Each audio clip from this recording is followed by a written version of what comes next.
little asterisk here. We'll lose to NRG. That's the What's up, guys? Welcome back to another match. And well, match day. Today it's the last day of matches for the alpha bracket, and tomorrow and on Tuesday we're back to ranked. But yeah, today 2 sick matches: NRG versus Loud, and also DRX versus TLN. Josh, you moved back to the UK, but you're still very much wanting to keep. I feel like today it's a pretty good day for matches. He's literally picked NRG in and nice to be back as well. Nice to have you here. Don't let him lie. I've been itching to play some more ranked, so I'm happy to be back to rank tomorrow. Let's post that we're live as well. Coming up here, and it's That is shockingly close. That's crazy close. That was really close. Yeah. Mimi, congratulations. Yeah, thank you. So proud to have this award for those players. I gotta hide 1 second. And also to see Finesse and Song to not show the links. I think both those players deserve that all-star status. Do you feel robbed? No, I don't at all. I mean, I really feel like you've got an all-star matchup right here. This is the game that people have been waiting for. This is a legendary rivalry with so many talented players on both sides. Yeah, that's right. And look, folks, Tijan, Abiram, Joseph, the editor, Drake, Sainton. Hope you guys have a great day. What did you miss? You haven't missed anything. They're just talking about the teams before the match starts. And then we get into the matches in a second here. 2 matches that are going to set the stage for the entirety of the season ahead. It is genuinely incredible where we are right now in Valorant. But it's the last day of matches for the alpha bracket, and next week on Wednesday we have Team Liquid and the Fnatic and Sentinels playing. That's gonna be big.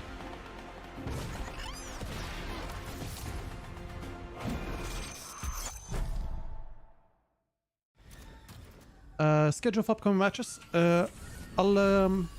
I'll post a message here and also pin it so that more people see it.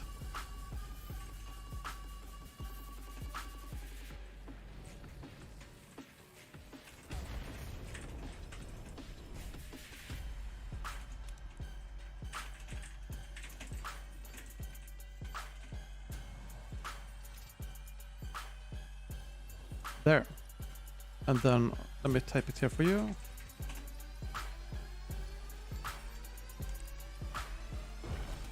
There you can see the upcoming matches.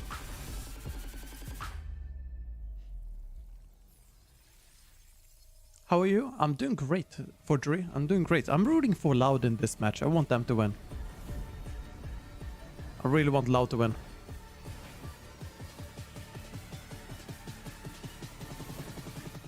Just in case music is gonna own me here. Have to lower it. Surab, doing great. Doing great. Made some fried bread earlier. And got some coffee now. How about you?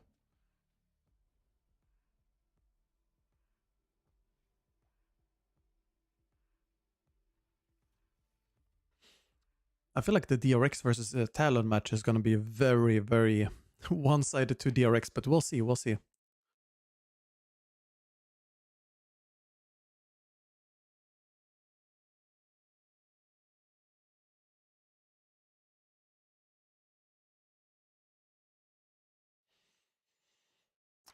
No, I just did normal fried bread forgery. The one with Cypher that I'm gonna do a video of, that's not made yet, but I'll make that after the watch parties. Voice question mark? What do you mean? There's no audio here because they have music when they play this.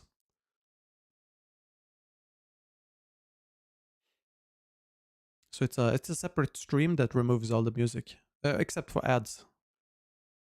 But yeah, they remove the music so I don't get copyright struck. Luckily. What team I'm on? I wanna root for Loud in this one. I really hope Loud wins. But I feel like, you know, NRG, they have a high chance of winning too. They have been facing off very often. NRG, before they became NRG, it was Optic, the core. And yeah, Loud, they have been almost rivals in VCT.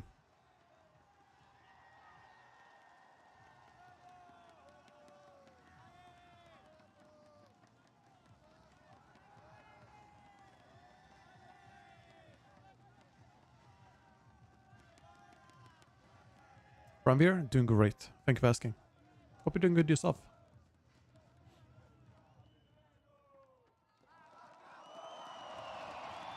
Dude, I love the crowd. Are you ready? Packed Two teams arena. who define the essence of Valorant esports here in Sao Paulo, Brazil, are about to square off and make history yet again in front of this absolutely rambunctious crowd. NRG versus Loud. It doesn't get better than this. Last year, it was dead even. 3-3 in matches, 1-1 in international Also, apparently it's best of 3, this series. Loud. Now it's a new generation, 2 new players. In playoffs, they go for a best of 5, as far as I understand. This matchup. Both of these teams have been playing so well. One of them is going to go out in the top 8. I mean, one of them is not going to make it to even a semi-finals appearance. That's if they hadn't met in a single elim bracket, that would have been considered unacceptable by both of these teams. They aim for podium spots, nothing less. And listen to the crowd. There were boos as soon as the roster came out for NRG, but NRG are no strangers to being the villains. That is a role that they embrace. It takes a lot to give me goosebumps, and I have goosebumps right now, Mimi. This is insane. I hope you all at home can hear this. I wish I could be there. I wish I could watch live. It's would have been very nice. The crowd has such incredibly high hopes for this team. They are Ranveer, not for playing now. Maybe if I do casting, analysis or something like that, for sure.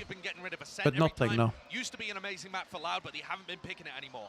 Loud have been getting rid of Haven, and it's been NRG's best map. So you're not going to see potentially 2 great maps, but it opens the field for weird picks. Like Loud have been loving Pearl. Lotus might be picked. I mean, we've only seen NRG on Haven, Icebox. We really are going to get something different here. Split. Yeah, and we first get map. Something different off the rip. Loud has shown their split already. It was that double duelist comp we talked about before, and to be honest, in my opinion, it looked kind of weak. I think NRG believe that they can defeat that composition. Yeah, but was it bait? Well, I'm slightly concerned because when you think about how the battle of the IGLs is going to go here, Sadak understands how NRG play because he's played against them so many times. FNS is getting a read on a team that plays so differently now. So I'm concerned. There's a difference between theory and practice, right? In theory, you can beat the split comp. Yeah, no problem. Double duelist, yeah. But I think in practice, NRG are going to have their hands full here. What is the decider map going to be? Okay, just going to post it live on Twitter. Not to try and prey on NRG's weak-looking Lotus, and instead, the decider map here is going to be Fracture. That's another double duelist map.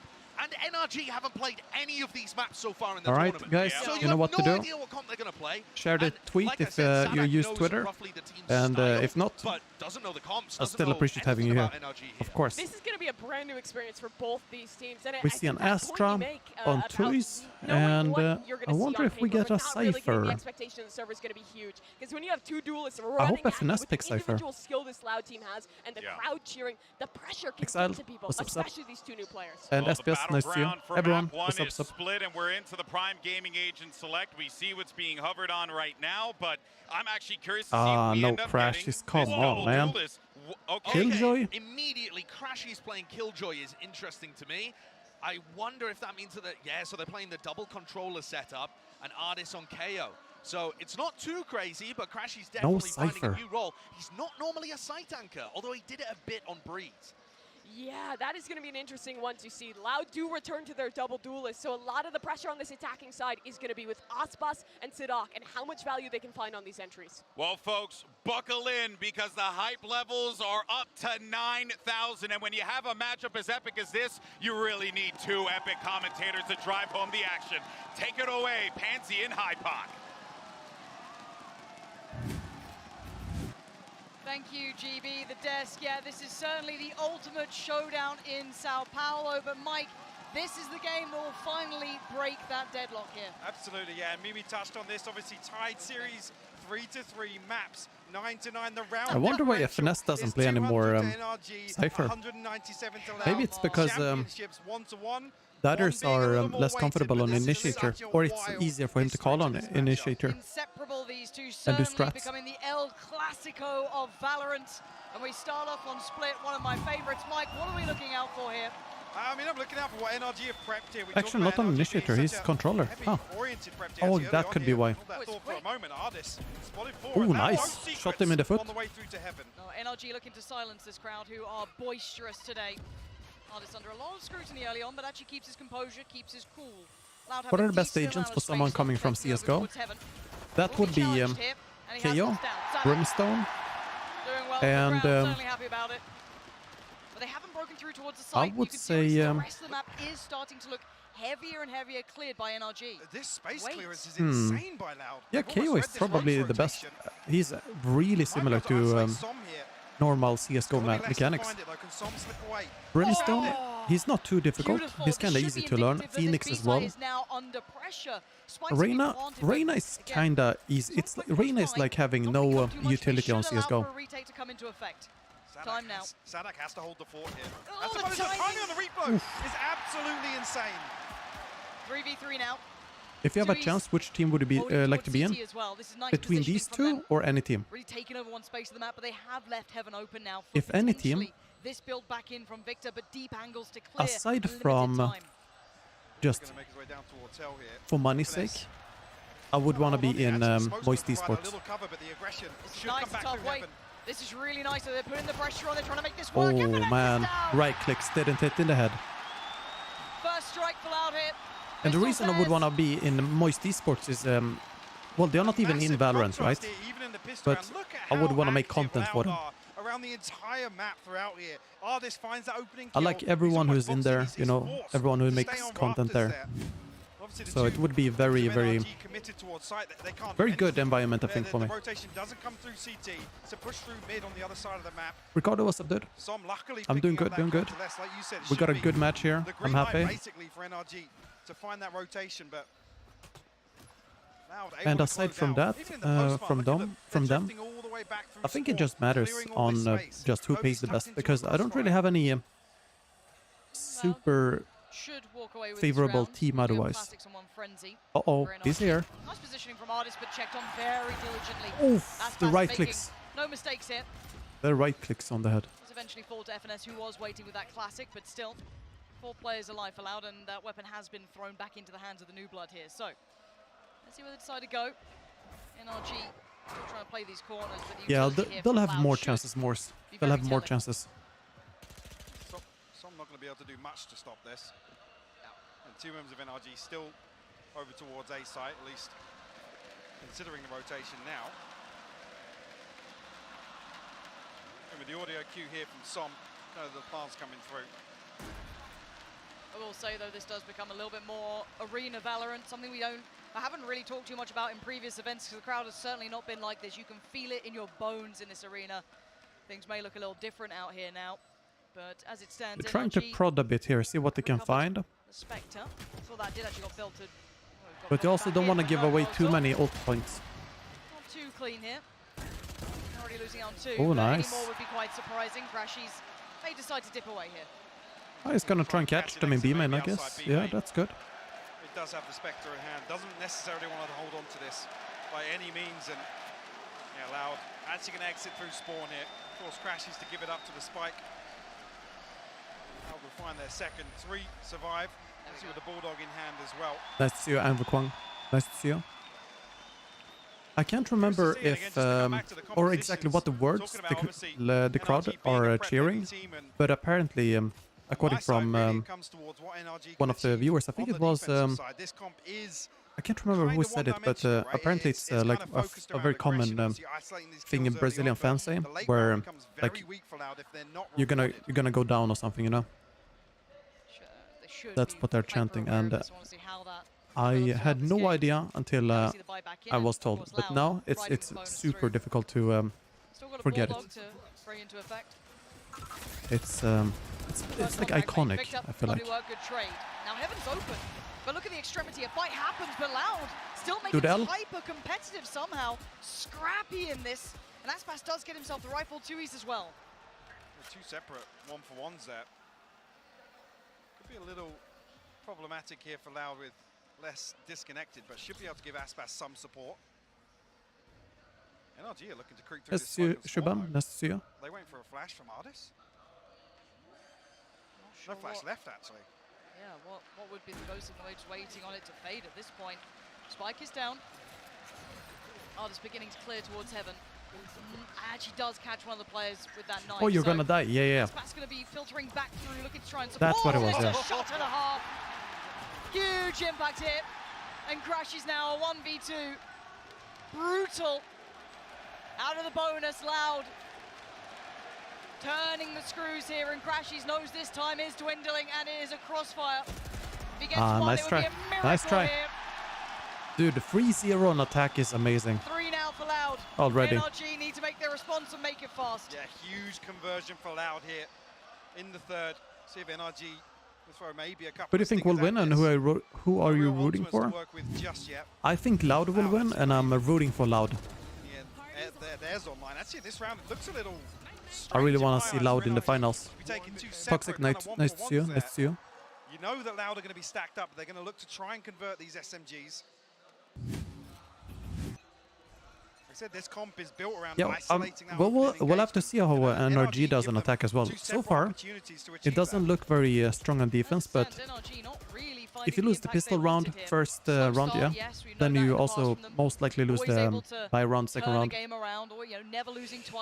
But losing third round, that's rough, because now the economy is reset. We can do a poll. Yes, they're trying to filter through from heaven, but look at what they're working with. Those Stingers really unable to close the gap, and Loud striding through the round. No issues so far. The Crashies and Artists looking to try and be disruptive as possible, but zero chances being offered. Loud looking really robust. Aspas, yes, will take a bit of damage, but caught in the end by Crashies.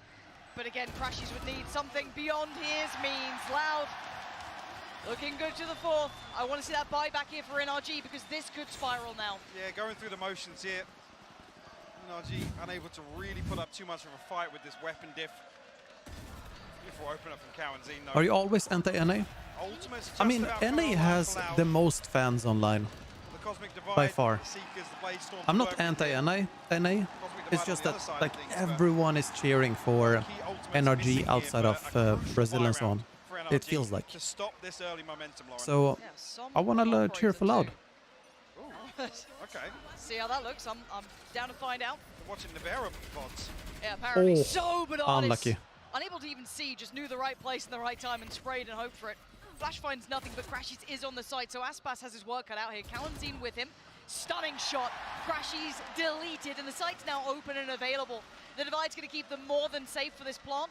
And 4 players in the post plant with that operator in play for Som. Going to be tricky to bring this into effect. One of my favorite teams from Valorant in general are 100 Thieves, actually. Let's get isolated. Ever since Sean Garris and DDK entered, I've liked 100 Thieves. The way they structure the team as well. Wow. Victor fortunately will find it with the satchel, but it is still a 3v2. I still want to see them try and get towards this side. He got value for the HP there. I thought he would have died earlier. Rocky comes through, but now just one fast falls to the knees. And Som gonna make it there just about in time. I don't think he's got it. Nah, he has it. He has it. He has it. It's going to be so close. So close here. He has it. Som! Still 0.18 seconds. Yeah, it's pretty. I don't like what they're seeing here, but NRG finally stopping the flood. Pretty little. I mean, it was so late in the day for that to come through. It's on the back of Victor actually picking up the 2K. The showstopper comes online, and that's the difference maker with these 2 kills, Lauren. And even that shot from Cowanzine, I mean, bloody hell. Som. Yeah, not even close, right? Yeah, no sweat, no sweat. Well, the operator stays into play still with Som, and we're looking on the outside too. He's going to start running that as well. Very interesting face-off here with the operator. If NRG can snowball this, their economy is going to recover, and they have more chances to win then. Especially with the defense advantage. Artist is getting a lot of damage done spamming there. Like, he's just getting so much damage done. If he finds a way to maybe capitalize further than this, he would become such a monster to handle in this position. Generally has been found afterwards. I'm doing great. This time succeeds again. Got a good match. Such a problem towards ramp. And considering he's kind of alone on this, that could have been an issue. Yes, now he's got support from the side, but the breakthrough in middle is happening. Hope you're doing good yourself. It's a whole lot of trouble coming his way, and Loud have one out in middle. They gotta go get the spike though. The A site, they probably noted on their utility, but the spike is a mile away, deep over towards sewers. Yeah, they actually can't collapse onto a site on the back of this. They do equalize in terms of head count here. Artist tagged down to 16 HP. Yeah, bro. A lot more Phantom, especially on Split, because Split is a lot of short-range fights, And it's very rare that you have long-range fights. So the damage fall-off isn't that bad, really, on Phantom. Oh my word, he's been denied! He's just absolutely denied! NRG just stopping them in their tracks. Counting can do nothing about this. Nice try. Surrounded NRG. That was difficult. What a round at the end. Good by NRG. Very good. There, just to shut down that explosion. Good communication, too. NRG find their second. Found their footing, finally. Yeah. Curious here how the they really try to shut down Ardis, but it's so difficult. This is the thing, 16 HP still able to have a huge impact on that round with the ultimate. Yeah. And this was with Som being noted on the Trailblazer as well, so you know full well Sadak's going to hunt down that kill. Still a buy in hand for Loud here, so they're going to be able to get those rifles up, but you did just hear the ult going through, and that's invested towards middle from NRG. Deciding they want that under wraps, it has been a key point for Loud to try and explore potentially late round Oh, as well, you haven't missed much.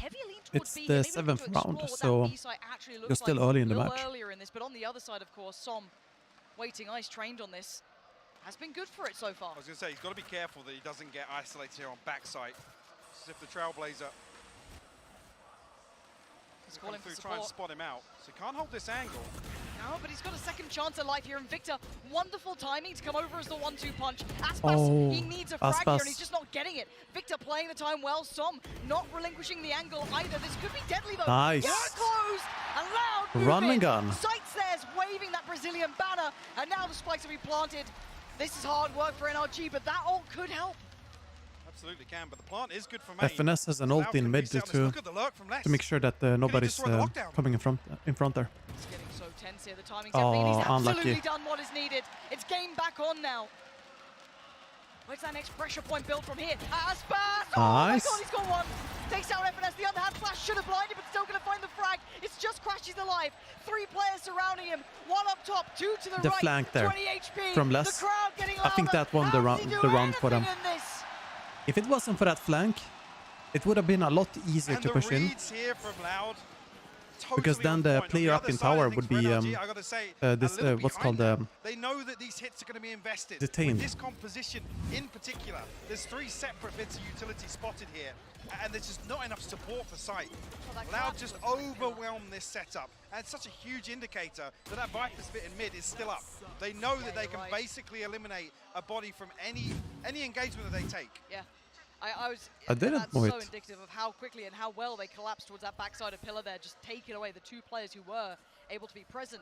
Now shattering the economy of NRG, it puts them back down to pistols, and I think there's any Cypher picks recently? Yeah, that's about it. Let's see what Loud can do. Yesterday we saw one, a little bit deeper on ramp finally. but not today. They're not far at least. We might see later. Let's have Crashies playing the closer angle. I don't think NRG plays Cypher. I don't know if they... it feels like they don't really trust Cypher as much anymore. But it could be because FNS is the only one who can play Cypher. And he has to play other stuff. Just slowly chipping away at this ramp hold, pulling rotations now. They're going through the motions well here. Second match for today is DRX versus TLN. Some awareness that Ardis is set up for this position deep on ramp. Playing or watching someone playing? Which one is more satisfying? For Valorant, I like playing more. I like playing myself. Are they going to sell much on B? I'm looking at there's still a player on that B side, still trying to do something. But I still really enjoy watching pro matches. A little bit longer than they'd like. That could be a big lurk coming in, but Ardis tries to find a moment to strike, and it's not going to happen. What is that smoke? If we talk other games like Escape from Tarkov, I like to watch that more than playing myself. Small investment from NRG. This wasn't a huge purchase. Oh, nice toys. There we go. 2-6. This is NRG's pick, by the way. Well. With Les being so active in some of these rounds on that lurk, what do they show towards A? It's an operator and it's Les. So they're almost reading this is where they're going to drift away from. They actually lean heavily towards stacking that B site, anticipating that hit coming through. You can hear the crowd. It's because of the NRG yeah, good time for timeout now because it's a buy round. Booing. First time, yes, we talk about NRG being a little bit villainous at times, but certainly now having the crowd kind of really signifying that is quite something to hear. But now in the timeout, Chet's got the opportunity with FNS to maybe have some conversations of how they want to approach the rest of the I feel like NRG are lacking map control on split. Of how NRG are approaching this defense. Obviously, we talk about this. They're lacking a lot of map control. the benefit of the economy to fall back on here. These rounds become so precarious here. We're coming into round 9. We're at a 4-round deficit here for NRG. But they have to make something work here. Yeah, the buys are so sporadic at this point. At least how come they never use the RS? Well, it's a pretty low money gun, and it's very good for wall banging. So for example, if you are a Sova and you play on Ascent, then it's pretty good. But otherwise, you don't really have much use for it, because there's better choices, in pro play at least, for like semi-buy. For example, Judge, or just pistols like Sheriff or Stinger. Because if you wanna go for RS, then yeah, you're most likely gonna lose versus a Stinger or a Sheriff if you meet them with an RS. But wallbanging, you kind of have to commit your recon bolt as Sova, and if you do that, that means your teammates don't really have a recon bolt anymore, and it's more selfish than the strategies they use. Loud are just going to try and sell a bit of a fake early on. Now they have the benefit of, you know, having shown that some of these hits are invested. It's 4 or 5 people behind it. They just want to plant the seeds of doubt. Now the benefit being NRG actually have some utility. But there are some exceptions like Ascent B-side. There's confirmation without it being triggered that nobody's made their way up towards heaven.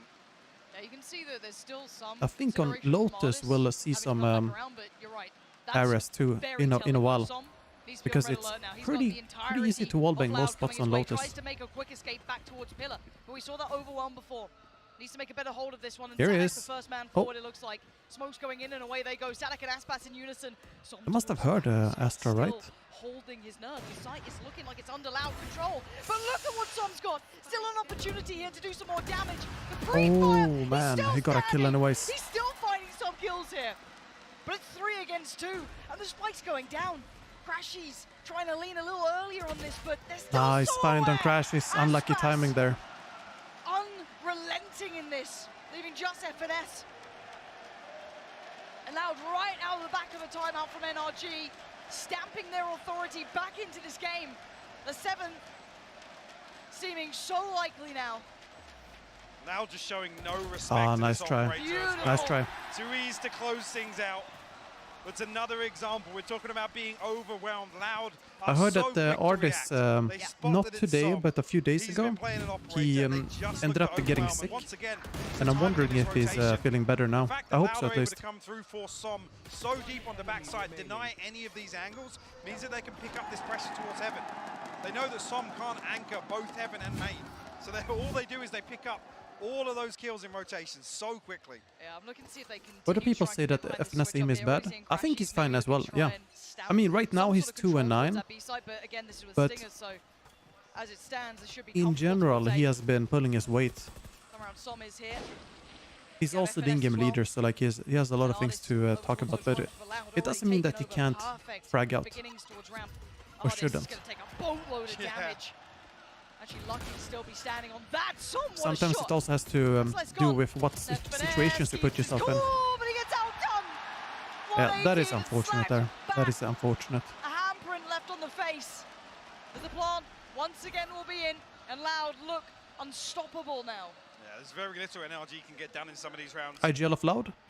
I believe IGL of Loud is this double duelist composition. Is that Toys or less? I think it's Toys, right? I might be wrong.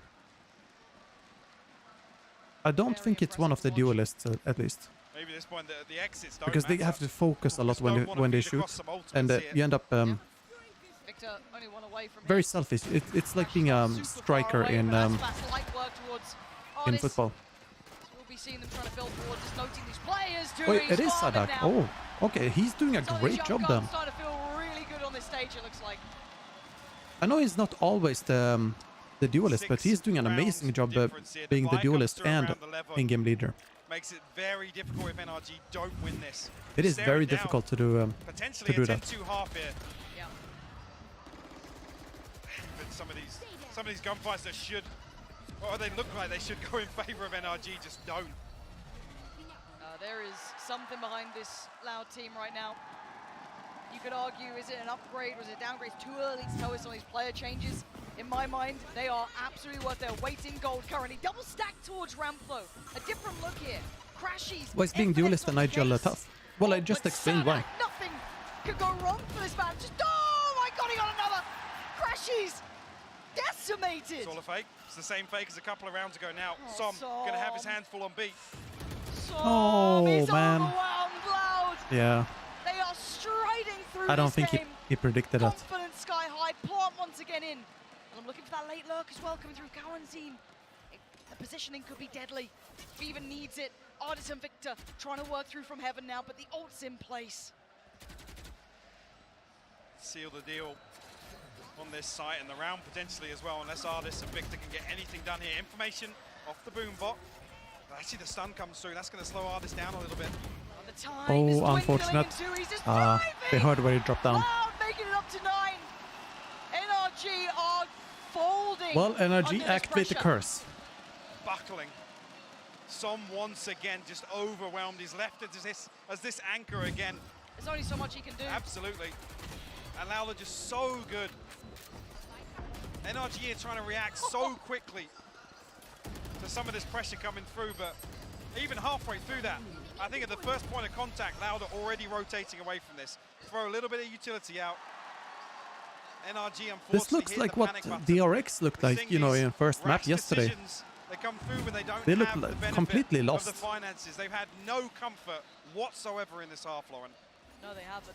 And then second map and third map, they just came back strong. Double digits on that first half attempt here. NRG exploring towards. We'll see how they do on attack, though. It is less. And is this another generally, like you want to dominate on defense on split. Has found value. Finally, a little bit of reprise after what's been a brutal half for him on the B side. Oh no! Oh no! Massive from Crashies. This is a switch that is a good combo. One of those kind of stinger rounds now finding value here in the buy.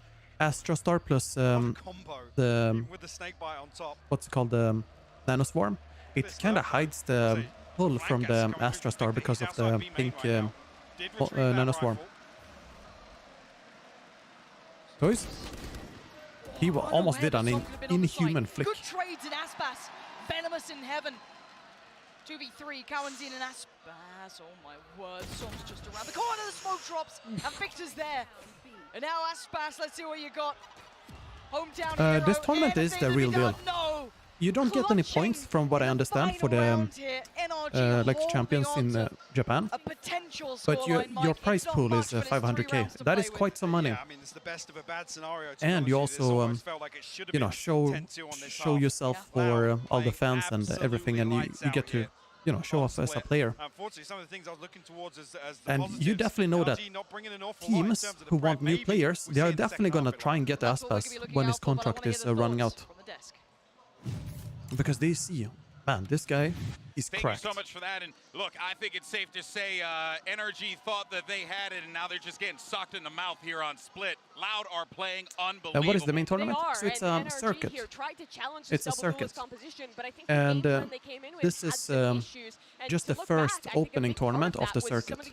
But then you have the regular season, which begins later, and that's when they, you know, compete for points. Som, excuse me. This one in particular is round 9. Som is sitting backside alone on this Astra, trying to hold down the fort with the operator. He's gonna get Split is defender-sided. Great and all, but the issue is when he's set up like this, it's really tough for him to use utility. He doesn't use a single piece. Yeah, NRG is having to commit resources to help him. You see, Victor kind of dives in to try and let me link Som, the main tournament. Dies for nothing, and this means his commitments to trying I'll to pull it up for you guys on the side here. Have been dismal. And I mean, look at the difference between Sadak's IG Yelling Style and FNS. This isn't specifically a point about this, but it's something to keep track of the whole tournament. Sadak's been playing a lot of Duelist. It empowers this crazy aggressive style. And he frags, man. He's up in people's faces, making plays all over the place. And now FNS really needs to rely on the brain element of his game. That's what he's known for. And so he's got to come up with a great game plan now on the attack side when their team plays much more slowly. They came in with a plan, it failed, and now they need to adjust. The crazy thing is, NRG only lost 4 full buy rounds, but it was every round that was the most important. That was the economy-breaking rounds. So they've been put in a terrible hole, another slow start. it's on FNS's attack side calling to dig him out. This is brutal, 9-3, and the thing is that Loud probably will not slow down. Even on this defensive side, they will continue to throw gambits, be aggressive, and have super powerful retakes with this double duelist composition. It's going to be super difficult for NRG. Yeah, couldn't agree more. There's and a new data platform slow down. Not in this for arena, Valorant not with with these Grid. people behind them. And NRG is going to have their work cut out for them, but I think it's safe to say Loud are on fire. Casters, over to you. I'm gonna see if I can get access to that. Certainly are, and at 9-3, to make data analysis tools. Fantastic performances, and now they can truly let loose here. Yeah, and this is where we actually come back to. I'm glad Bren touched on this on our Telestrated segment earlier on. That head-to-head, the difference, or the mid-round difference between FNS and SADAC. I couldn't find the schedule and stuff for the later events, but it will come up later when they have more details how announced. aggressive to Loud go on the defensive side here. Well, it's probably already out, but couldn't find it at the moment. Doesn't get it, but SADAC quickly swings. Lovely work between the two. Oh. NRG, though, still finding some value towards this site. Man. Oh, Artis. The Artis fadeaway just threaded the needle on that one. Hell. But Som is the walking wounded here, barely breathing at 4 HP. Come off it, what is that frenzy? There's no trade. FNS is tucked in. Oh Yep. my God, He wants to bank on this position, Lauren. It's so all in. Do they check on this? Tui's the young player himself, so much pressure on this one-man shoulders. He does come through from heaven. How meticulously do they clear? It's all on one. It drops down, Tui's. What do you think of Global Esports? 26 HP. Ooh, man. If NRG didn't play one-on-one there, they could have taken this round. They just didn't have team play there. Double digits starting out in the second half. GE, I think their roster is pretty cool. In the pistol. We have to see what they do with the roster, because it's very difficult to say. Even there, like so many the positives results. on the way in. NRG But I think it looks good. That's where things stop here. I mean, less is 40 HP. Maybe that was just lost in the communication there. But it puts Som in such an awful position. Yeah. But did FNS not trade? He wanted to just sell his position so that he's, they don't think he's there. Because there was someone above him as well. I think that's the issue. You got Aspas, you got for the reason. Where is the difference going to come from? Right there, Victor. Good start. FNS. There's the trade. Convert the frag though. Didn't get a trade for Aspas, so not out of the woods just yet, NRG. But they are clinging on to this round. Aspas. He's falling up towards Crashies. And again, Loud are just demolishing NRG. This is the best opportunity they've had in a moment's time. This is going to be 11 Artists. You need something out of this world that ain't going to happen. Tui's tying up this round, putting a bow on it. SADAC thriving in this. He knows he's got him on the ropes here at 11. And it's similar to the first half. Loud happy to fight fire with fire. They scramble this rotation, and it's absolute commitment behind it. Everybody happy to commit to this engagement. What a clearance as well from Aspas. NRG, again, this is basically one opportunity. They're looking quite shattered right now, really. This is their map choice too. What a scary factor here. It's where you felt most comfortable.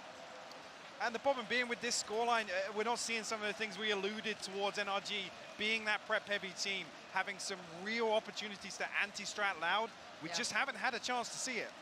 No. We kept using this word overwhelm in the first half, and that's all it felt like.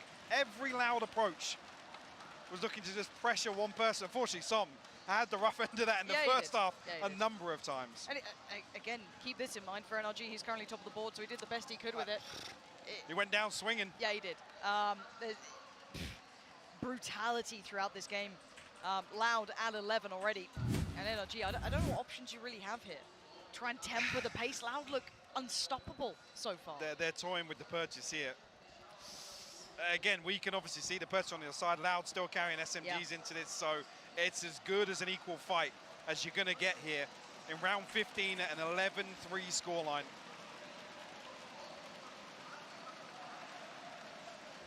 El Clasico getting to have the beauty of a home crowd.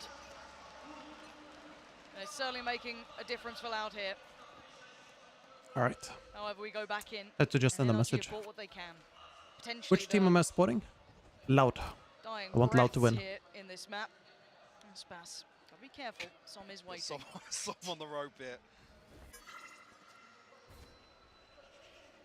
Well, Aspas is going to commit to this here. Showing restraint. There's a spike there in Som's hands. FNS finally making his way across. NRG trying to pump a little bit of pressure towards mid. Maybe keep Sadak and less they know someone is here. Flash here. Going to confirm they know someone's there. Once again outside 8. No dash here for Aspas though. What game is this? This is NRG versus Loud. Players on the other side, contact made. Aspas, the perfect flash. It's 1 and it's 2. Aspas slicing through NRG.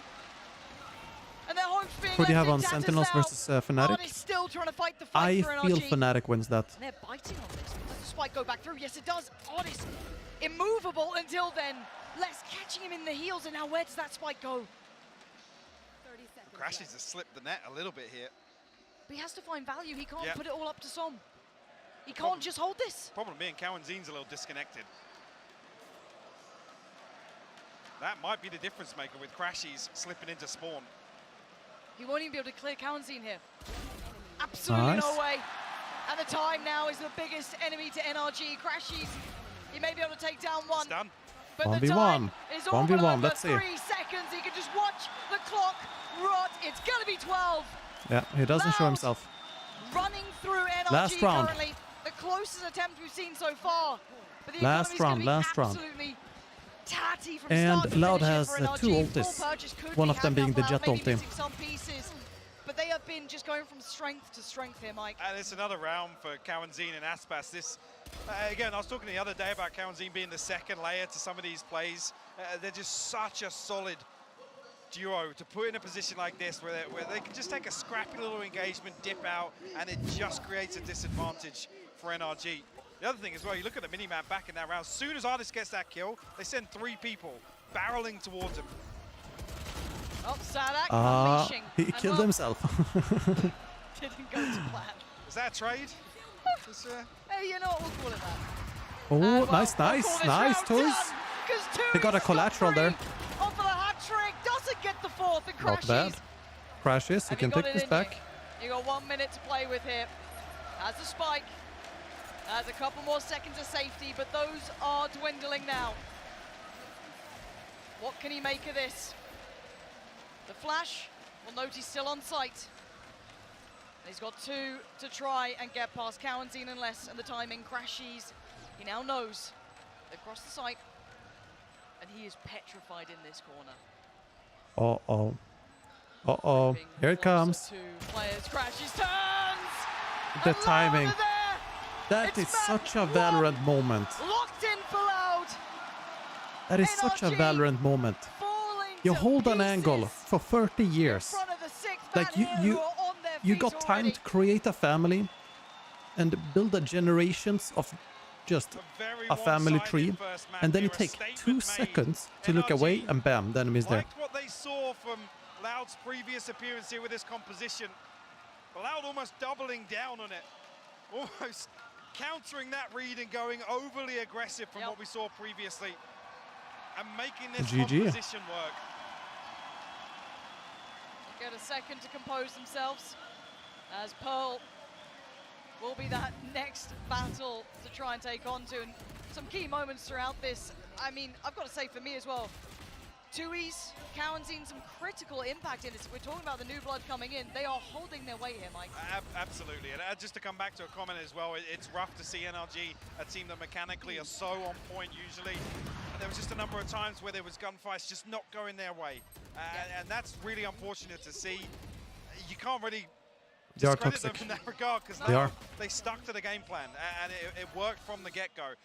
We'll see how NRG does in map 2. Like, DRX had a very similar situation yesterday, where a lot of issues they just looked completely lost at map 1. I mean, 3 rounds is just simply not enough, considering that was their map choice, considering you feel as though they came in with a game plan. Oh yeah, I heard that they opened Burger King of their own as Saffron. We come back to that. You need one? We come back to talk about NRG in terms of prep. Loud have shown their pearl here. So what have NRG done to actually address that? Because we're coming By the way, guys, if you haven't already, hit the like button on the stream. Okay. Really helps. Those are the questions I'm sure and breaking down as well. yeah, grab some water, grab some snacks, because we got a nice map 2 coming.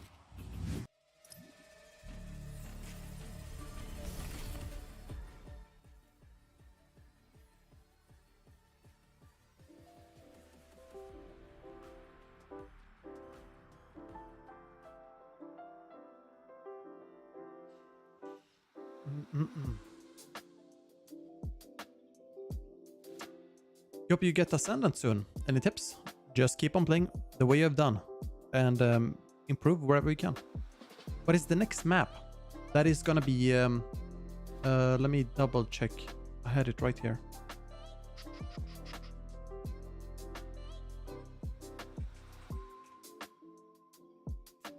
Let's see. Pearl. And then Fracture as the decider map. Pearl was selected by Loud. And I feel like there's a lot of footage for Loud to be on Loud, I mean, to be counter-stratted on Pearl. So we'll see how NRG does there.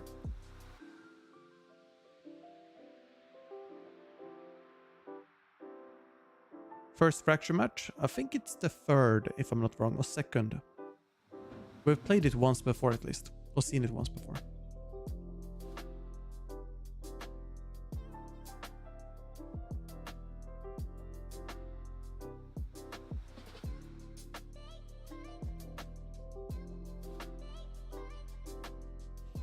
NRG has a good team playing Rocket League.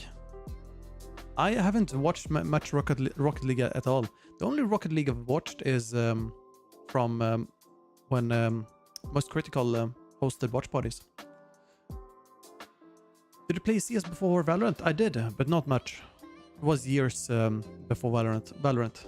Was more into Overwatch and Rainbow Six as well.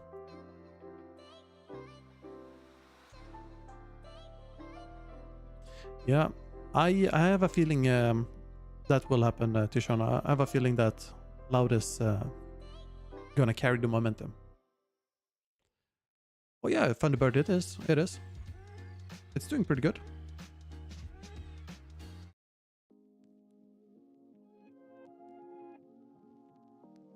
I hope I didn't just copyright strike myself there.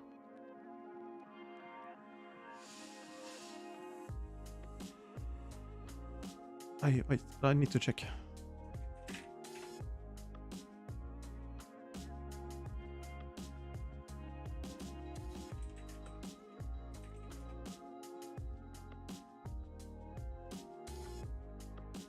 Okay, nice. Okay, nice. I didn't. Oh.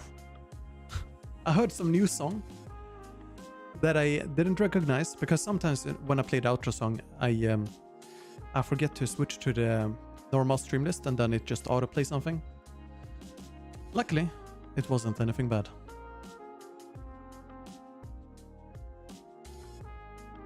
Lemon juice, I'm glad to hear that.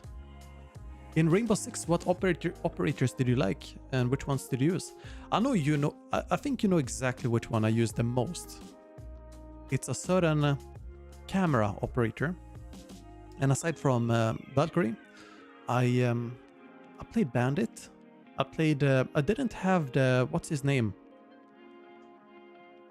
The guy who was like a more expensive version of Valkyrie. I can't remember his name. Maestro. Oh yeah, I didn't have him, but I wanted to play him real bad. Jackal I played as well. Nomad, okay, Nomad, I think, yeah, Nomad. Bandit, Jackal, Valkyrie. What else? I think those were my mains. Oh, Caveira as well. I played some Caveira sometimes as well. Blackbeard? Oh, Blackbeard too. There was a bit of time where I played Blackbeard too. Don't you want to do a coaching again? I'm not really what's called longing for coaching again. You know, after you've done it for a certain amount of time, you kind of want to do something else. And yeah, that's what I'm doing with content now, doing something else.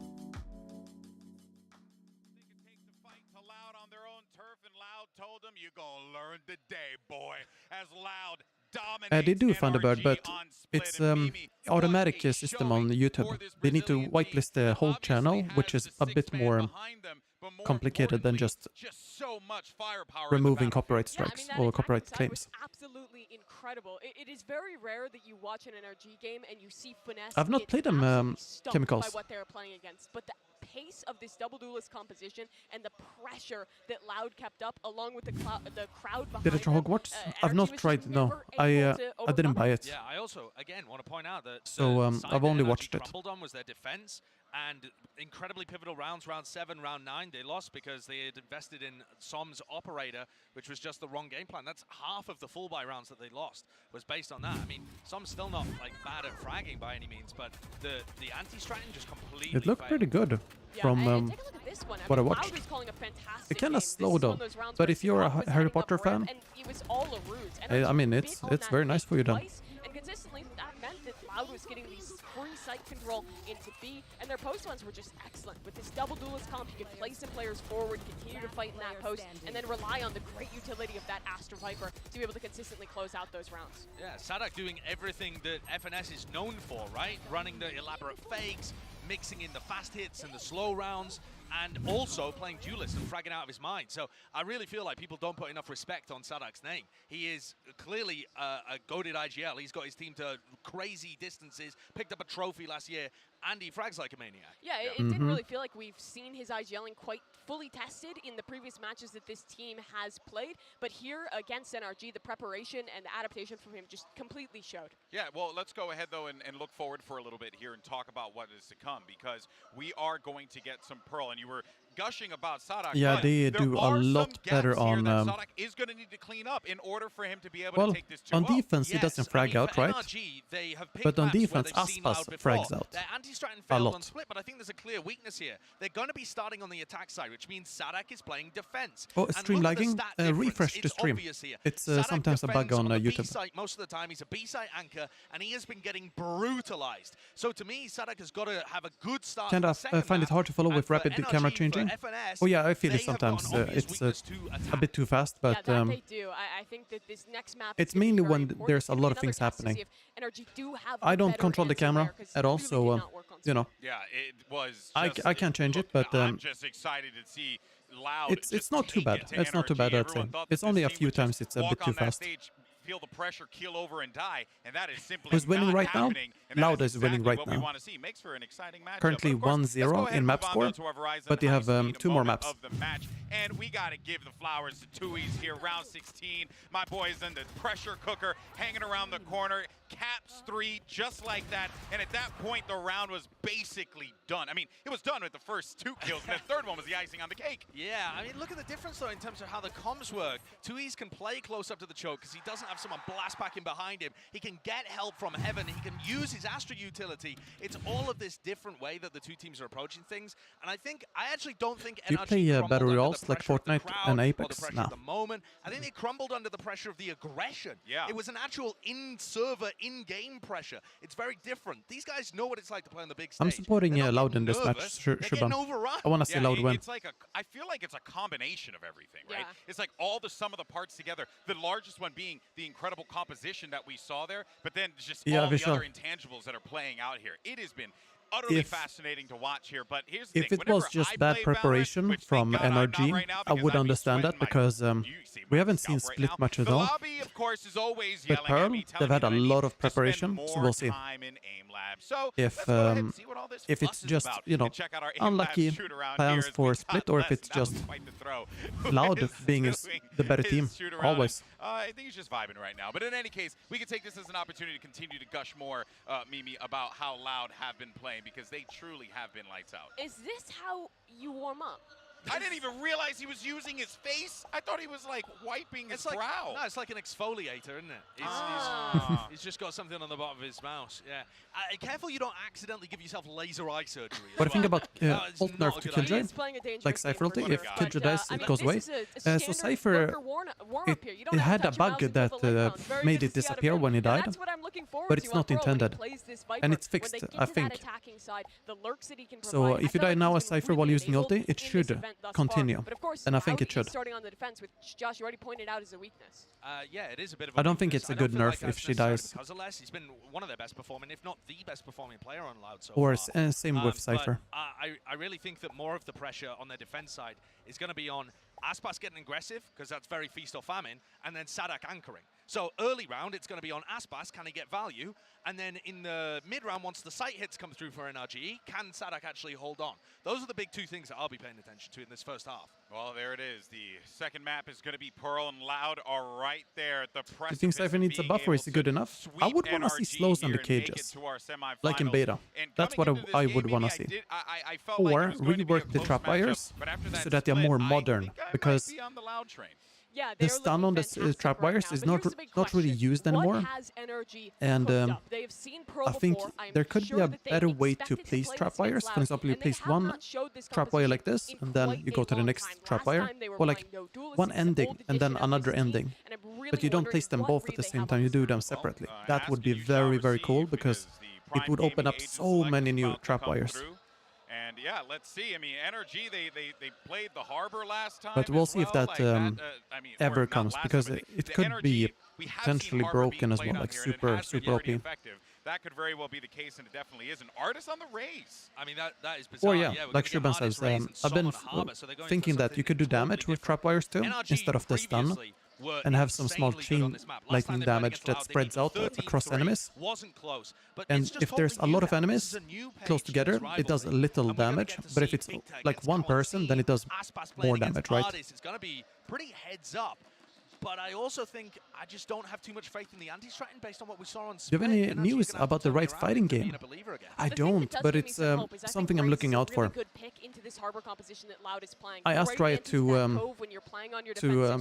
let me know if I could ever apply to the alpha or beta, because I really wanna play it.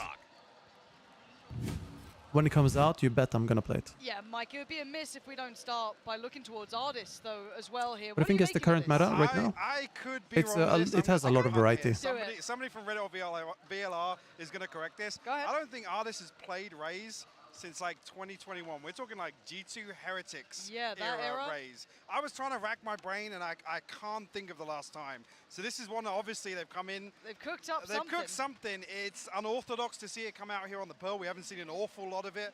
But what we do know here, coming across to the Loud side, Tui's and Cow and Zine have put up huge performances on this map. And that's going to be a real concern Ardis on Raze here. to deal with. We go back in. NRG on the attacking side, which of course then means Loud gets to greet them at the door. Bit of contact made over towards B long, and rotation starting to begin with the exploration. Loved it, Moam. Loved it. Every time I've seen Harbor, I've loved it.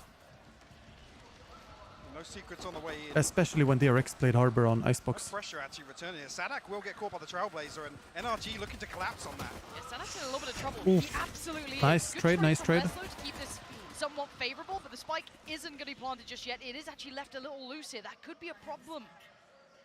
Does get back in hand. Finesse and slip back towards site. No harm, no foul on that. And the plant should be coming in. That late lurk from Aspas will become a factor eventually. But look at the positioning here. 2 NRG players up towards heaven. They've got to be so aware Crash of where this is up there retake is going too. to be starting from as well. Crash is denied vision, but tries to take a little step through. So the alarm bot to put into play if he wants it. FNS considering getting close. He doesn't have, yeah, the turret is not activated while he's up there. Aspas got to get something done here. Nobody on the side of NRG showing to long though. No, oh, nice. Deep on the side, but the wrong timing shown here. Tui's makes light work of FNS. Cause in the swing, crashes. He's alone. But less is certainly more right now. Nice. As Aspas finally makes his debut on the site. But Less having a wonderful amount of impact with Tui's. What do you think? Oh yeah, read that. Is West Pearl the most played map? I don't think it's the most played. Isn't like Haven the most played? But regardless, NRG they have played a lot of maps already, like Haven and so on, and they don't want Loud to counter-strat them. You know, watch their matches, make some notes of what they, you know, tend to do and strategize against them. And that's why they go for Pearl, because I don't think they've played as much Pearl. Have they? And they just flood sight. Let me actually double check that, because we can see. But in any case, that's why they played Split, for example.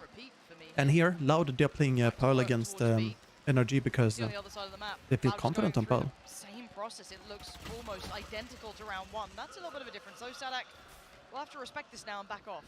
Tensor Ye, two different players, two very different players. Although trade-off of shots at least, but no real damage to write home about. Similar execution once again for NRG. I think Tens has more themselves up on the side, but initiative than Ye, perhaps. I'm not sure. I don't know Ye, damage coming through, probably in favor like of as a person that much. But I know Tens, he like the characteristics. That's how you say it. Yeah. Still no flashback for His Victor either. characteristics are basically like a very high energy. He has a lot of initiative. Turns the flash just fine. Skills-wise, now the just comes as good in, as but Victor Ye. only gets one here. That's the benefit of having the double stack there, and Loud now just flooding the site. Less great pick towards nice. it. Sadak finding someone now, just crashes. Ah, Can he nice buy try the there. time? He's so cold with it too, didn't even doubt it on the defuse. What is the difference in playstyle? Nature of Ye and Tens? NRG looking to scrap with Loud in these first two rounds. I would say Ye is like the calm version of Tens. Not going in their favor. If that makes sense. With the adjustment of this composition as well. And to just being Aspas being the duelist. He's like the calm version. More obviously with that investment, see if NRG tactical, I guess. You want to throw but Tens hasn't. I think he's very tactical as well. I'm pretty sure he has a very tactical approach to the game, but because of the environment around him, for example, old Cloud9 as well as old Sentinels, they had no chance to set up the same team play that you see now in all these teams here. They didn't care about coaching. The players didn't really care about having small plays everywhere with each other. Like, it was a lot less team play. And that's just how Valorant was back then. And I hope it has changed. And he just had to adapt to whatever was, you know, what was needed of him. And it was to be a star player, you know, flashing and so on, because no team play, well, you gotta play solo then, right? So that's what they did. Find their way onto B side, pressuring Sadak once That's how I look at that. Does have less in support and less is already worth his weight in gold. So dangerous. He needs to make it. He doesn't make it in nice. time. But he actually takes down Finesse. Goes back. Oh my Holy word. moly, crashes. What are you? Sadak putting in a captain's performance here. And Sam trying to do a little bit of a dance, but again, not even cresting towards the site this time. And he do some damage. Yeah, he can. Sam lovely. He's gonna take you out if you go one by one, guys. Much, though, as the time beginning to dwindle, those three players nice try. Good job there. Very good positioning by Sadak and Les. The wave as well. 3 surviving. Yeah, the crossfire. Rifles toward across here, so in a position. So while everyone was aiming for Sadak, Les just came in there. Viper's bit available now. Look at Les and Sadak. The amount of pressure they've been under, but they've super nice. Passed with flying colors so far. What gun was Crashes using? We can take a look. One away from the lockdown. He was using worth his weight in gold. So just a sheriff. Just a sheriff. What a difference. Switching it up a little here. The difference being the Viper's Pit immediately invested towards A main. Cloud may be reading an adjustment here from NRG. And this pressure could force them towards that Viper's Pit. Certainly could, and the audacity for Loud to continue this way. The agility for the dog, off the charts. Aspas, though, this is a big challenge here. And yeah, they're really aggressive this way. Quite telling, score a lot there, though. That's a gun gone. Well, no, actually, Kawanzin didn't get flashed by that, so he's not going to be noted. He's chilling there with a Bulldog. A young Bulldog in the corner. This is a typical strategy that Loud does. They send out the dog with Jet. Oh my god, he's gone away with daylight robbery. It's only nice one. try. That could have been so much worse. And 2 is now outgunned. Artist striding forward. They want the site under control. Get it here with the lockdown. Yeah, Marcelo, these pro matches are such a different way of enjoying Valorant compared to like playing ranked and so on. A little further, going to tuck Artist in. Hope that he can do some damage. A supportive utility as well from FNS just to cut off that push into elbow. And we want to see a big game here from Artist. Mate, I mean, Mate? I'm sorry if I mispronounced it. They're playing next week. Not really given many opportunities now, though. Sitting deep towards I forgot the date, but probably Thursday, I think, next week. Yeah, 60 HP here, and I think he knows it. See, with this early start, Sadak and Les down at 800 credits. Not sure exactly where Kawanzin's going to sit, but should be fairly comfortable for this purchase with Les carrying a rifle across. Yeah, I was curious to see if the operator comes out now. It's crazy that Kawanzin, it almost looks like it's a lazy clearance on the first. Yeah, because I thought they checked it. It looked like they did. Man on the screen there, Artist. I do want to yeah, see Harbor is very nice in this map. Throughout this game.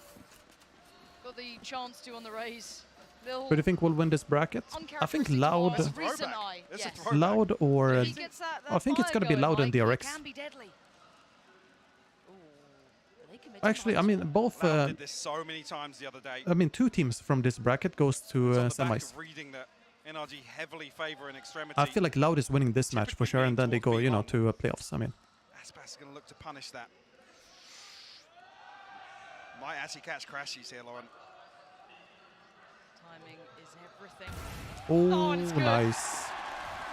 He likes to go for those super far up angles there. They have to commit behind that. They have to. Site is clear, fortunately for them. That's one very nice thing with Harbor. You'll see if enemies are hiding behind walls and stuff in the ulti. You can already see them starting to toy with the idea of applying that pressure back through, though. Utility's starting to be committed and somewhat of an overcommitment towards CT, but they have to get some territory. Sadak does have so many waves. So many waves. Yeah, he will. It's going to shut off a lot of sight, force them into spawn. Sui's going to be feeling the pressure here. Oof. Yeah, dealt with Artist with a double as well. Beautiful time for him to strike. Couldn't quite Unlucky. Get away Aspas was waiting. Still standing. Hold on, Loud with a tap on the spike. Oh, nice. Holy moly. Beautiful work towards CT and now FNS sweating bullets. 2 players to stand up against he thought they were defusing. He thought they were defusing. Perfection on the playback in. NRG get 3 kills in the blink of an eye and immediately Loud respond. I feel like that was a straight 2v4 there. Yeah. I mean, Les and Aspas effectively eliminated from that initial pressure that's provided by the lockdown. So the 2 here, so many kills right there. Artist didn't have to peek for Art though. But he probably wanted to see if he could catch people before they start pushing in after the Killjoy ulti. Absolute madness. And NRG, rightfully so, that's got to be a little frustrating. Yep. We'll call a timeout here just to gather their thoughts. It's all songs in Sao Paulo right now.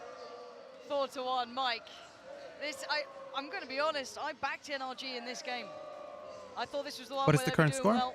They wouldn't crumble under this. They've been aware of this opponent. That used to be a great boon for FNS and NRG and Chet. But do you know what? I come back to something Mimi said on the desk. I didn't think we saw Loud live up to the expectation we maybe held for them. Sure. There's been slip-ups. It's been an uphill struggle in the first 2 series. I mean, how good are Gen G then? That's what I'm terrified about. Gen G are apparently one of the most nuts team we've seen so far. We almost think about some of these drawn-out series getting a little context when we come back to a familiar matchup, right? Yes. And here, we're not getting that. This is so one-sided. Yeah, it is. This is very much Loud in charge. I mean, if this continues, then you could argue Loud are almost in championship form, right? Yes. To eliminate a favorite like NRG with these scorelines, with the rounds playing out this way. The response immediately from NRG to address that previous kill. We do have a little bit of a wave going around the arena. Not sure if you can see it. I'm sure the camera will be on that pretty soon. I like this. Yeah. It's a very nice way to shut down areas like that. Trying something a little different here. The flash and the follow-up. Artist could be taking point on this one. Som by the side. And that second wave is just to chain into to win the fight on the other side, which would be against FNS. yeah. But he hasn't been challenged on this angle. The plant's going to come in, but they have really very few safe post-plant positions. Nice toys. Winning out. Ulti in, very good. Comes in. NRG want to address this quickly, and they do. Crashes takes him down. The overwhelm is there. NRG you gotta keep on moving. Now. Finally, a player up to the good. Sadak still standing, but only for so long. And now Aspas in a 1v3 position, absolutely checked on. He should not be able to take a step out of here. He should be locked in. But can he break free? Goes for the Vandal instead. Victor up close, spots one, waits for the swing, but it's Artis. Unlucky. On the flank, beautiful work from Artis, heating up now. Big positive to come out of that timeout. Immediately addressing that triple walk up middle. Now it's an eco for Loud as well, or Lightby. That timeout could have maybe taken some energy out of their, some wind out of their sails. Maybe a little difference here in terms of the outcome, with the lockdown being a factor previously from Sadak. And NRG will revert back towards, focusing towards B long. Bladestorm and the Seekers available for Aspas. Sorry, and Cow and Zine. Whose map selection is this? This is Loud's map selection. I said I wanted big performance from Artis. Proving already why it was such a sought-after pick. Oh, don't die less. So much variety being shown here already from the young man. And Loud in this round. Can be commentator for one round? Nah, I'm good, man. I don't want to do that. Clean. You want it sparkling at the end of this round. You want 5 standing. Maybe give them a little bit of economy to play with going forward, not being so panicked and fragile. And already one player Sadak is ready. No secrets of this. Quick to work. Aspas tries to get that first frag, but it's actually less to get Som. Big trade for Artis. Come on, get some kills. Cowanzine's there. 4v3 now, but surely these final 3 should dig their heels in. Seeks go down, it didn't find what they wanted. NRG holding those back lines like their life. Oh, Classic is doing work. Aspas desperate to try. No time. There may just be a try at this point. Nice try, nice try. Doing damage, but falls to the knees. Do the V2 maps first? Select first the V2 one map each first, and then they select one, and then the V2 one more each, and then that's the decider map, the third one, or the last one remaining. Just protect the next purchase. But even here, Loud just looks so deadly. With almost nothing to come into this. It's a Bladestorm and a Sheriff, a Frenzy here or there. Yep. Aspas back on that operator. So they try and get him in a position once again.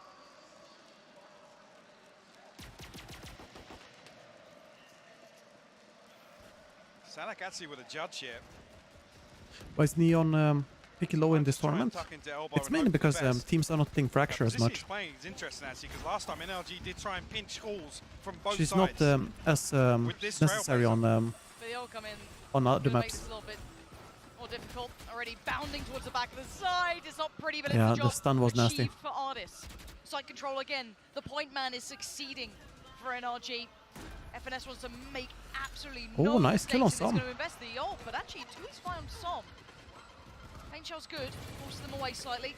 Let's try to connect that spam, but not quite finding what he wanted. Victor Swing comes peeking. in, Artis fit to go down, and suddenly there's a gateway open. Crashes and FNS are sweating. Oh, he got last plus 2, and Cows in. What a time to come alive! 3 big kills of the young gun 2Es. What can you do with it? That's one. Needs a second. One more second to play with. Gonna get him. Oh, he's going to be locked down. He's detained. Crashes is on the way. Knife in hand. He's going to dice him up. Oh, in front of the home crowd. The boos rattle out and NRG close the gap. And they tie things up 4 apiece. Beautiful. Even there, the only thing that secures that is Neon good on Fracture? Yeah. Well, things spiraling out it's of easy control. to get around the map, that's why. And somehow FNS comes away with this. The blind shot there onto Aspas, and then I think Cowanzine's already 1 HP from the decay. So an insta-kill with that snake bite. Huge round from FNS. Yeah. Now, we've seen a knife before, I think, but it was a similar situation, though. Back in a position where they're going to struggle financially. It was waiting, really, to have a close game, it feels like. NRG finally starting to build up into this. Artist having a good performance, Crashy's finding value, FNS starting to heat up a little bit himself and just closing down a couple of these rounds, but that did come off the back of a great deal of ults coming through as well. They're really at the start of their cycle again, whereas Louds will be hitting soon. However, Mike, you noted it, the money. They have tempered this purchase now. Loud are certainly not flush for cash. And again, just to come back, obviously, NRG closed that out. They've effectively reset in terms of the purchase for Loud, but they burnt up a lot of ultimates there. Like I said, I'm fine with the lockdown investment. It secures at a point where previously we've seen those retakes from Loud just explode and completely rip apart that post-plant setup of NRG. Still pretty close in my mind. I mean, a second either way. Yes, the lockdown was ticking away, but bloody hell. Still a 1v2 to get past. This is 3 on the trot here for NRG. Could be, I feel, quite likely to be a 4th. But we are seeing them bolstering the numbers on this B site as the time does tick down. That'll be huge after that map one as well, to come away from this first half with a lead, with some sort of comfort, something to build upon in the second. NRG focusing B once again.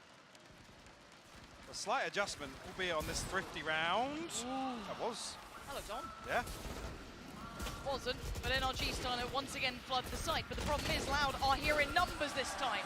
Gonna draw first blood, but it is traded back.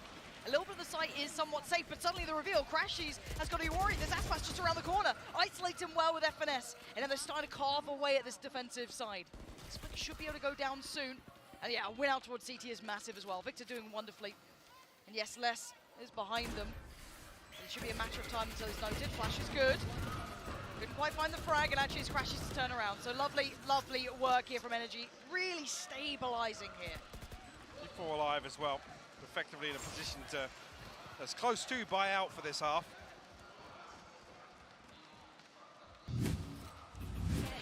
That's unfortunate. I think just picks up, tries to swap away from this scope.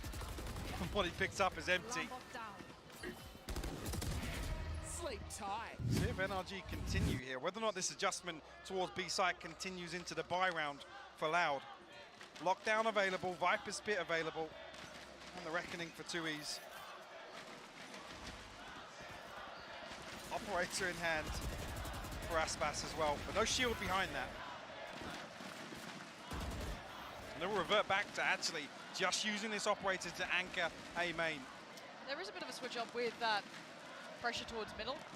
And because all you can really see is the same sort of presence on B long, this is quite a nice idea. This could be a nice little knife in the back, but it depends on the timing. This has to be, I was going to say, he's got to be careful of this. I would say and Artist is away Jet spread. And sends it. Luckily, Jet is probably the best. Trade in the swing, but that's answered right back in. So middle is actually somewhat under control by NRG. I'm looking for the backfill coming out though. I'm looking at 2Es maybe trying to pressure that. But already, Sadak in trouble, deleted by Crashies. I love this split, identifying so much pressure coming through from Link. They've just faded away from it here. Artist tucked on the site. Head of the ult, 2Es. Not gonna get what he wants out of this, and Artist willing to challenge, willing to brawl out. But Aspas on the back foot now as it's a 1v2. Tap on the spike, needs to draw some fire, which it does. They haven't seen him yet, now they have. Aspas, oh my word, 9 bullets to play with. And a dream crashes down to 58. He has to swing, and he's got the fight, unlucky. Crashies. Unlucky, he went for the turret. Here. Finally Loud starting to fumble a little bit here on the second map. That's only the turret to pull Aspas, or pull his crosshair placement at least away from that. I think got a couple of tags onto Crashies. Yeah, through the wall, I think. Starting to see just this aggressive mentality towards the game. Force Loud into some situations, slight overpeak from Sadak there. Lockdown committed from heaven. Let's get a few more rounds now. 2 more rounds. To get the most value from that, but then it's the overpeak. Aspas has the ulti here. And pendulum swing-wise, I do feel FNS currently does have a really nice grip on this game. Love that little additional mid-pressure. You can already see the utility put towards it as well, just to ensure that no one's going to hit that flank super easy. We do see 3 players committed towards that B side, but already further exploration from Aspas, and he has invested the ult behind this, so it's certainly not without some sort of venom to it. Now we hold. You can see the read coming out from it. Looks like NRG that there will be a further pressured flank, and Aspas with those knives could be it. How deep Aspas is already. FNS set up as a safety net for NRG. It's effectively a 4v4. Weapon advantage for NRG on site.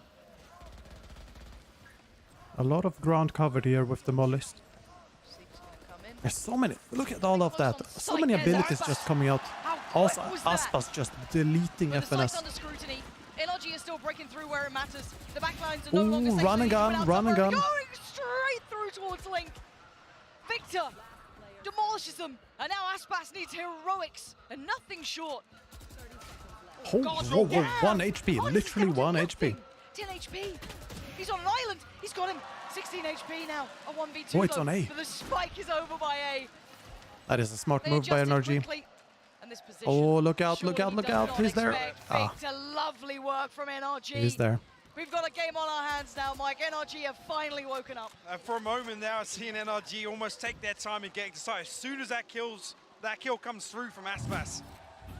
Slight hesitation, but they seal the deal. A little bit of aggression here from Victor with the run and gun. Beautiful. But it gets the job done. Round 12, 7-4 in favor of NRG now. 6 in a row. Loud need to break this if they want a comfortable second half. And two players actually I was crediting earlier on ahead of this map starting who had fantastic defensive halves. Tuiz and Cowanzine not finding an awful lot of individual impact in some of these rounds. Yes, Cowanzine's been stacking up with Aspas and putting him in a position, but previously they have been putting up numbers. Oh, just one away now from some. Should have had a bit of information off the back of the dog there. And the ult's going to clear the site. Yeah. Backline's not going to be pressured. Nothing to pressure that ulti. Timing now, wait on this a couple of seconds.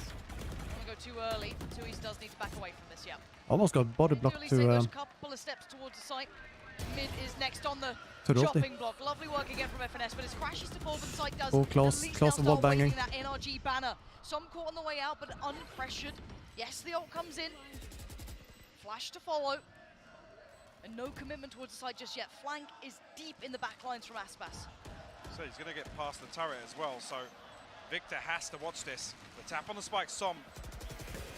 Not reacting just yet. Nice. The flash is perfect from Cowanzine. Oh, so close, so close. Art is dead, nice.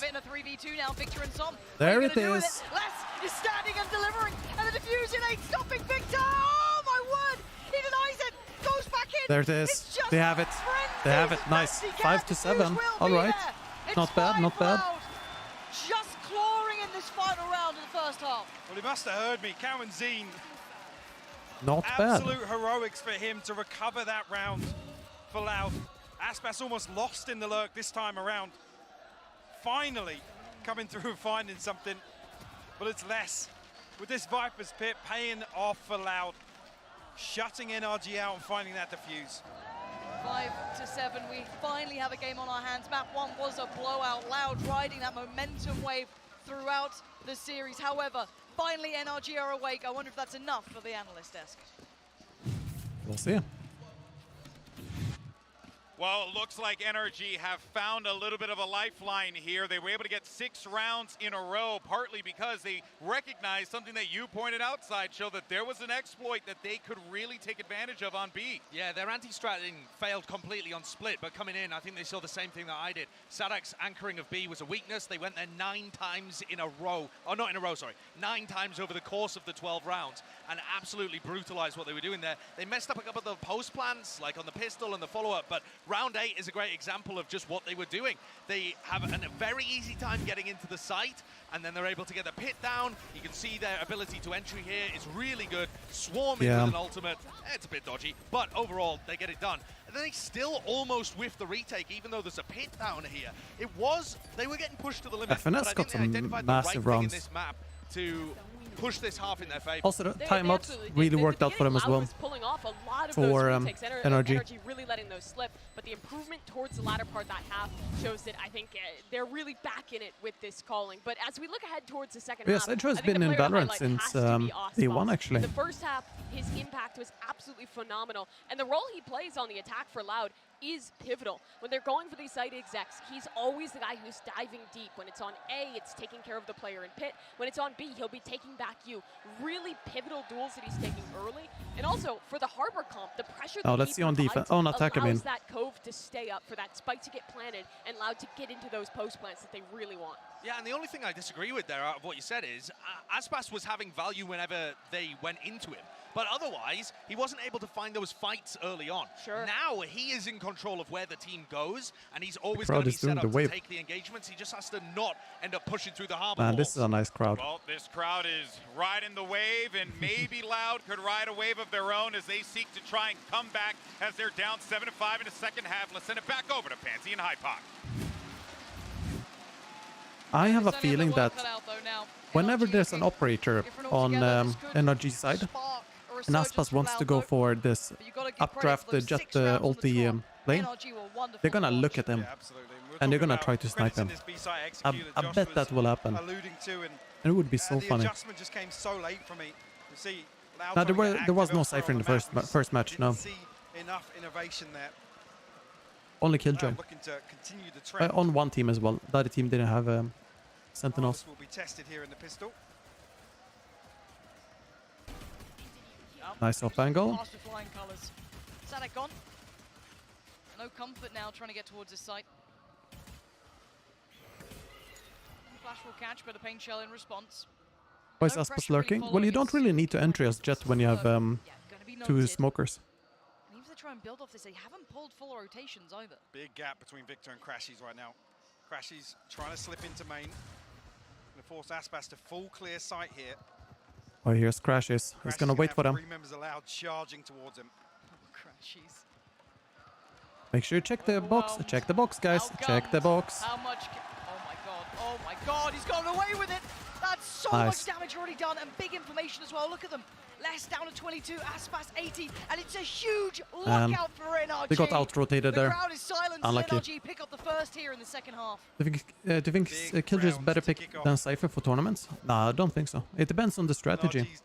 If you want map control with your Sentinel, it is really bad to pick Killjoy over Cypher. If you want just side control and good retake, Killjoy is pretty fine then. Opening this round up for them as well. Just depends on the strategy. The fact that he's not digging deep onto site, that full clearance is going to come from Loud, but also it depends on, do you have a good Cypher player? Not many teams that we've seen so far have good Cypher players. They have serviceable Cypher players, but not good. Crashies and Som tucked up very close. Nice work, clean stuff, really clean work, very diligent. You need to play him a lot to really get the best out of him. Well. So the rest should be very much understood and expected here. Might try and flash onto this. Nice. Find a consolation, but and there they are. There we go. only one kill. Is Cypher good on Fracture? He's pretty good on Fracture because you have very nice cameras for B site and A site. Your trap wires get a lot of value, and when you attack, there's trap wires that just completely make it so that the enemy can't go from one side to another and flank you. They have to go through spawn or use abilities to get past the traps. Yeah, round 3 lockdown, by the way. And yeah, huge tool. He's very, very good on both sides. Can be very annoying too. Like I said, what's strange is the purchase then forcing them into round 3 here, where it's just Sheriffs to play. Fabian, I would say the most difficult map is Icebox for Cypher, because in pro play, I'm assuming you mean pro play, you usually would play mid with the Sentinel role, and Cypher kind of struggles in mid with traps and variety, which means Killjoy is a better choice then, as well as you know, because of the turret and alarm bot, there's more utility for mid, while the camera is kind of limited, unless it's kind of hidden, but then it doesn't get as much info. Number of times on the buy rounds, just going through the motions, trying to figure out exactly where this Killjoy setup is. Someone crashes though all the way into spawn already. FNS tucks himself in behind screen. See how I focus that direction. Doesn't get cleared here with the Trailblazer. But he found him. Okay, No, they didn't. Just a frenzy, but look what it I thought they saw him. Finds both players. Because when the dog turns like that, it shows up on the minimap. Plants come in and a rifle recovered for Aspas. Hold on. Now that's it. That's the lockdown coming in that we were looking for. And you almost didn't want to see that. Yes, it's fine to secure. Aspas, he's thinking. He's actually There's two in spawn. This. Now Victor does get lucky. Oh! Nice. The timing on that snap from Aspas. Precious is on the site. He's sticking this. Wait, someone. He's sticking, guys. Anyone! Someone stop him! Crashes! Right under their nose. You can't let that happen. You can't let that happen, Loud. I mean, Loud do everything right on the way in. Crashes with just not a care in the world. Sticks that defuse. And even after the lockdown's gone, I'm not sure what the delay is in heaven. They just think, I mean, they bank on it being a tap to draw somebody out. Unfortunately, not in a position from long to stop that from happening. Som throws a wall up. Default to faked. seal the deal. There we go. 10 now, made for NRG. Loud pumping the brakes again. Second time out here. The atmosphere's certainly different now. Loud going to start feeling the pressure of the crowd going pretty quiet here. But again, we're not new First to time out this for head-to-head. Loud that we see now. So equally made. Mike, since since the match started. These two are somewhat inseparable, and it would have been almost uncharacteristic to be too one-sided. I'd hated if this had been a blowout game, potentially not even seeing the third if it went down like split. So actually quite happy to see a bit of a fight back here from NRG. And the fact that potentially we go to Fracture, which in terms of the head-to-head has been such a banger. Truly a tantalizing prospect. I think any Valorant fan certainly is looking for that. Whichever way you want it to go, everyone would love to see a third here. And as it stands, unless Loud make a stand now in this rifle round, Mike, I think we're going there. Yeah, it has to start now. So you're looking at the outcome of that previous round. Aspas comes into this with 3,100. Whether or not winning this round will mean we got that operator online. I said Loud previously did like this slow creeping default to try and dig out some utility and play very, very reactive. What's up, Jaden? Nice to see you. NRG also, though, showing a timeouts are decided by coaches. Willingness for proactivity outside A main consistently, and this hasn't been really dealt with once on the side of Loud. There's no info on A so far. They have the turret, but... Ah, yeah. Turret, yeah.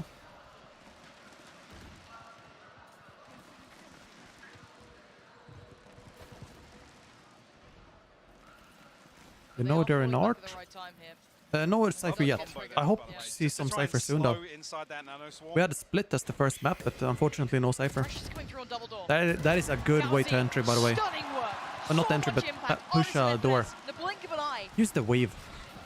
Considering the next round. It is real nice. 5 still standing for Loud here. Difference for sure. 3 players though from NRG looking to try and Alright, they're above you. That spike's not on the site until just about now. Victor even finding less. It ain't out of the woods just yet. The timing from NRG is divine. Dropping back in. The team play is just too good there. Just Aspas in a 1v3. Som's low. Nice. He's found the first. 2 more to go and a spike to be recovered. He's got a lot of work ahead of him. Victor up above. Som on the site. Well, the smoke missed. Oh my word, 10 seconds. He's got to find one of his two. Nice try. One. But nice one is not enough here as NRG will break through from 10. It's 11 now. Unstoppable in this half. That's one off the Blade Storm.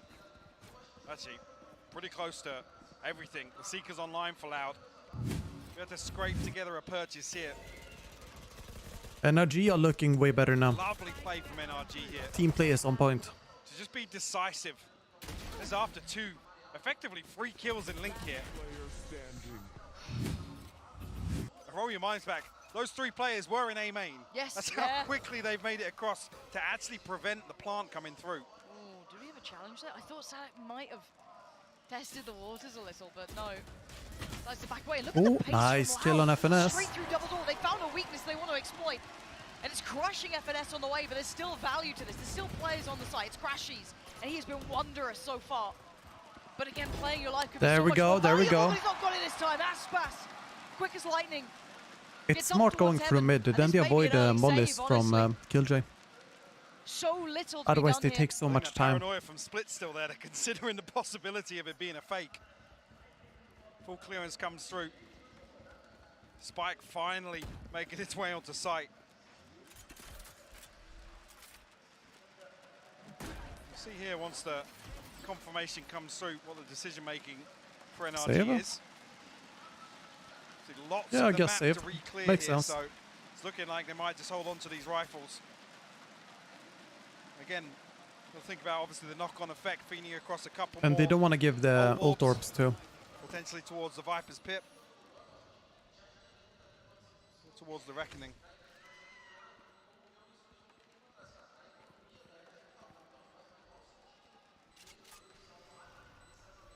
Now finally breaking in. I think that push through mid has been problematic, so I think Loud will continue to do that. Now it's like Cowanzine having some mad impact. But two very different looks, right? Previously it's a slow creep, deal with some utility, figure out exactly where people were playing. Being faster like, works well. I think we know where FNS is playing. Just gonna swing. Let's pop. Yep. Would they dare do it again though? Because your thing in mind games is surely they're going to reinforce this. They're going to either bring players around. Because this has been absolutely the launch pad having a couple of close rounds this time. And the difficulty being this kill coming through on Link basically completely mitigates Crashy's setup. Yep. It removes any threat from the alarm bot, the nano swarms. But what do you do on nano swarm here to counter mid doors? There's a bit of a difference. They adapt on the fly. Good. That's good. Crashy's deciding to bolster the hold, but this time it's not the same look. And now there's a hard push on the B. In the first half here from NRG. Maybe reading that, actually that previous round is going to draw them towards double doors. It should be less resistance. Well, that is an annoying wall. Nice kill on Aspas though. Oh, Crash is 10 HP too. He was taking some stray bullets. His HP is worrying me to no end. 10 HP. How much can one man do? A little bit of spray. Oh my god, it's so close. They do get the plant down. Spike's in. They've got the time on their side. Does Les stick around? Well, he can't now, really. Needs to back away with the rest, yep. Looks like the post plant will be set towards long. LG might be forced to respect this a little bit. Finding a little pocket of safety. This will offset the timing by a couple of seconds. Two nano swarms still. First one popped preemptively. And the cove removed straight away. Oh now this wall's going to be ticking away though. Crashy's going to connect towards Sadak, and Tom's going to be sitting on the defuse. He's going to be taken off. Oh, nice try. Cowanzine holding on, but Ard is still fighting as hard as he can, but the time has evaded him. Nice, nice.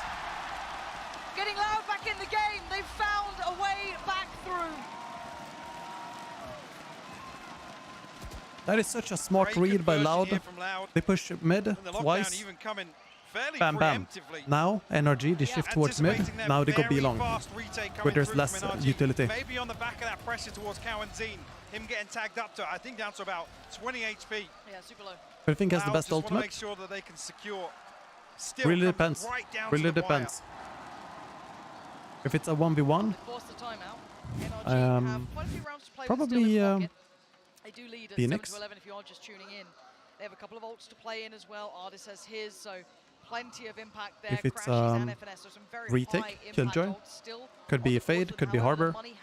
It really depends their money is in on the situation. Maybe Stingers, maybe Sheriffs, maybe a Frenzy or two, but we have seen that having impact. Not going to underestimate it, but Loud have found a couple of answers. So the question then becomes in this, what are the answers coming back here for NRG? What do they have in store? How much adaptation can they bring out? I do love the contrast as well. Obviously, talking about that B-site execution, NRG were leaning heavily on this rinse and repeat, almost a carbon copy, time and time again. Yeah. Loud, happy to show just a little variation every single time. It's all based around pressure and looking to punish a player out of position. The sort of things I was talking about with the difference between Sadak and FNS. So we've seen that on display here on Pearl. NRG, let's see if they're going to try and fight for B main here as 3. Previously seen a similar stack towards A main. Ardis gets very deep. It does actually have the showstopper as well. I think he might use it. To go for it. This player needs to be so careful. He was blinded by this. maybe baiting out enemies. We can use the showstopper. Boombot decides to be invested and pulls away here. Timing. Yeah, he's caught out. He was sloppy. Trade though for Som. Som is always good for a headshot with this gun. Always. Or reckless. The amount of time was a Belfrog. Trade off of utility. But there's not as much commitment towards the site. I'm watching that spike back away from B for a second here. Nobody's working A site, so it definitely will be a B site here. B site hit. Are they holding for the position to come out from this? Les, watch out, Les! Oh, okay, yeah, nice. Warning shots. That B site will be the one to be pressured. Victor, the flash is gorgeous! Oh. Massive work. So if he could do any more damage, that'd be unbelievable. Can't get away. Caught in the heels and dragged back down to earth. Loud win that plant, but this is damage done. Victor's got a rifle. Aspas, though, leans into CT, takes out FNS. The Seeker's going to confirm where these players are as well. Now everything's noted. There's no more surprises. Agrashi's only have that Stinger really to play with. Oh, nice. He doesn't get to keep it. Victor now 1v3. They are lined up. They want him dead. Might just try and make a mad run for it. This is going to be 8 for Loud. Clawing back this game, Mike. I started to think this one might have been all over, and it certainly isn't. What does Victor do now? There we go. Nothing. There we go. No more timeouts left. 3 rounds separating them. See what's behind this purchase for NRG. A lot all right, Loud. But ultimates are plenty. This is the way forward. Everything but the reckoning online here. NRG lean heavily on those in terms of the setup. This is either going to be an incredibly messy round with a whole lot of ults coming in. Total overhaul here, maybe on the back of the Viper's bit from FNS, but this defensive setup completely flipped for NRG. 2 timeouts for a team, yeah, one per side. And then they reset in overtime. He could be the gateway to opening this round up. Someone's in a lot of trouble, and he's dead. Aspas breaks in. And now they're just divided. And Conquering Loud are getting closer. Another flash is good on Is on the angle. Calzine's got to be careful here, and he's decided to back away into the safety of the Bazooka does nothing but some splatter on the wall. Finds nothing. Sends a Rosa. Oh, nice, he baited out Artis. FNS has to be careful here, he's getting surrounded. Yeah, he's in a whole there it is. They are slipping. They are slipping so hard right now. Back, 2 big kills. The site is theirs. The final 2 players, Victor and Crashies. I don't know if they can say into this. Yes, they have the lockdown, but is this the time? Do you allow both teams from USA? No, Loud is from Sao Paulo. You've been allowed back on the site. Turret takes in Brazil. Contact. Sadak now fully aware. And time is ticking, and NRG they are from the US now. This one's done, it looks like. Already backing away. Crashes with... Oh, absolutely not. The Aspas is on the hunt. And Victor might just be the prey. Oh, he's just spammed it in. Hope for the best. Victor will punish that. If he can stay alive, that's probably the best he's going to get out of this. Oh, I didn't know he could wallbang that, by the way. The just around the corner. He's dead. That is cool wallbang. Loud and knocking at the door now. NRG. It's not really going to be used that much, but it's... and the showstopper thrown into this as well. I bet you could do some very annoying plays with like with recon bolt or something. For NRG. Oh, there should be 10. They can't even really buy it. No. But why America's it's the league they are playing in. Brazil is included in the Americas league or region. For how good his flashes are for setting up Aspas. Yeah. This is him and Aspas just previously it was Latin America, but they slammed them together. Towards Connector, finding Som with no utility. No awareness actually on the side of NRG. A very deep hold from Som, anticipating that pressure coming towards site. Yeah, they didn't want the Doggo to be killed there. Sheriff's a frenzy for FNS. An awful lot for NRG to make this one work. Got what they need on the site, but just on the other You're side gonna take a lot of damage. 50 HP. That's lovely. The backside was not empty there. Players, Victor. Fantastic connection though.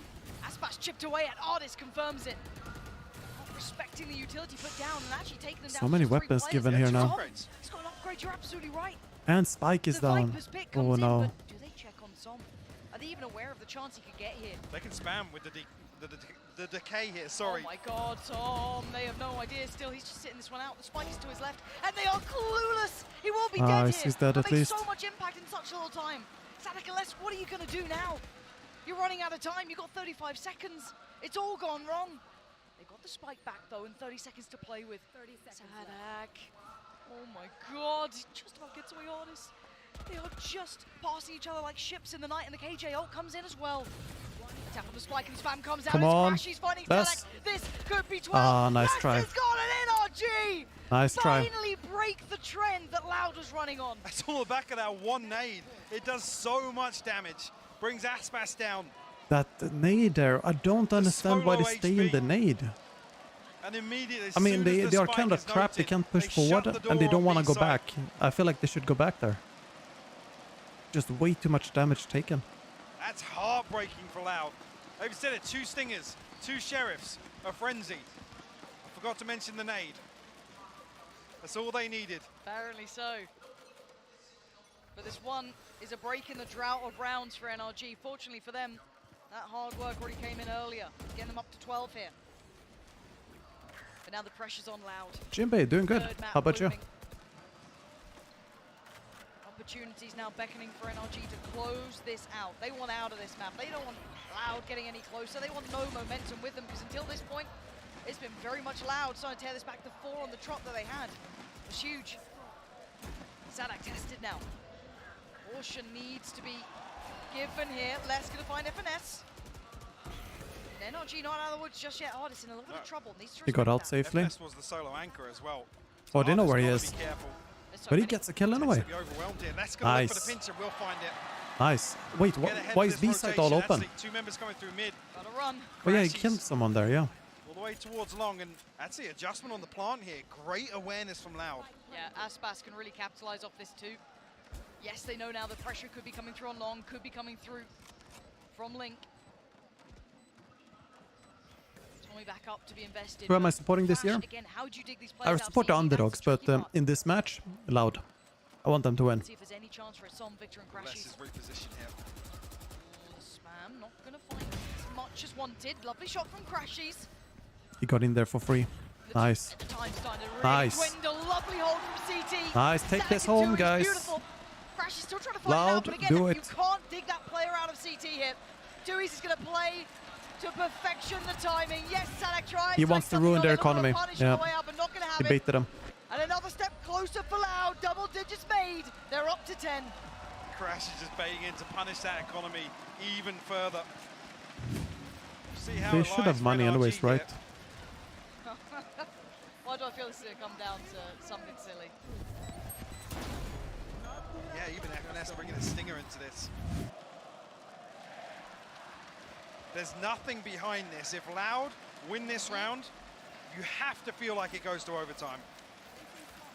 I feel like DRX are very powerful right now, Jinbei. I feel like they are super powerful. Oh, heavy hold on mid here. Oh, watch out, guys. Come on, watch out. Don't fall for this. Oh, nice. Wallbang. No. Oh my word, that's perfect. No. Just Crashies still putting up a heroic performance. Oh my god, he's read it.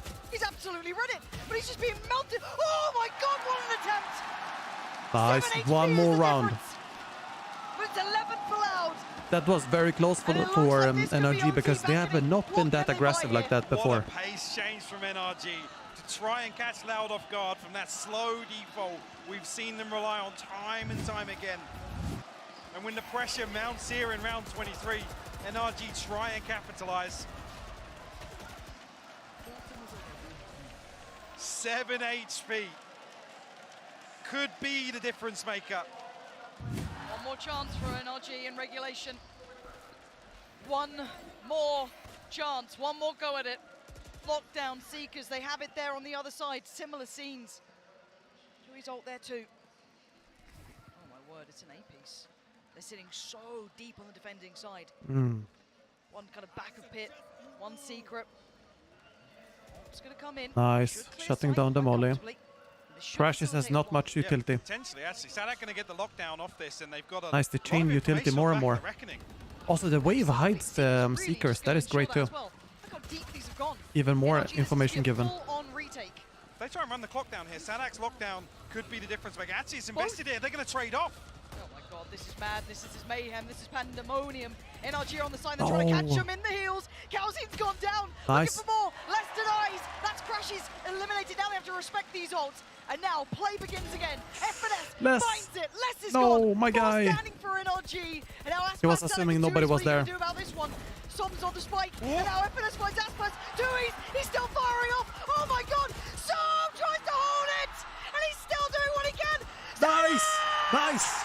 Overtime. It's gonna be OT. 12 apiece. Loud, bring the game back. Unbelievable that we've even made it this far. How on earth, Mike, have they done that? The Cove was shot down. What a comeback for Loud to claw their way back in. And what a crazy round to see it happening.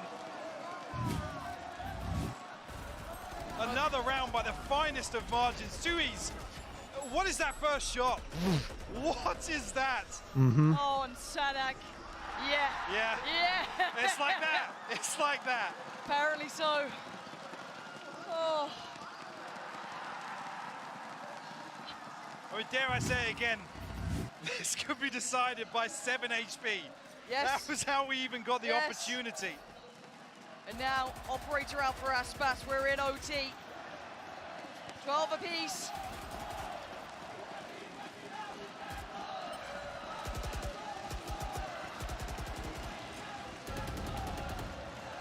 This is what it's all about here between these two.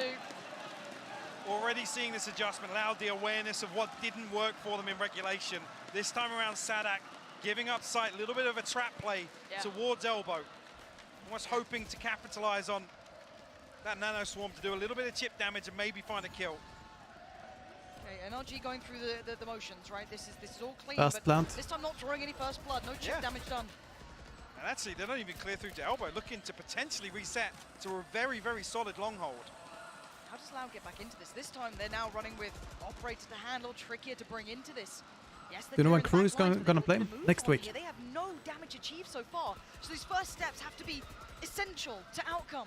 Calzine slowed down, Sadak trying to clear towards the back of the site. No, teams don't draw now. That's the first bit of damage achieved, and now he looks with the tap on the spike. Next victim, FNS! Calzine and Sadak, they're just heating up. He's pushing the wall. He's getting so close.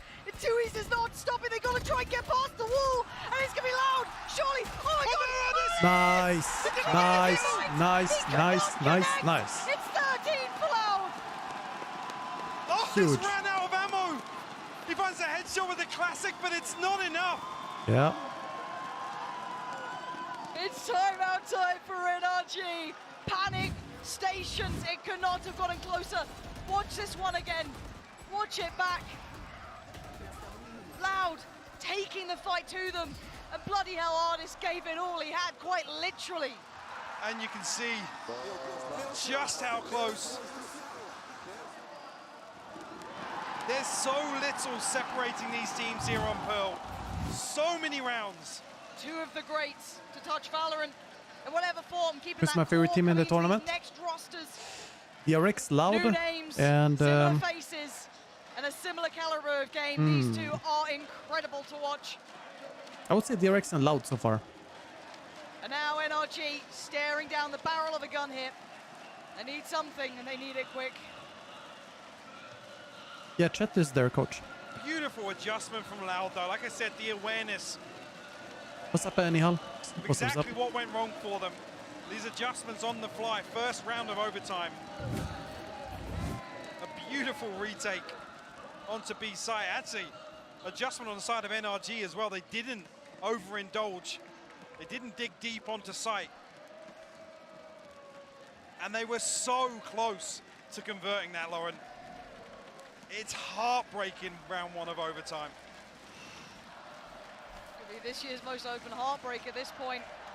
13 to 12, the pressure mounting. Crowd is on their feet. They are waiting for this one. Flash will note the players, NRG. Drifting on this. 3, they're working behind it. This is going to be an all-out brawl on long. This could decide the game if they commit to this.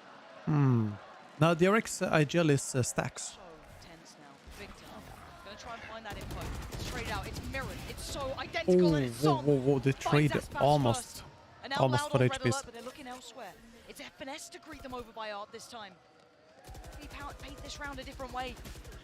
Oh, some chip damage. Really at this point before FNS trying to hold them back here. They've actually dismantled. What are your thoughts on NRG Som? I think he's proving people, proving haters and doubters wrong.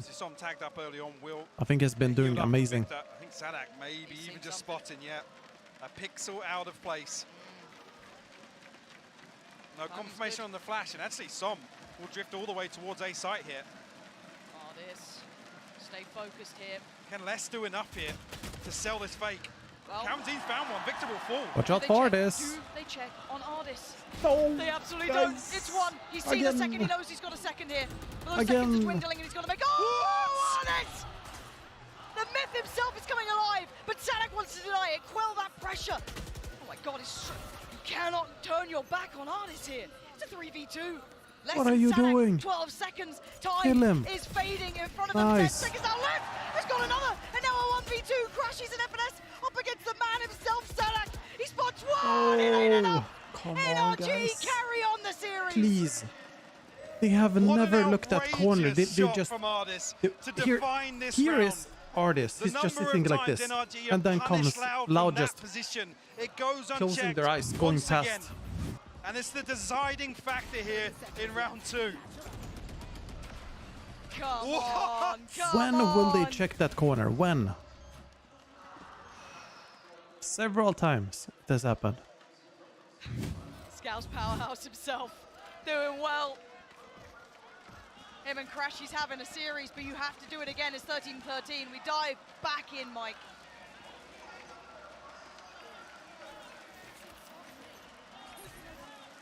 Early on, NRG setting up towards this B take.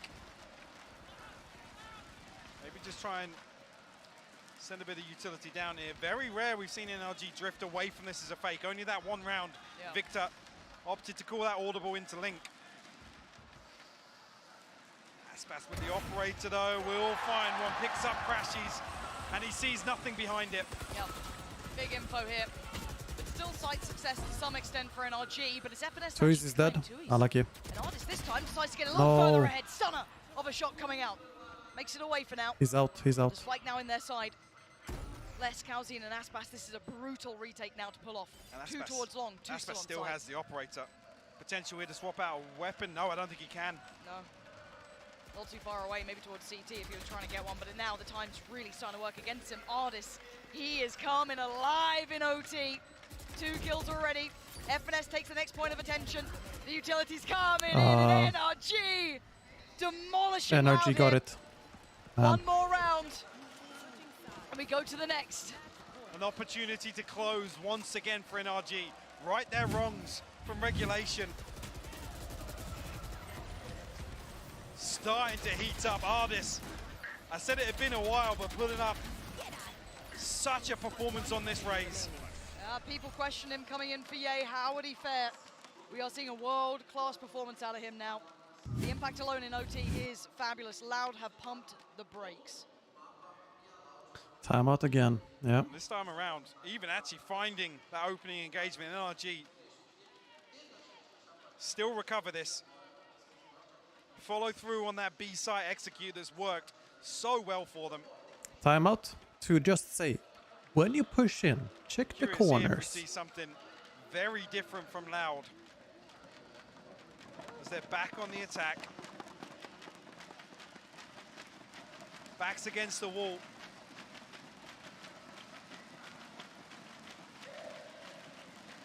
The fact this even got competitive is unbelievable, isn't it? Such a deficit throughout regulation at times, closed in on and taken here to OT. 13-14. If NRG win this, fracture. I'd love to see it. Look, I just want it for the sake of the game. Loud close out, fair play, but still. This has got an operator. He's looking to really mix things up. He's towards double doors right now. And that was a pressure point. It was a big pressure point. Kawazine, nice. Quick as lightning. Artist strikes and Kawazine's down. NRG, come on, guys. Loud, what are you doing? This game into the third. 3 more bodies to locate and put in a body bag. Tui's less than Aspas. Try and make something out of this. NRG previously have done so well at converting these rounds with a man advantage. They drift into a much deeper hold here on A site. They're going to explore B main. That should open things up for them. Shroud saying that Loud will lose if it goes to Fracture. I don't think so. That's the green light. If it goes to Fracture, I don't think they lose. Back towards A now. A double flank coming through. Crashy's just falling away at the right time still. Not overstaying his welcome, keeping cool in this. You don't want to give them opportunity. When Aspas is still standing, there's still always a chance. And a key molly just to slow things down here, actually. To buy time for this flank. You need one of them to find big impact here, Mike. Aspas, this has to be everything. And why do you push? Him away. Why? Less than 2's. Oh, it's perfect. And we have to go the distance. Surely 2's trying everything he can. They have lost control. They've lost so much control. This game demanded GG's. it. It deserved a third. And we go in the distance. Map free. Fracture now on the horizon. Yeah, I don't think they will lose. Cannot wait. Might. Yeah, might win too. NRG with so but I feel like Loud, they have Loud clawing their way back in. Probably no problem coming back from this. And Crashies as well. Crashies had such an insane performance here on Pearl. Yep. So many rounds just on the back of those two players. And I gotta say, this felt didn't have the same bite, the same pop that we've seen previously from this Loud composition. Could be signs of the pressure starting to get 1-1 right now, yeah. It could, but I feel like if it was last map coming up. Map, it just wouldn't have been right for this game. This position in the corner there on B side for both teams was the MVP position. Like that position got so many kills, so many good rounds just ending there. My, tip of the hat to Crashies, had a great performance, but Artist to me on a role that we hadn't seen in a long time. No, it's not best of 5. Yeah. Worked well. It's best of 3. Best of 5 for semis in the playoffs. On this slow creeping default, then to have things like the operator coming out in overtime just to completely disrupt some of the things that worked so well for Loud. You've got to give credit to FNS in that regard. Absolutely, between him and Chet, really I hope we see some Neon. Neon is very nice on Fracture. See it throughout these couple of moments. We saw, what the difference of 7 HP made. One player made they could pull out Cypher, but I don't think they will. I mean, some of these moments, If that would have been something that obviously Loud then capitalized on and close out, that would have been insane. Could you believe it? Well, I feel like NRG doesn't really pull out Cypher anymore. So many moments in this map. And we get because they probably run Viper, and FNS is on Viper. It's one of the maps that was so characteristically good for NRG back in the day, Optic, should I say, back in the day then. But Loud always were up to the challenge. Artist can run Neon, I think. He used to play Neon or FPX. I don't even know how to call this one now. If I don't remember wrong, he used to play Neon. Map 2 is. And Yoro. Come into this, it basically becomes a best of 1. Absolutely. Literally, I mean, I'm so excited to see what NRG, if they have anything cooked up, to bank on this as the decider. Pulling out all the stops now is such an exciting prospect for NRG. It is, and that prospect will be really hitting home in just a moment's time. We're going to go back to the desk, quick break, all of that jazz, but the game will be coming up in just a second, so do not go anywhere.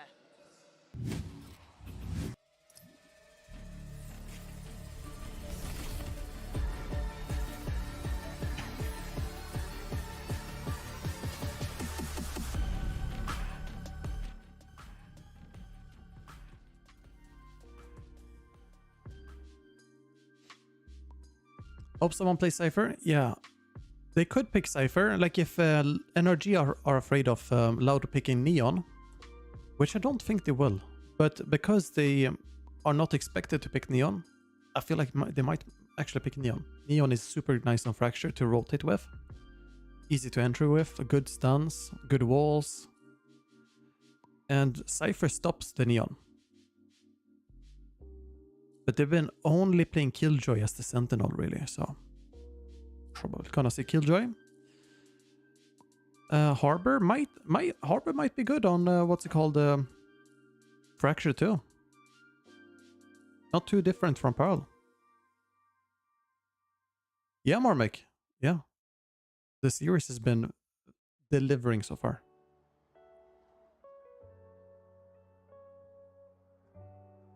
Does anyone on Loud play Cypher? Let's see.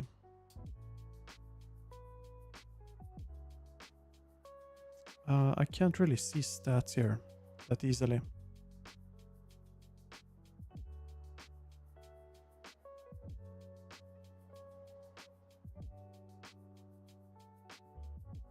Maybe?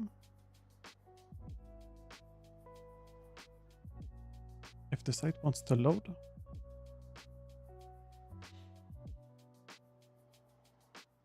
Yeah, if FNS plays Cypher, then they have to basically forget the Viper, I feel like. And Viper is very nice on Fracture. Let's see. One player on Cypher here. This was last year though. No. Yeah, this was last year. I mean, almost a year ago, completely. Let's see, other maps. Cypher, Cypher, Cypher. Oh, here, Cypher, on Haven. Also a year ago.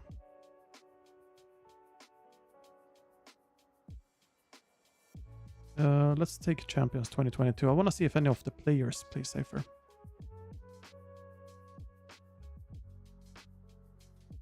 Let's play Cypher. Aha.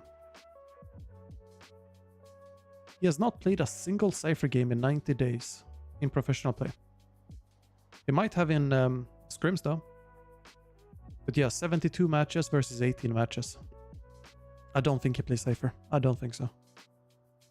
It's gonna be like when XMS and the others played Cypher. It's gonna be like serviceable, but no.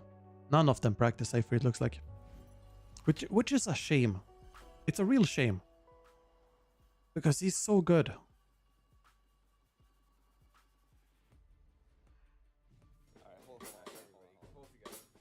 We're all knotted up 1-to-1 in this epic battle between NRG and Loud. Definitely doing the Americas region Omega proud. bracket starts We're gonna be going on to a map Wednesday. 3 on Fracture. Mimi, what a game. I mean, Thunderbird. just the calls, Gambit, the shots, they are not in Valorant artists just anymore. throwing And bullets Ascend, into they didn't smokes and become getting partners. kills for no reason. The But they man's still absurd. compete. It was unreal. I mean, it was incredible. We start out that half just thinking, all right, it's over. NRG's going to run away with this one. And then Loud comes out with these absolutely beautiful site execs pushing Osboss deep. He's having incredible performance round after round. And despite all that, NRG still pull it back in overtime. Yeah, it ended up going way further than I thought. But that is the first map loss dealt to Loud. And NRG had to fight for every inch of it. It was absurd, the difference. And it came down to some bonkers plays. I felt like Crashies and Artists were doing everything they possibly could to stop their team from flumping out of this tournament. Yeah, and GB, you mentioned the call. Some of the ideas in the last few rounds of overtime from NRG to win this out were great. The post plan where Artist is satcheling up. I think it's this round right here where he I'm gonna go grab some water. I'll be back soon. I think 3 kills in the end to win that one. And then he pulled out the AWP in OT as well on the defense. I mean, that call too, he's just Like jumping him the in. doorway. What is this? Who does that? But it's such a perfect read on what Loud was doing. It took him a while, but those last few rounds, it really felt like FNS had the perfect call to close that one out. But think about this, the amount of effort that is being put forward by NRG to make these rounds happen, and it just feels like Loud just shoot good gun and win round maybe. Like, that, it's nuts. They're so freaking, I mean, I'm not trying to like devolve what Sadak and Fraud are doing over there, but it's like just a natural raw aim from these guys. It's disgusting, Josh. It definitely is, and I think they've got some clutch power in these big moments. But I think also there's some big things that have been going wrong for NRG that they fixing that last half. True. To me, one of the big ones was the pistol, right? Loud have won 3 out of 4 of the pistols, and this was the first one that NRG were able to take. But it goes deeper than that. It's not just the pistols. NRG forced twice as well on the previous maps. So this was the first half where NRG didn't go 0-3 or 0-4 to begin. And that was one of the biggest things that propelled them to that advantage. And then they only just managed to scrape it through anyway.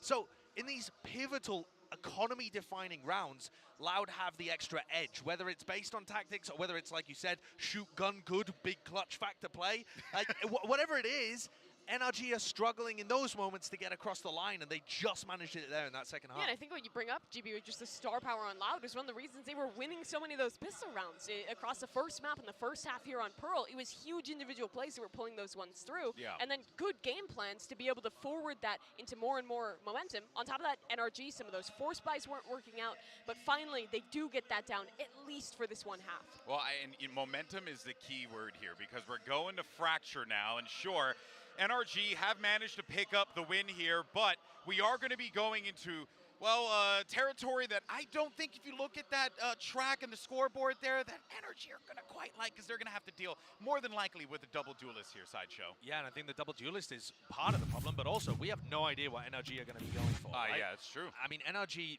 this team, this core, used to be amazing at Fracture in the past, but that was when Victor would play Neon and they'd play crazy aggressive behind that. We don't know what comp they're going to run. Is Ardis going to be playing that primary duelist role for them? We just have no idea, and it worries me, because Split, their anti-strat against the double duelist, just didn't work. They fell over. Yeah, and for me, I'm looking at the defensive side for both of these teams. For NRG, if they can do a little bit better, you saw they only got 3 rounds on the defensive side versus the double duelist on Split. If they can do better against that here, and also for the side of Loud, in their match against Gen G, their defensive side started off dismal. They almost choked that map away because Sadaka, I think, really struggled to call with that composition. Yeah, both defense sides might be a big cap here. Yeah, potentially. And of course, you know, we're going to be waiting to jump into the action here in a moment as the players are going to get loaded up and ready to go.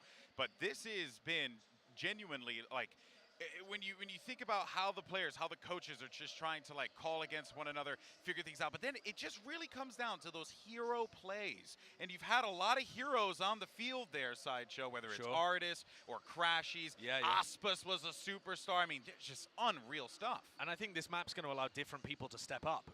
We know who the big players are going to be, I think, from Loud. It's going to be Aspas and Sadak, the double duelists. They're going to be asked to do a lot. On the other side of things, we don't actually know who Chet's put in that star position. Is it Victor, going back to the Neon? Are they going to have Ardis run Raze on the map, maybe? Because the Raze actually looked really good.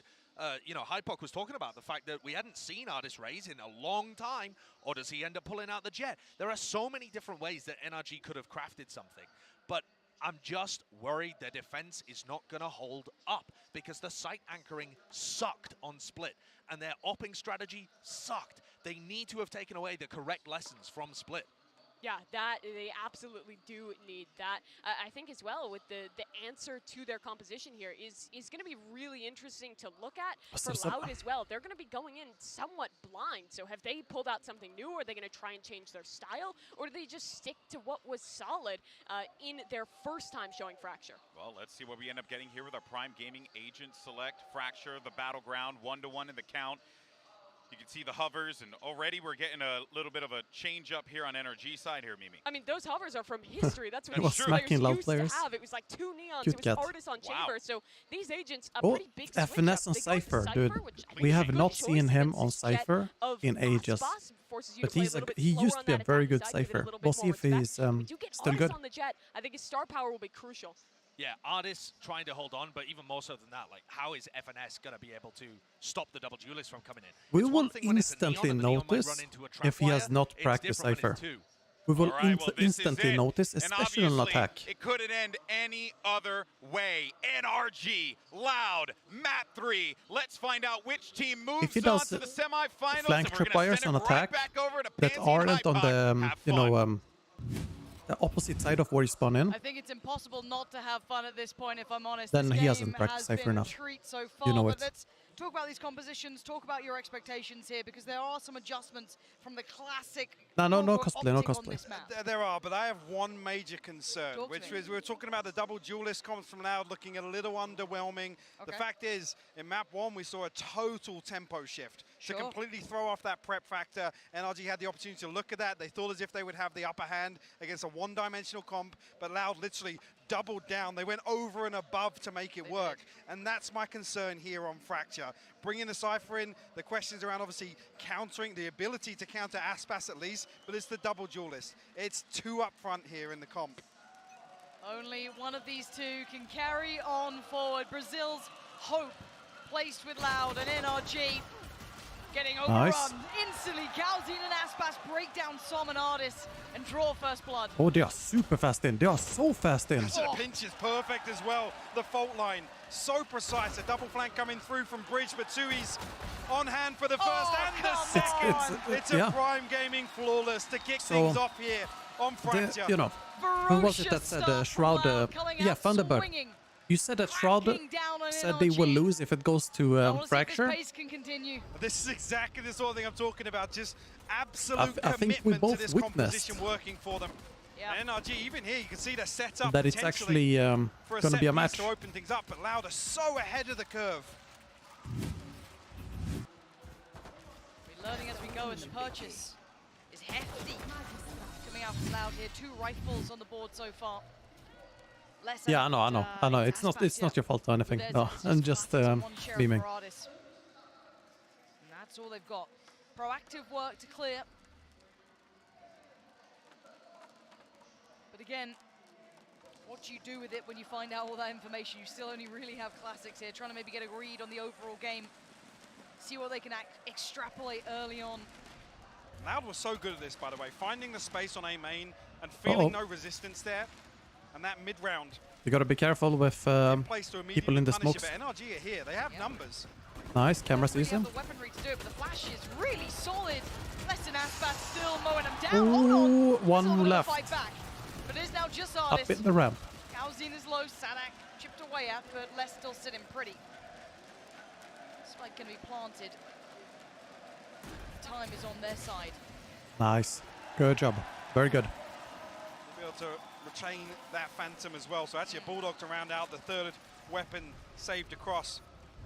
Let's see your setups, FNS. Actually in a position for Aspas to get a rifle back on the board as well.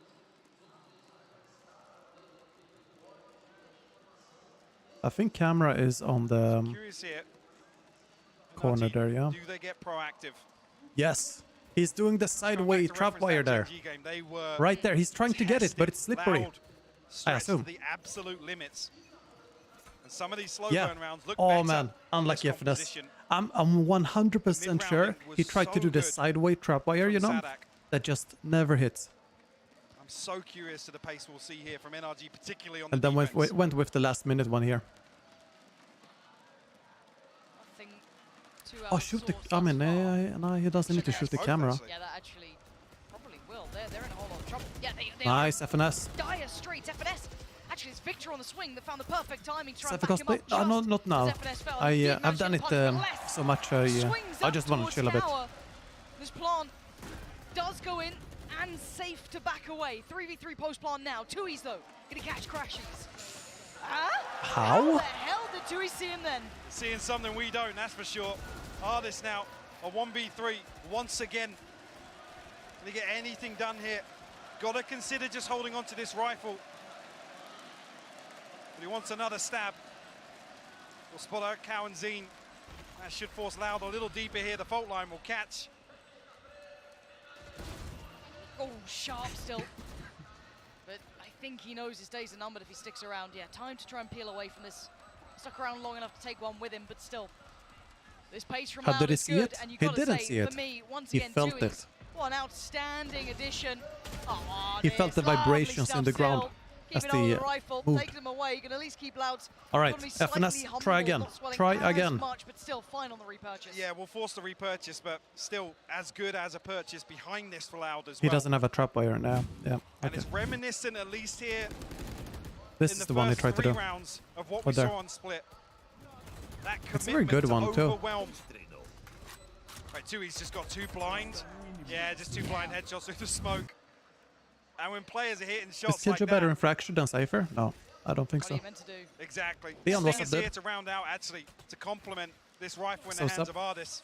But he's been good at him. Oh, he's trying it, Ardis. Made some fried bread earlier. A valid attempt, just trying to be some good food. Sort of How about you? saboteur to this FNS. Nice try.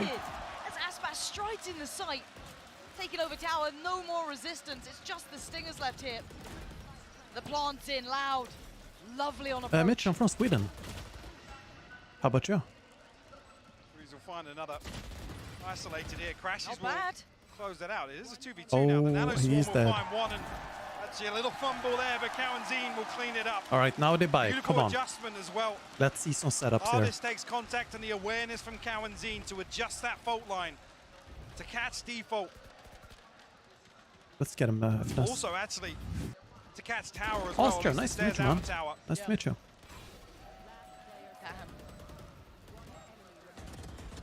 Al's ultimate's just about coming online. How you doing, Daniel? Welcome, welcome. 5 available, missing the Rolling Thunder and the Showstopper. Okay, okay. So I see the trapwire there. NRG do have an orbital strike and a blade. The trapwire setups he has right now, it's like in round 1. It's basically a safety net versus pushing. But since he's not even pushing here, he could just use one tripwire there and But Aspas exploding towards site, no Som on the way through, but by now Spike's actually being safely ferried through. Around using two of them. Thus far. Sadak might get the next layer. Not in. Just around the corner. Great timing and completely unaware. NRG seems so out of it. I wanted to chill without, because I've always done it before. As well. Crashes isolated, but still finds one. It's still a 2v3. It's possible. Crashes has the What's up, Fantastic? What's up? They're both coming from the same side. Oh, newcomer, welcome to the stream, my dude. Welcome. Really We're watching some matches here. Have that diligence in case Aspas was lingering. Dewey's do they catch him? Yes, they do. That is a good headshot. Do they even have the time for this? Going to just start that defuse? They could stick it. And they could absolutely stick this. To defend this, Les needs to get involved. He has to try and do something. The stick on the defuse. Nice. They've answered back with a second to spare.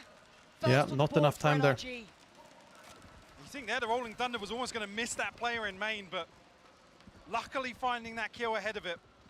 And NRG on the board. Big investment from Loud, actually. Yeah, I will bring back the suit. Don't worry. I will bring back the suit. Difference here with the lockdown. It's a great awareness, though. As soon as they find this kill onto 2Es, they know they have the time. Fantastic. Welcome, man. Actually tagged up very low. Flash to counter an early push. All right. The aggression continues for NRG. Go through the space, but Victor, find the information on the back of it, the smoke, to prevent any quick progress here on the side of Loud. Are pretty alright. For A side, it's pretty alright. You can do even more wacky stuff. Able to navigate you can place a camera that sees straight into spawn. For defenders. It's always less than Sadak, constantly pressuring here. And look at the attention they've drawn. Craving a response, NRG responding kind, but now Victor not going to be desperate to slow this down, and does really well to buy this amount of time. The smoke almost going to seal the deal here. Loud should have access to sight, but they're hesitant. Oh my god, Ardis, turn around. Yeah, he's going to catch Les and send him to the Shadow Realm. Sadak going to burst on the site though. Loud should be able to get a plant out of currently? I'm currently diamond free. Surround's going to come in. Sadak swings through, takes the fight towards CT as 2Es to succeed against Som. And now the push through again. Sadak going to double down on this aggression. Loud fighting for territory and winning it. And now FNS and Ardis, what do you do? Up and above Ardis! Decapitates Cowanzine! Takes down Sadak! And now 2Es has to sit and watch as NRG fight their way back in. Good job by FNS though. Made the right decisions here. You can see the awareness of potentially Ardis making his way all the way into Arcade already. The aggression comes through with the Rolling Thunder. Ardis with 2 fantastic shots. Keeps Loud in check. Just 2 rounds separating them. The timing there almost. If Les, I think Les actually goes quick on the rope initially. About halfway, and I think that's why. Ardis still catches him. Just a second or 2 either way We're talking about slim margins on that previous map. Continues here on Fracture. Loud will call a timeout. Like I said, a little bit hesitant for me there. Outside B main, usually so good at reading the setups and playing this reactive play style. This time around, a little offbeat. You can see the check-in here from the coach. 20 more seconds to have a conversation about what the approach may be. Chet on the other side. I hope FNS goes B now. Now do have lead currently at 4-2. But at this point, NRG starting to work it out, starting to hit that form, and we asked for a superstar performance out of Ardis. Thus far, 10-3. Very good. More than up to par. But now we see what the adjustment is for Loud. Oh, he goes A. Get too far away, but the economy they will have to somewhat respect. He does one way. You can see what the purchase looks like. I see a Stinger and Bulldog. Maybe? Excuse me. Not even a Spectre, just Sheriffs. There it is. Oh. Spectre for Aspas in the end. But the full purchase sitting pretty. Oh, he used one way. Yeah, he has one way there. They haven't got that swell of wealth just yet with the 2 on the trot, but they will be soon if they keep this sort of performance up. I know exactly where the one way is based on. Actually, is it a one way? I think it is. Off the rip here, because there's a couple more bodies, but Ardis yeah, because he was looking towards the gate from inside. Try and pressure this north side of the map. They've had free access here towards Sand, though. We've seen it tested a couple of times. Crash is good for it, going to deny Sadak. Bulldog still in play, though, with 2s. And 4 players very quickly here. Yes, Les is looking for that punish, but the commitment still looking like it's towards Sand, but not finding the success they really want. Smoke's organizations playing these players to play and how to... They earn through organization, sponsors and investment firms, as well as merch sales and so on. Yeah, there's the one way.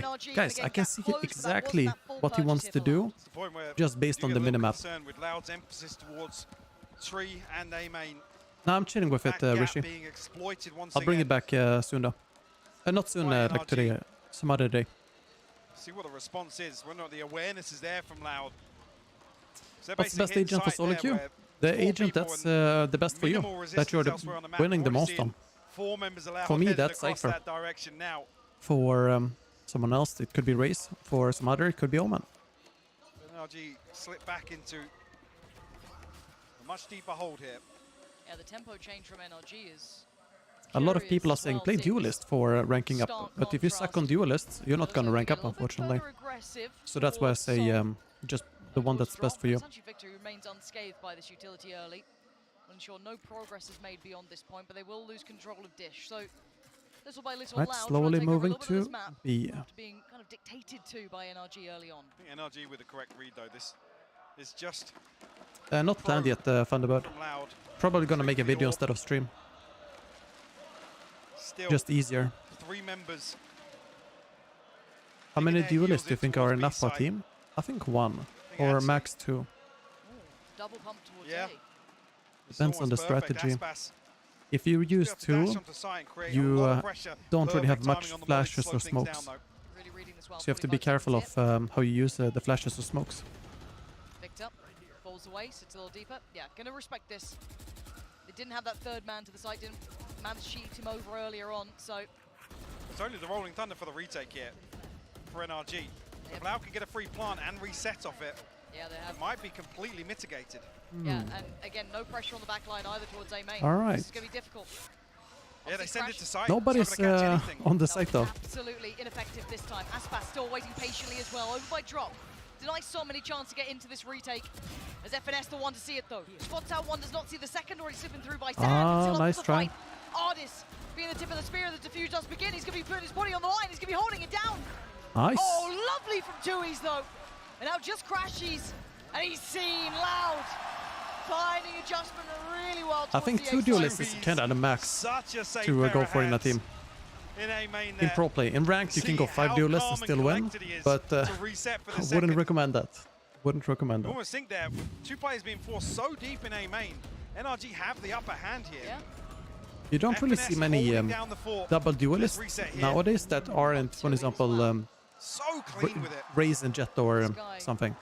see why he's on Loud. Previously, you would see like Reyna and Phoenix or Reyna and Jet, like just some weird combo. 10-6 for him, leading the board for Loud here. But that was Operator in the hands before of teams here, started doing a lot more tactical strats. Could be grounds for a little switch up here. Still proactive to clear through the Some north side. teams would actually just say, well, you go and shoot enemies. And that's the strat. The trips as well. He's looking to try and shut down Aspas on this dash. Let's see if it even comes into question. Already Artist back on the case, but the timing just slips away. As Loud creep towards the site, and they're further ahead than expected. He could have a terrible surprise, but he's so aware. Nice. Nice shutdown. Yeah, Finesse is pretty good on Cypher. But again, look at the setup in A main. Yep. Les and Sadak again take the space. But I'm looking towards Dish. They're quick to this time, quicker, should I say. Still able to put in a potential fight. This is why I don't like playing 3 people where Cypher is positioned. That window of chance is slowly but surely closing. But the site is now somewhat under Loud control. Yes, NRG have to peel away from that. You can make it more efficient by having 3 people where Cypher is not. Have his hands full, but Tui's needs to survive. He has the orbital strike here. So he's that late round piece here in the post plan. I think actually NRG considering just holding on to this operator. Yep. With Som bringing a stinger in, he will get the upgrade. They will ride this one out. Yeah, that fragile economy would be brought in, would be a problem. Loud navigating this incredibly well though. Do NRG switch up where they get aggressive here? I mean, A main always feels a little awkward to push through. Yeah. Especially without a raise in this composition as well. On the side of NRG. They need to prevent Les and Sadak from Reyna's not space used yet now. Time and time again. Yeah, this work from Loud is wonderful. Succeeding over by B. I mean, it's taking that space on it's a banger of a shot from Aspas. You can't even fault Artist there. The timing, pretty painful to watch, honestly. Yeah, with when he drifts back towards Arcade. Could have been a completely different story. Yeah, the difference in that round being essentially 1 kill. That's it. 3-6 though. NRG decide to take a moment here. Holding for a second. And maybe I think they have to stop playing 3 people on wherever Cypher is, in my opinion. Towards Arcade through Dish. Or switch it up. Dare they challenge that A-hall approach, that A main positioning.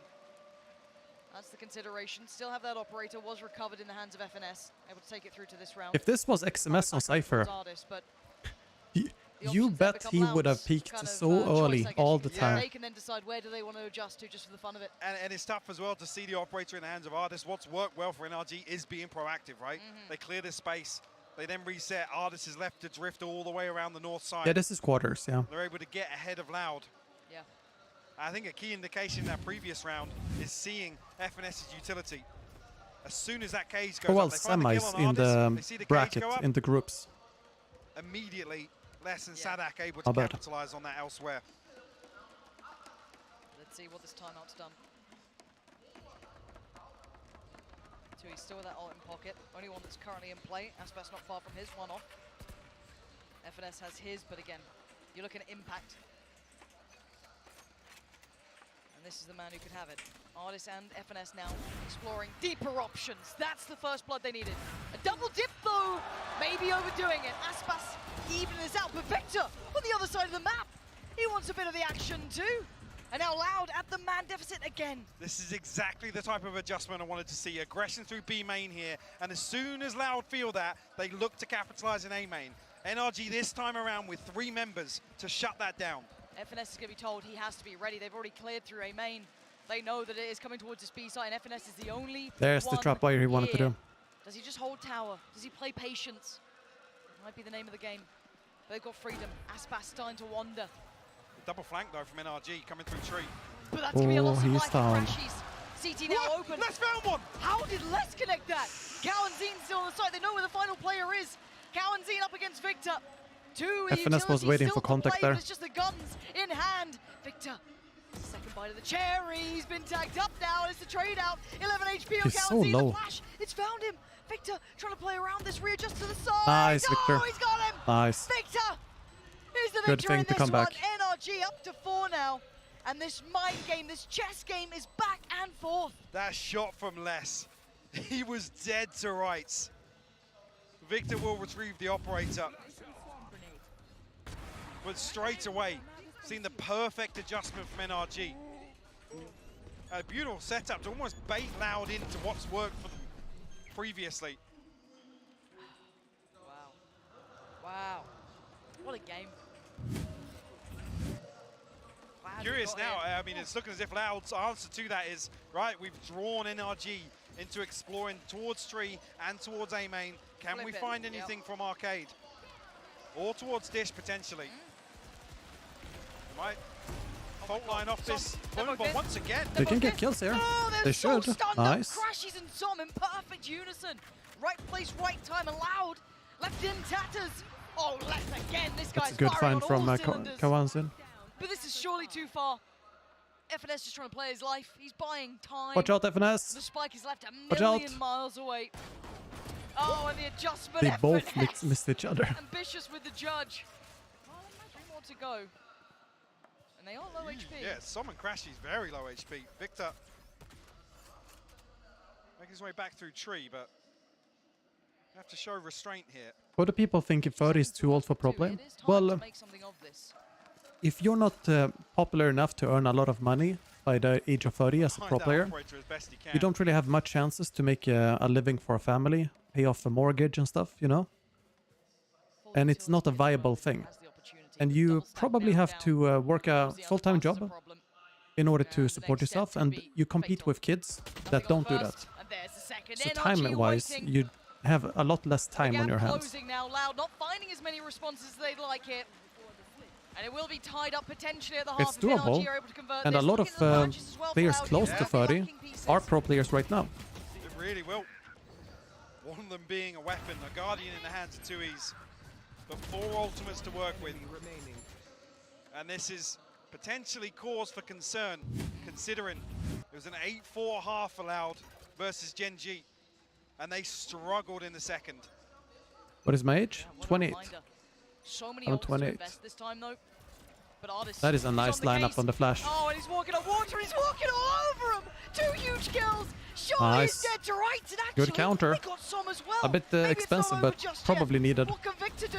He actually avoids him. Oh, nice. But Sanak denies the ulti in place. It's a 3v2.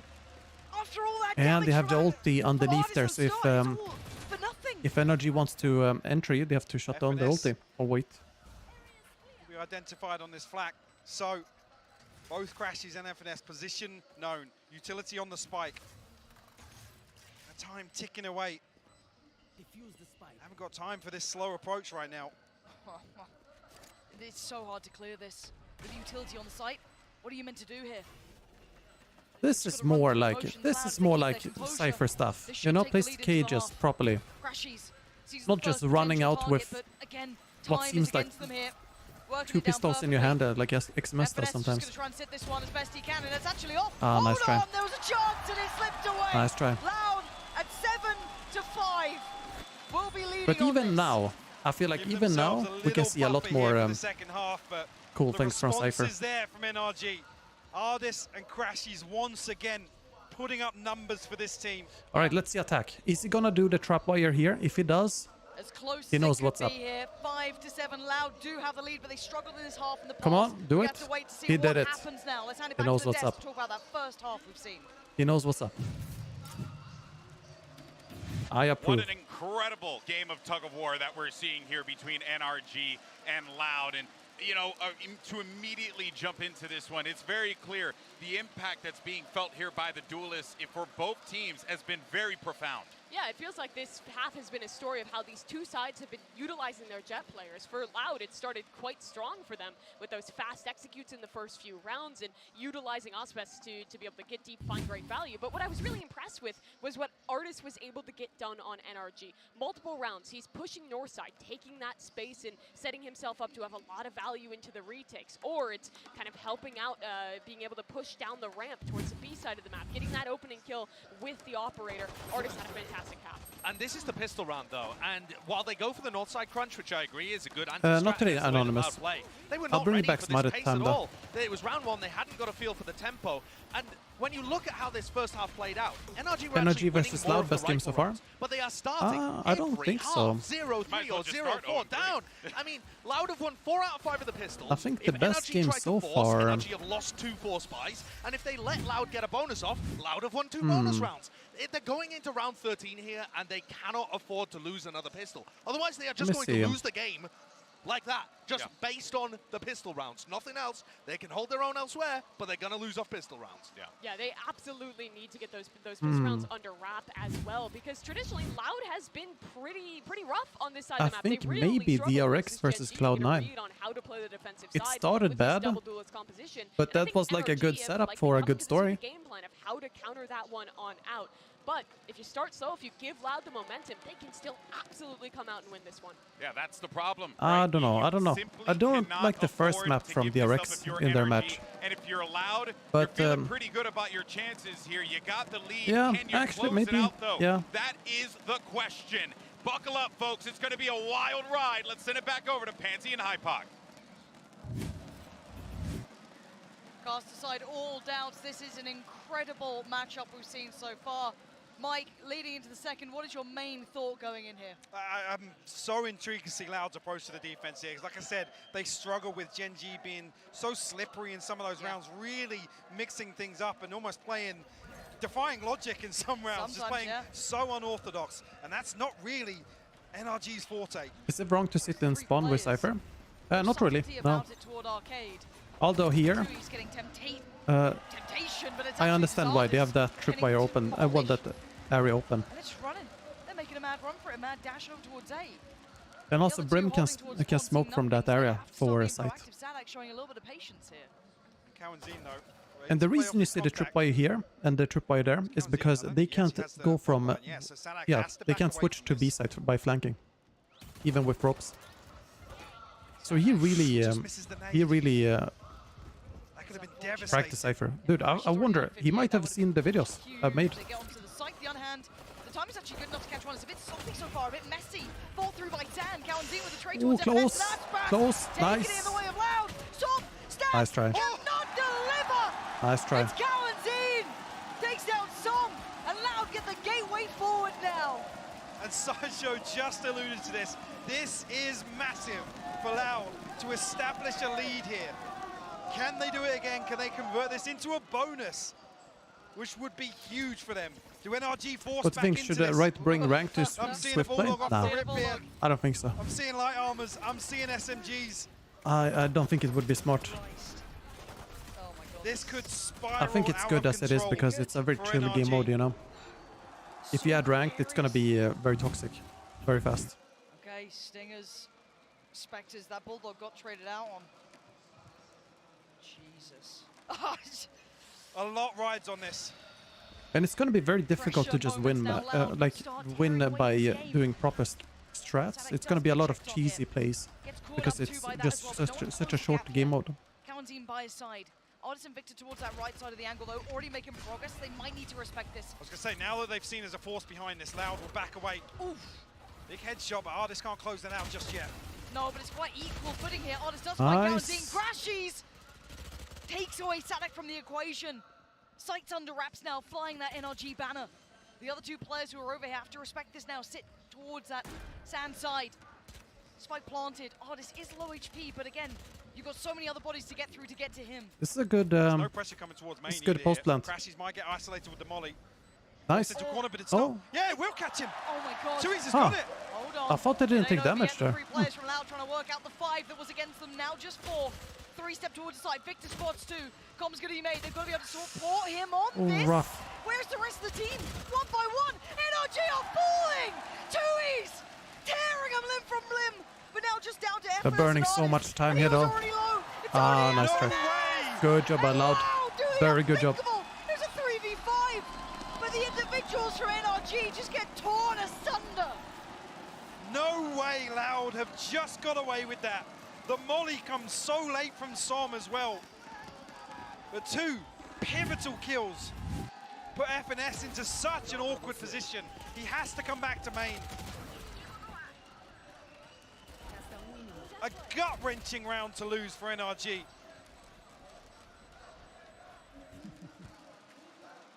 And a big boom for Loud. For me, TUI's has been man of the match. Love what he's been bringing, the impact alone in some of these rounds. The ones that matter, ever present. And now pressure on NRG, starting to nice mount, headshot. But, well, Artist certainly up to the test. Anyone else? Will Aspas find FNS? Oh my God! Oh He's got man, so much of a chance. Artist traded that though, but they won out by Dish. So Aspas is still in this one. Oh, he's waiting. Anyone dare go for it? No. But he reads his fake so early on. This should be called out to less. This got a judge. Just domed. Ultradis somehow did wonders with that Sheriff. How do you get past less? He's just going to buy time. He's just going to be a nuisance as long as he can just buy a couple more seconds. Smokes really good. Gives him space to work. Nice try. Oh, there we go. That's an annoying shotgun. You don't expect it there. Look at that same position again. Potential to convert this. NRG will call the timeout. And they've had a fair shot of these first few rounds as well. Loud potentially getting caught off guard in some of these scenarios. Man, you can feel that pressure starting to rise. The atmosphere thick with excitement here. The crowd knows this could break the back of NRG. Buy is here for them. Ult for Ardis. 2 away for Victor. On the other side, lockdown for less. What is underneath the stage? Ground. Again, NRG need answers. That's a huge ultimate to have as well. Coming into this round that potentially could break the economy once again for NRG. That wicked Loud 11 rounds and NRG a broken purchase. Potentially back on those stingers again.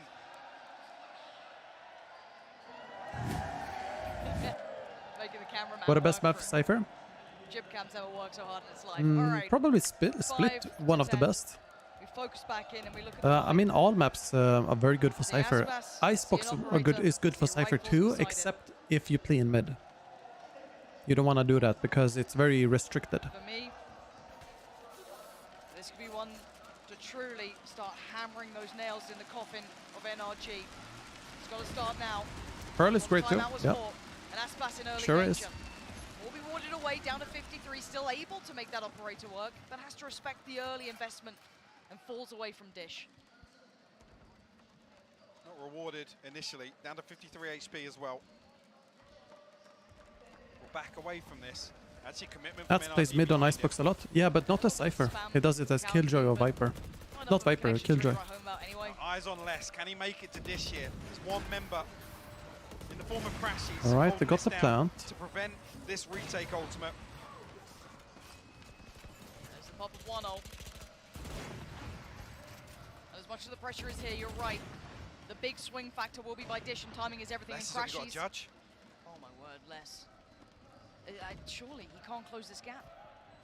She should now be on red alert. Nice. There it is, main threat now. He does play W Cypher at mid. Yeah, but not in pro play. Not in pro play. That is completely different to streams and so on. I enter frag as Cypher in my matches, but I would never do it in a pro game. Want to keep these weapons. Rifle, the Vandal going to be kept with 2Es. The operator with Aspas and 3. We'll see if he does it in mid. Like, the reason you don't play Cypher in mid is because if you want a camera mid and get vision, it is very easy to just shoot it out. If you hide the camera, your vision is restricted. And you need the camera with the traps there. Otherwise, your traps are just shot out, and then you don't really have much control unless you peek. Yeah, it's a very good corner to plant on, because you get the plant down, and then you run away, and you have molly lineups. And you position yourself here in A main, and it's just looking straight forward to shoot whoever is defending. I mean, defusing. Proactive beginnings, Mike. down 2 judges now in the arsenal for Loud. Sadak playing very close up here with NRG happy to show presence very early on outside A main. A deep smoke. Cow and Zine here in support. Should have that fault line coming back online shortly. NRG though slipping towards the operator of Aspas. Precarious, dangerous. Waiting coiled like a viper. Oh my god, nice time. Takes out Ardis, takes up the head of the I'm sorry to hear that, Adam. And now sorry to hear that, Energy working with far less than before. The rest of Loud slip away slightly, not too far, still wanting to hold that A main control. Victor found space on Icebox, I don't want to hold A or B as Cypher. B is very good on Cypher. I think he's seen Victor. Oh, with Cypher, man. Still winning the fight over by main. The pressure, whether or not they expect it, is going to be coming through well, good recovery from NRG here. To get the trade at least. Kaozi now locked in between. Mass. Oh, he got stunned. Performance from Son, but when he needed it, he got stunned. But he was pulling out his gun there. Earlier on, down so low. Good trade for Som. And the 1v2, Aspas needs a rifle, gets it. But the ults are there. Som and Crashies both have round-saving ultimates if called upon. Som trying to play safety. Aspas gives away position, trying to check as he goes. And the players will hold a good crossfire here, draws the attention on one side. Crashies digging deep now for NRG. They are not out of this game yet. There's only really the judges that ultimately are the demise of this A main hold. God almighty, how? He was walking out with the gun there, so he spent too much time just running before shooting. A crucial kill to flip this back in NRG's favor. Sheriff's into this one. Yep, could be 8. Very much could be 8. See if anyone gets any opportunities, any slipperiness to be had. All right. But now that early attempt at aggression gets warded away. Trapwire changed to this because they don't want anyone to take the ropes behind them. Guaranteed because of that. In terms of the finances here. Very loose hold here on B. But Aspas, that is the tripwire I talked about before. Outside tree. The diagonal one. Likewise outside A main. Oh, Ardis. 5 HP, max range, headshot damage. I have a Matthew. I have. Although I play more League now. I mean TFT than League. Haven't touched League in years. Nothing denying the plant. But TFT is really fun. The threats. No, FNS not going to fall for that. And none of these looking too threatening just yet. Yes, that initial shot towards Ardis was a problem, but he's now able to kind of stabilize, sit back a little deeper. Should allow the cross to nice. have as well. NRG up to task. 2Es. Still good damage. Needs a whole lot more to make this round actually a potential. Some already set up with a molly as well, yeah. Seen on the picture. Line up Larry with the molly. Should allow NRG to hold on to pretty much all these. Oh, he tried to he tried to headbutt the molly. Bloody hell. Nice try. Making a go of it for sure, but you all can hear the time. Like a year ago, or like 1.5 years ago, pro players laughed at anyone who said, just try and headbutt the molly. It was actually a thing that Lofar started, you know, to recommend people to do, especially pro players. And people would just laugh at him, and look at this. People are trying to headbutt mollies. Because the alternative is just looking at the molly. Yeah, this is a huge round for both sides. It won't reset the economy of NRG. But if there's investment behind this and Loud win out, it's going to reset a lot of this progress that NRG have built up already. Already see the operator in hand for Aspas. Showstopper available for Sadak as well. And the lockdown. Orbital strike behind that. But NRG, the only thing they're missing is Victor's null command. Yeah. Tense now. Starting to feel it. Starting to feel that end of game pressure coming in. As you said, big swing round here. Certainly could be the gates fully open for Energy to kind of close round by round at that point. Money keeps getting brought back down for Loud. Ults get cycled through. Have to see how they work those investments here. Some fair amount to play with. Oh, they want to go away. I'd have to give credit to my eye. Ardis, marvelous. Needs to keep it up. Huge day for him. Yeah, really showing why he was such a prized possession during this. Fitting in well, it looks like. And what a test for him coming into this roster, facing off against one of their biggest opponents. Not an easy task. A couple more seconds, we're going back underway. Let's not forget, actually, that first run of 3 rounds didn't really equate to much because it's level pegging now in the second half. Did you guys know that the Cypher Cage is one of the fastest activating smokes? Gorgeous from Victor. Opens up the A side. Is Dapper Cypher better than FNS? No idea. I haven't checked Dapper in years. How long can he stand here and try and take the He didn't play Cypher for like a year or two. He's doing everything he can. It is a 3v2 though. A year and a half, I mean. Still have so much work to achieve. The ult is ready though. Buying seconds here. The lockdown considered, I think. Rolling Thunder going to come back in, buying a couple of precious seconds, and the plant now attempted. There's the lockdown. Plant will not be denied by this. Nice to deny the ult there. Trade-off of ultimates here, and it almost locks Loud out of this site. 2Es and less. Still want to make a go of this. They need a spark. They need something to ignite this round. 2 players on site, 1 above Som. Waiting on the swing here. There's going to be watch out, guys. It's done well too. He's still going to get 1. Oh, I thought he was going to snap to it. Not to be. And here comes the spiral rounds. Loud now needs to be worried. I was talking about investment. This one actually swings the pendulum back. Loud will be kicking themselves with that exchange of ultimates. Like when it comes to Cypher and having good placement or utility, it's like a thing every pro player who plays Cypher just should have under wraps. Because there's like no maybe type of utility. There is, this is the best and this is less than best. 2Es throwing the orbital strike out. FNS all they have to do is just look at videos, information, resources, whatever, you know, online. You don't even need to do the work. Memorize it and use it. It's like math. Nobody's saying, well, this way of doing algebra is actually better than the normal way of doing it. Ball's starting to really roll for NRG. Less though. Going to take a wind out of themselves a little bit. Let's get away with just a tag into the loving arms of Ardis. Good trade for Sadak. It ain't over just yet. I have. Showstopper available. And you're right, but FNS going to take down Kaunzine. Good, keeping even numbers. Nice. Aspas takes a right. Oh, wow. My God. Aspas doubles down. Doing all we said we need heroics. And maybe he's the hero they I'm chilling without it right now. I've had it on so many times already, so just want to chill the What a ridiculous round when everything looked so good for NRG on the way in.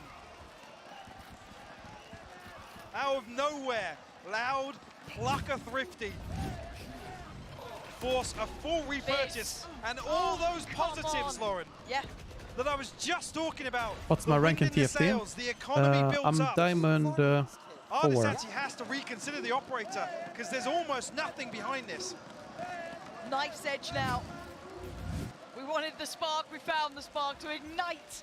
My highest is Masters though in TFT. Almost knocking at the door and bringing it back. It was in the last set. Revitalized maybe Loud now. We look towards 12, but NRG not done yet. Still have something to say in the matter. Me too, Adam. Me too. Work, fast work, less. Still alive. Ardis tries to dice him up. The flash not good. This is sloppy. It's not working out here. Aspas delivers a missile to the brain of Victor. Speaking of missiles, Sadak, bazooka. Oh my God, posts it. Finds nothing. And now they're so close to killing Som. Som still standing. Less than 2Es. Got an uphill struggle and a half. The spike's down, and they've got everything they want here. 2Es barely got utility to work with. Less, not really much to be seen here. You played Dragomancer Luna? Dude, I played Dragomancer Karma. That was busted like crazy. And I loved it. Like he wants to slip away here. You have to at least scrape some weapons into the next expert. Dragomancer Karma, and you just blow up everyone's board. Fighting fire with fire here on like the round starts, bam, bam, bam, bam. You just chain the ability to kill after kill. 4K Cowanzine and Tui's going to struggle behind that. So many people will tilt it as well. Rightfully. Rightfully. And again, it's right down to the wire. 1 round separating them now.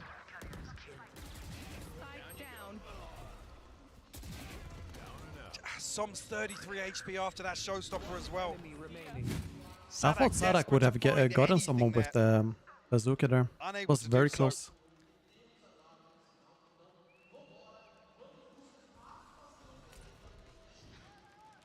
Seeing Loud stacked up towards Dish. Yeah. Now they might just clear through the north side of the map once again. Repeat that thrifty success. A stinger in the hands of Cowanzine though.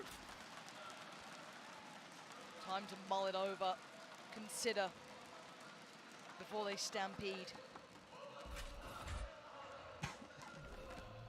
It's only less than Aspas here. Could be a quick rotation from Sadak, but again, keep in mind his purchase is not perfect. Oh, that's a very nice pick from Actually has a gap to Aspas. work with here too. Now it is sent home. He tried. He tried. And he wants more. Aspas hungering for it, fiending for it. And Sadak still got his side. FNS creeps. Oh, the timing. That could have been the death of FNS. Oh, they are chasing for him. Aspas is on the hunt. He wants blood. He wants FNS gone, and he's got it. Man. Oh. Digging deeper than before. This could be 12 on the board. Crashes has it, maybe. He might have it. Back in. And now Aspas and Sadak still standing. They're just but delivering more. themselves to crashes. Is it all his to be had? Aspas getting closer step by step, but he's down so low. And time is against him. The chances That's are the way. going as we speak. That's the way for NRG. Out of the round. This is going to be it.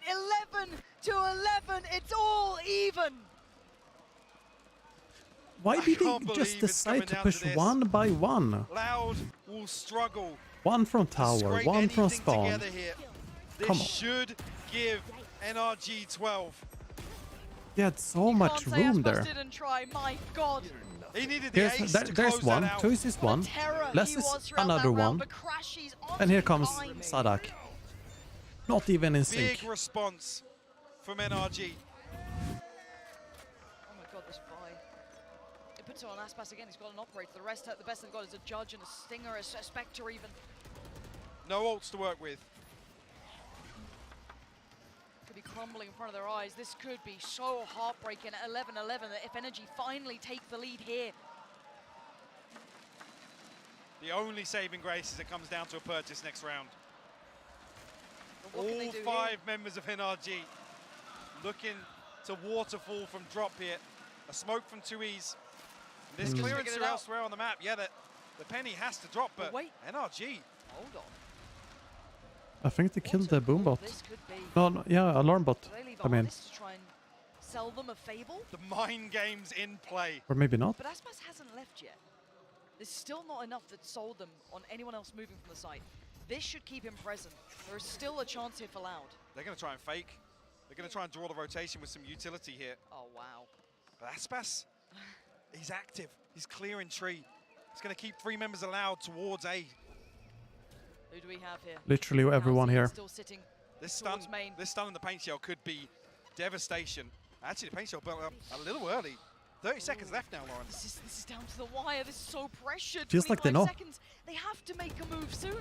There's no other option to it. It's time to go. No. Time to fall in towards the side. Tuis. Is there anything that you've got? No. Tuis. Overwhelmed. 12 Please, is beckoning, but 12 seconds is all that they've got to get that plant down with nothing to stop it. We're in the post plant with 5 standing. Oh, it's not looking good for Loud. Aspas got to be conscious. He's going to find one. Crashes will fall here on the first peak. Loud are going for it. I mean, they have Where's to. that next layer going to come from? How do you pry these players out of these corners, even with that operator? Look at the discipline here from NRG. Look at this dirty off angle from Som as well. Okay, one's dashed in. Victor ready for it. Oh, nice. Perfection from NRG. That was predictable. Made, and the Very arena predictable. Falls silent. A purchase, yes, but no operator here for Aspas. It all comes down to this. Again, just, you Unfortunate that the judge didn't pay off there. So many opportunities to stall that. The aftershock on top. GG, not yet. It could be overtime. So slightly off with the timing, and NRG capitalize. It's OT or it's GG. Loud facing down a terrifying prospect now. In front of their very own, falling short of the mark by potentially one round. Well, the ult's invested too. They're trying to chase down these two players, but Spas, he's pushed up by Dish. He still has a chance to maybe be the game changer. No the dash, difference maker in this. No, he's just got to stand and fight. How much can one man do? Oh my god, maybe just enough to spray. He's oh, so he did a ton of damage. No, he didn't actually. Medium damage. Smoke in towards Sand, and they're going to try and burst towards this. Ult goes in, going to keep him humble. FNS caught Sadak. Sadak goes down, the trade comes out. The spike now left loose on the ground. It ain't out of the woods just yet, a 3v3. And FNS, maybe trying to slip through those smokes, but no, decides against it. Post-plant time. He's in there. Les, watch out, my guy. Yes, it's time! And the ult going to come up for the back of it too. He's Where is everyone hiding? So many problems in for Loud. I'm hoping Loud wins, Harsha. Put everything into this or it's done for. Kawazine, he's trying so hard for his side. And the 1v1, FNS. Whoa! There it is, dude. There it is. 12-12. GG's, you guys call? No, not yet. Not yet. Kawazine. FNS posts up a huge round from him to even get it to that point. I can't believe it. They refuse to give up. And it's 12-12. There's no way we're here. There is no way we're here. What is that shot? The wallbang headshot. Slapped on top side, the aftershock. And then the headshot to seal the deal. You can see the frustration. You can hear the elation though. Christ, these new players are something else. How on earth did he just pull that off? He's had such a quiet map as well. Yeah, in the most dire times, he pulls off that. Timeout for NRG. Is that how this goes now? The round that changed the fate of Loud? Or is it just a blip on the radar for NRG who carry on forward? 25 seconds as NRG pump the brakes on a timeout. Want to reset that mentality.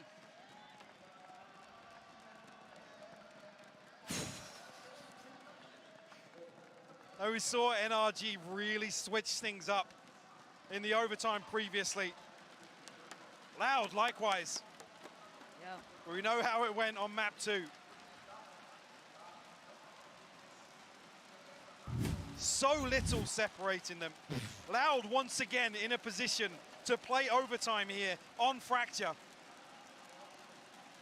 Closed out 14-12 versus Gen G. Can they do the same again?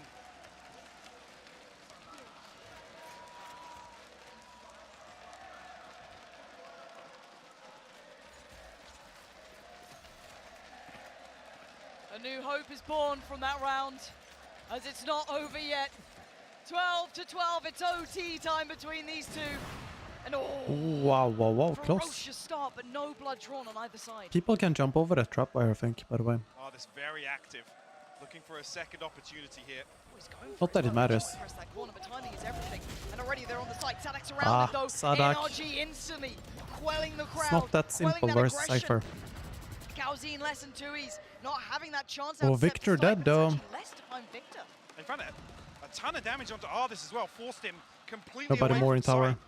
They've actually got side control to an extent here. Tap on the spike to draw the first fight, but they lose it. Unlucky. FNS this time will not miss towards Kawazine. It's less than 2Es. He must have heard that jump. Centimeter apart, really. The spike, not the focus. They need a pick. It's just too many bodies. What are you doing, Toys? Why do you jump and shoot? NRG look pissed off. They look mean about it. What is this? FNS individually, huge impact. 2 massive rounds. Did they get reversed inputs or something? That's vengeance right there from the last one. FNS hasn't been placing these aggressive traps. See how long it takes for Loud to realize they need to deal with that. Sadak punished for it. FNS just popping off. Ardis as well, rewarded for his aggression. This is the true Cypher experience. Like nothing happens for like 10 rounds, and then you get one really good round, and nothing happens for like 10 rounds, and another really good round. Aspas noted here, no operator. No. Tag comes through. He'll be stunned up, has to respect this. He does get away, and he has support from Dish though. He has 2 players up there, so he's certainly not alone here. First time we've really seen this all-in A-main take from NRG. Dirty angle from Cowanzine. Sight now smoked, they're on the way. Spike in the hands, making it through towards Sight. Plant's gonna come in. Alright, at least they're in no sight. It's down. Pressure starting to mount though. Trying to get away from the site just a touch, leaving Ardis isolated, but that's fine by him. Holding towards main. How do they break back in this for Loud? These seconds passing. A heart-wrenching. Ardis with the first. Aspas! Finding the follow-up towards Som. It's a 3v3. Flash goes in. Not able to capitalize, really. They're stunned up here, but they still can't break through those back 3 less. Thinking about it, and now the time is to strike. Nice. He's taken down FNS. Nice. Now he takes nice. All of them dead. We go again. It ain't over. Loud refuse to lose. And NRG once again must face the music and go back in. The full 5v5 retake here from Loud. This execute, first time we've seen it this well choreographed. This Aspas to be the deciding factor here from Loud. A beautiful take from NRG as well. So much value just on it, but they're so proactive behind these 2 smokes. Yeah, I think this is the best game of this bracket so far. Just can't hold on to it. And the pace is quite quick. Making no mistakes this time. FNS spotted. No subtlety. Oh, Sadak dead. FNS still good for a kill. That's obscene to me. Victor already considered this got time. Victor, nice. There's potency to this hit. They're clearing the site early. Eyes on Ardis. And let's find this kill on the flank again. No, Ardis has punished it. Oh my god, and that's potentially a huge avenue open. Feeling surrounded. Is there any safety to fall back to for Loud? Time ticking, but getting ever closer. That's a problem. Cowanzine burns alive! Som got it pinned towards default. Aspas tries to turn the flash, but Som there! That's the time for Som! That's his moment to shine! A quiet performance, sure, but the moments are hitting now. Good molly by Som as well. Very good molly. NRG do such a good job. I was just crediting how well they utilize these smokes, how much they achieve behind them. This time around, the util coming through forces a very good molly there to be safe. Forces Loud into a position where they have to commit towards his sight hold. And with Ardis punishing that flank, it's so difficult for them to hold on to. NRG, another chance to close it out. How much do Loud have left here? So many times now forced into this position. Digging their way out twice. A 3rd time now asked of them. Sadak, how much have you got in the tank now? An attempt made towards B. Ardis springboards off the back of the knife, tries to take the position towards tower. Several people on site there too. Trade there for Sadak. And it's just mayhem towards the site. Loud is still getting bodies on the ground though. Cowanzine! Oh my god! The line! Holy moly! Again! It's FNS is on site. This time in a 1v3. You can do it, FNS. You can do it, but don't do it this round. Oh, they've done Overtime it again. Let's go. This game is bound to go on. Loud, how many times will they do this? How is Cowanzine still alive? How has he still got ammo? It's unbelievable what we're seeing here.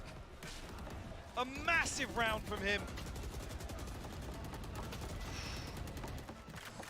God, this matchup between these two is just second to none. I don't care what finals we get. I don't care what tournament point we're at. This is one of the greatest matchups we've ever had. And it sets the tone for both teams. Whoever continues here in Sao Paulo.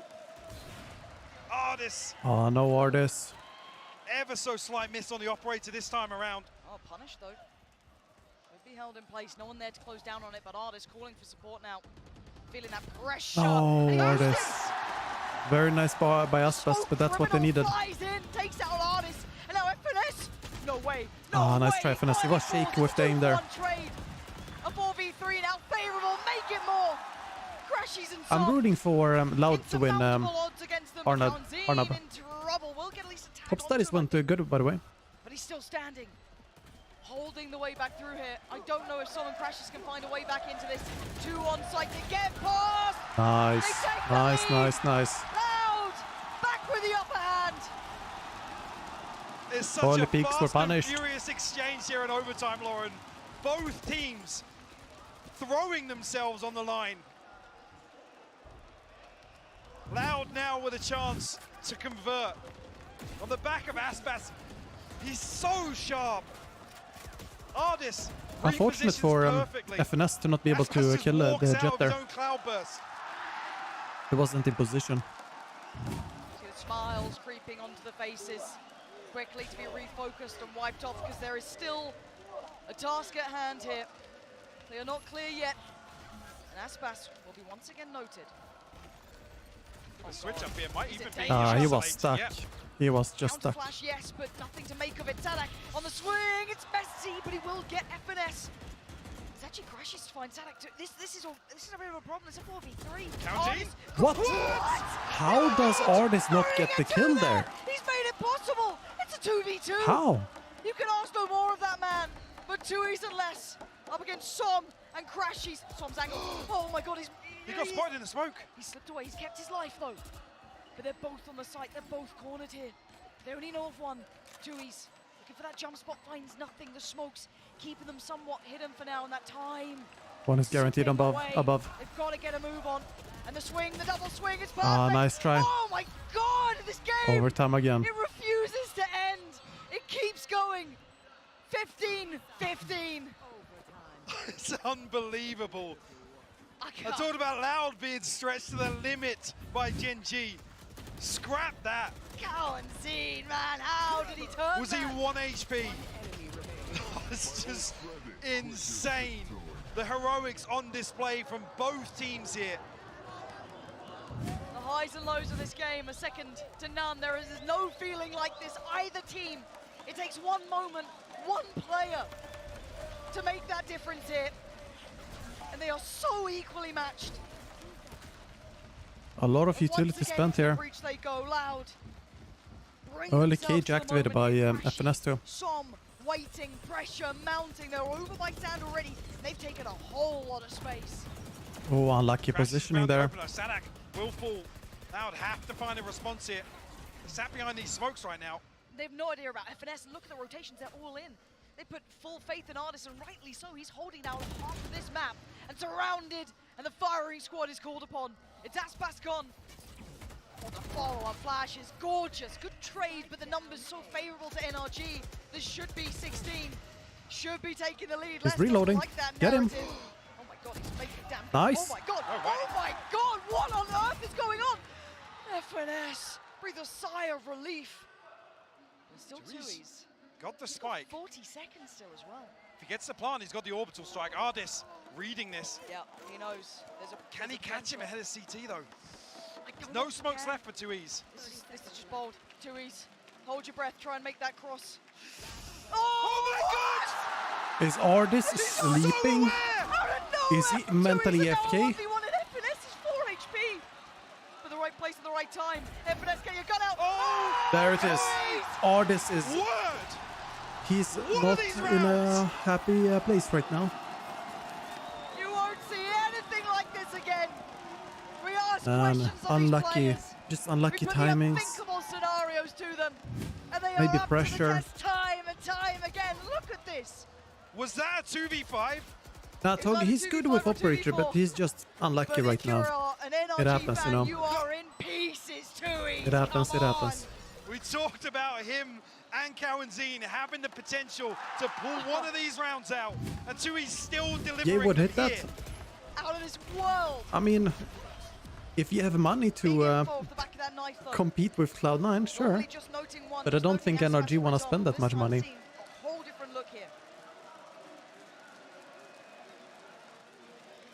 I mean, you can't really blame Ardis for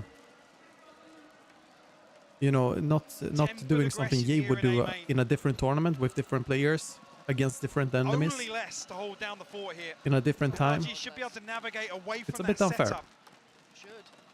Shouldn't have lost that last round. Also, Ye went home yesterday. Seen crazier things happen in this series, Mike. And away we go, off to the races. Let's. First fight lost. NRG are in. The site, by all rights now, should be pretty safe. We know it. Obviously, NRG do not. They still need to go through the list. But this retake, who's waiting? It's going to be Crashes. Oh, watch out. They're all in B, man. Oh my god, Ardis goes down, but it almost plays into the fact that they still check. Yes, they do. Oh, they check him. Oh, he got that. What? How did he get that kill there? Crashes has fallen. Victor dives into effect. Desperate to help him out, but backs away at the right time. Maybe just Tui's and Sadak to try and pull off again the unthinkable. Are they gonna do this? 24 HP here. Sadak has to lead the charge for Loud. NRG tucking in now. Oh, shot and a half. FNS is crispy with the aim. Tui's at 24 HP, probably the death of him now. First player seen. Ah, nice try. Nice try. Again, Mike. Inseparable by all rights. We can't say it enough. 16-16. We're in round 33. Yeah. I hope you didn't have plans for later, mate. Or having a voice potentially. I don't want to leave. No, I don't want it to chain end. me to the desk.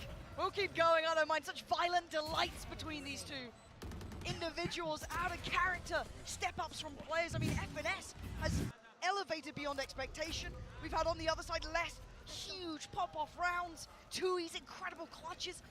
It's had it all. And once again, we go back in. Sadak here to plant the seeds. Now, 4 members of NRG this side. They're baiting them. Aspas will get close to this trap. There's a big gap in the defense right now for NRG. One problem with this camera is that you can't see into B, man. The trap and they follow through it. FNS but that's also why you have the tripwire, right? Nice shot down. Oh, Victor is dead. Into the blender, Sadak with a follow-up too. And another. Tell me where. Maybe straight through the smoke at this point. Looking for a response to Crashy. He's not gifted one though. Sadak is allowed IGL. Good utility there. Crashy's willing to dive in though, but the second round is going to hurt. It's going to chunk them down. They're dying real quick. Huge round. Crashy's the only one alive, barely breathing. The walking wounded. And now there it is. 16-17. Closes it down the account and gives once again Loud the advantage. Series points. And the free first blood means there's so much utility for Loud to dump on that spike. Victor isn't helping much. I mean, he died, so he couldn't do much. He got shot through the smoke. Like he can't do anything there. Rough scenes. Rough scenes. Yeah, there's not much you can do in that position. 16-17. This is something else to me. Deep breaths for NRG. Nobody up in window. All 17 right. rounds by their name. The one that's so evasive is now, but the rotation, the timing on this. They're in on A side. Guys, Loud. I think he's far enough away. They're in on A side. I think he has. Yes, he Come is on. quick to this, and they are sitting deep. Don't want to allow any of these picks to come in. NRG will probably get a plant. Literally nobody here on A side. NRG are like, guys, let's use all utility. Let's go, let's go. Nobody in there. The tension building. The plant comes in. And they question. Oh, Aspas is very low. Up heavily on the flank. He has to peel away. He does. 12 HP. A big factor here. Sadak, though, Victor is dead. Unlucky. VCT is massive. It opens up a way back in. Ardis tries One-way to give smoke. a little bit of a one-way to play with, but it's Som who's going to benefit as well. Less. Ooh, the timing! Crashies finds Sadak, and maybe it's all but done! Crashies and FNS, the last two alive! And they've got their work cut out to say the least. FNS, the timing ain't there! There it is, GG's. Oh my God! GG's. Their hearts and souls into this game! The crowd is on their feet! The Brazilian hope is still alive!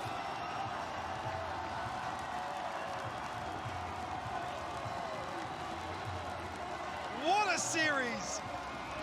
What a close! I gotta say, FNS, he played really well on Cypher. Everything they had. He played really well on Cypher. But it's not a one-man game. So little to separate these teams today, Lauren. The legend of El Clasico continues. These two teams providing some of the best Valorant you can ever see.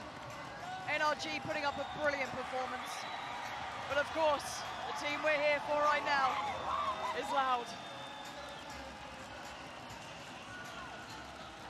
Crashes and Artists trying their best. What a performance out of both of them. FNS stepping up towards the end of Fracture. But look at that. You can hear the reception here. What an exhausting series 18-16. But what a relief. It's almost like a map 4. Breaking ahead. These two teams so inseparable till this point. Second to none, bringing the highest quality games you can have. I mean, this is one for the book, certainly.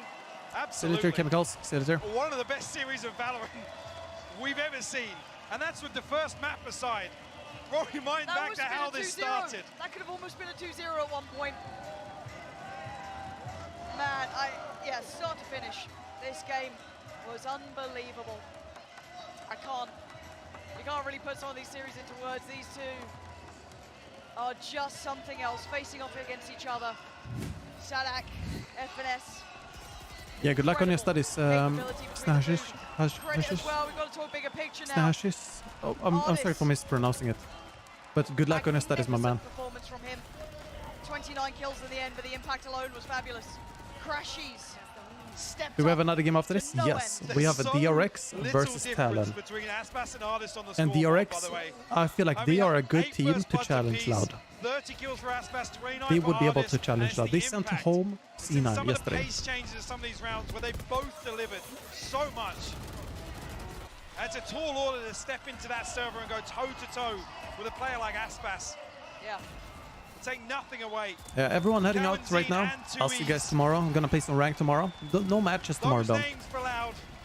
So we'll just play some ranks. Coming into this, but they delivered so much. But for everyone else staying, we got another match. You can talk about, do you think the caliber, the quality has changed?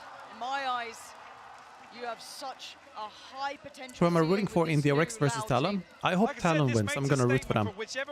But it's gonna be such a difficult match for them. It is gonna be a really difficult match. It might be a quick 2-0. But I believe in them. Compositions, but committing to it fully here and making it work versus an NRG. It's such a fascinating entire series to go back. I'm streaming next match too. Yeah. These rounds were insane on both sides of the coin. They truly were. Let me switch title. And one to watch back as well. Take your time over, really enjoy it. But now though, match MVP, I dare ask you it. The 2Es for me. Same. It's a guy I've been singing his praises just from the first few opening series here. Again, coming up clutch so many times. This is my favorite match so far this tournament. It is a little unfortunate to an extent that he's not there, but I think again, when people talked about Loud, it was always the 5 players that are all as good as each other. I think we have something similar here, and magic has truly been made in this arena for those guys.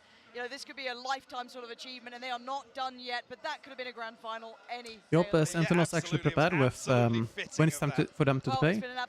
I'm pretty sure all the teams in the other bracket, they have been analyzing all these matches, for sure. They've been watching, analyzing, testing out strats they've seen, and I would be surprised if they didn't.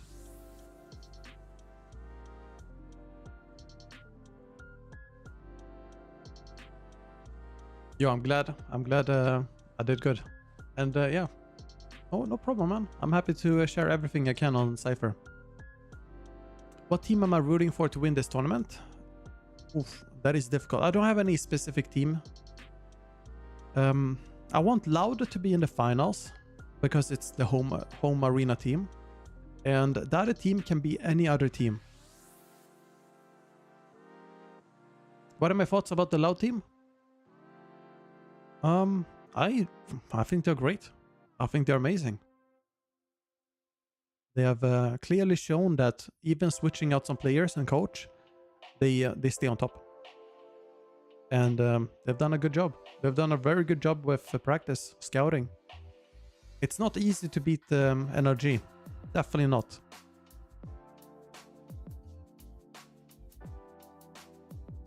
And it's fun as well to see that they're winning because of the home crowd.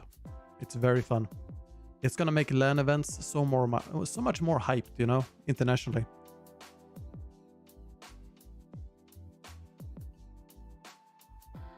I wish we had a Swedish team, but we don't. Not in VCT, I mean. I'll be back soon. I'm gonna grab some water, and yeah, time to get ready for next match.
Yo, what's up?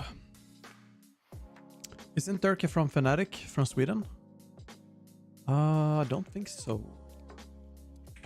Turkey, Valorant. Finnish Russian player.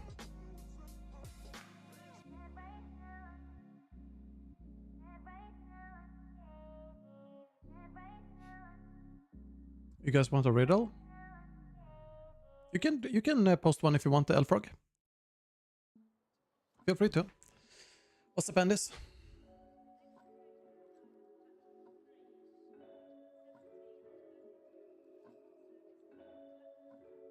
Let me know if actually I could do some advice.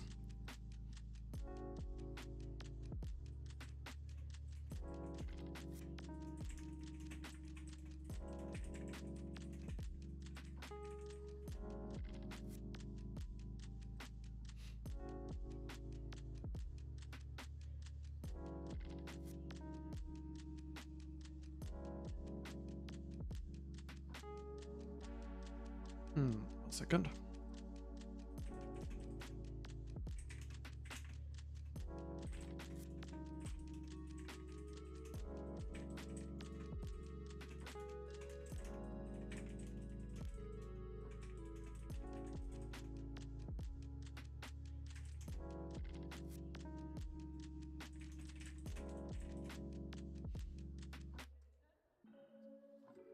Yeah, Fox. Hope you have a great night, by the way. All right, we're back as well here. Has met the moment here in Sao Paulo in front of a home crowd, cheering them on through and through in what truly was, in my opinion, one of the greatest series in esports history across the board. I would tell, if you have a friend who doesn't know anything about esports, you want to show them what it's all about, show them this match, and they will become a believer. What a game that was. I mean, it was incredible. I came in today, a loud doubter was like, I don't know if they have what it takes. I don't know if this team is going to be as strong as what we've seen in the past from this roster. And then they come out, and they absolutely play up to the moment in such incredible form. Every one of their individuals was absolutely popping off in this final map.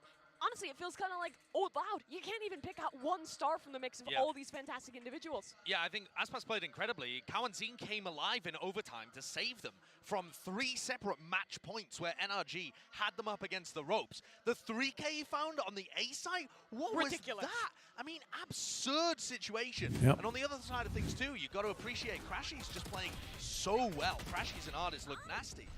Yeah, and I mean, the kind of the new version of what Loud came out with, their style worked so well in this matchup. They started on split, absolutely dominating with their double duelist comp. What runs around the yard? What runs around the whole yard without moving? But they also had quite a few slower rounds, utilizing the tools of both those duelists to great effect, and then also just enabled the star power to shine in overtime.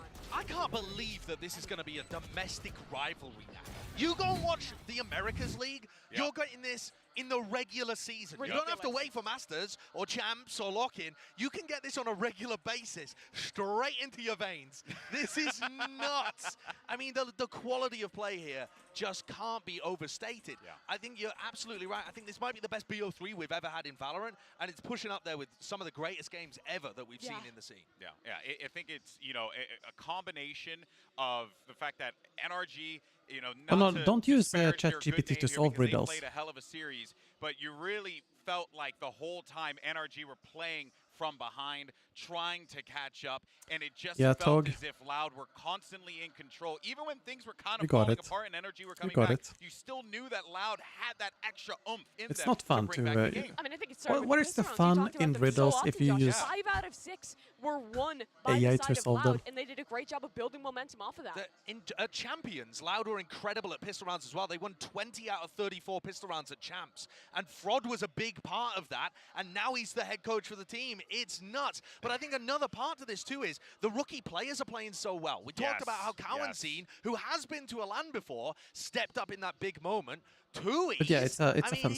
All right, Sequenza, you have one. The opener, he popped off. The finisher, he went nuts as well. Gracious. I mean, again, just like how I've seen so many of the moments where this guy was the star, saving rounds in overtime. So much impact out of him. Oh, yeah, no worries, Tug. No worries. And I think that part of what you're watching with Loud and with their big players, they were able to recover bad situations. They had a 40% win rate down a player when it came to their final map. They had a 66% win rate down a player on the first map. You know, that is absurd to be able to recover situations in a 4v5. I'm stunned. I genuinely thought that this was going to be just artists popping off, and then he just swings a corner with the confidence of a freaking army, and then just takes the shot because he knows he can. He actually did have an army of people behind him, baby. It was incredible. We haven't even mentioned that yet. The crowd in here during that overtime was such an insane experience. Every single time one of those miracle rounds got pulled out for Loud, it was ridiculous. The support this team has is wild. Seeing them make it to top 4 in their home country, defending their title, it's just such a good story.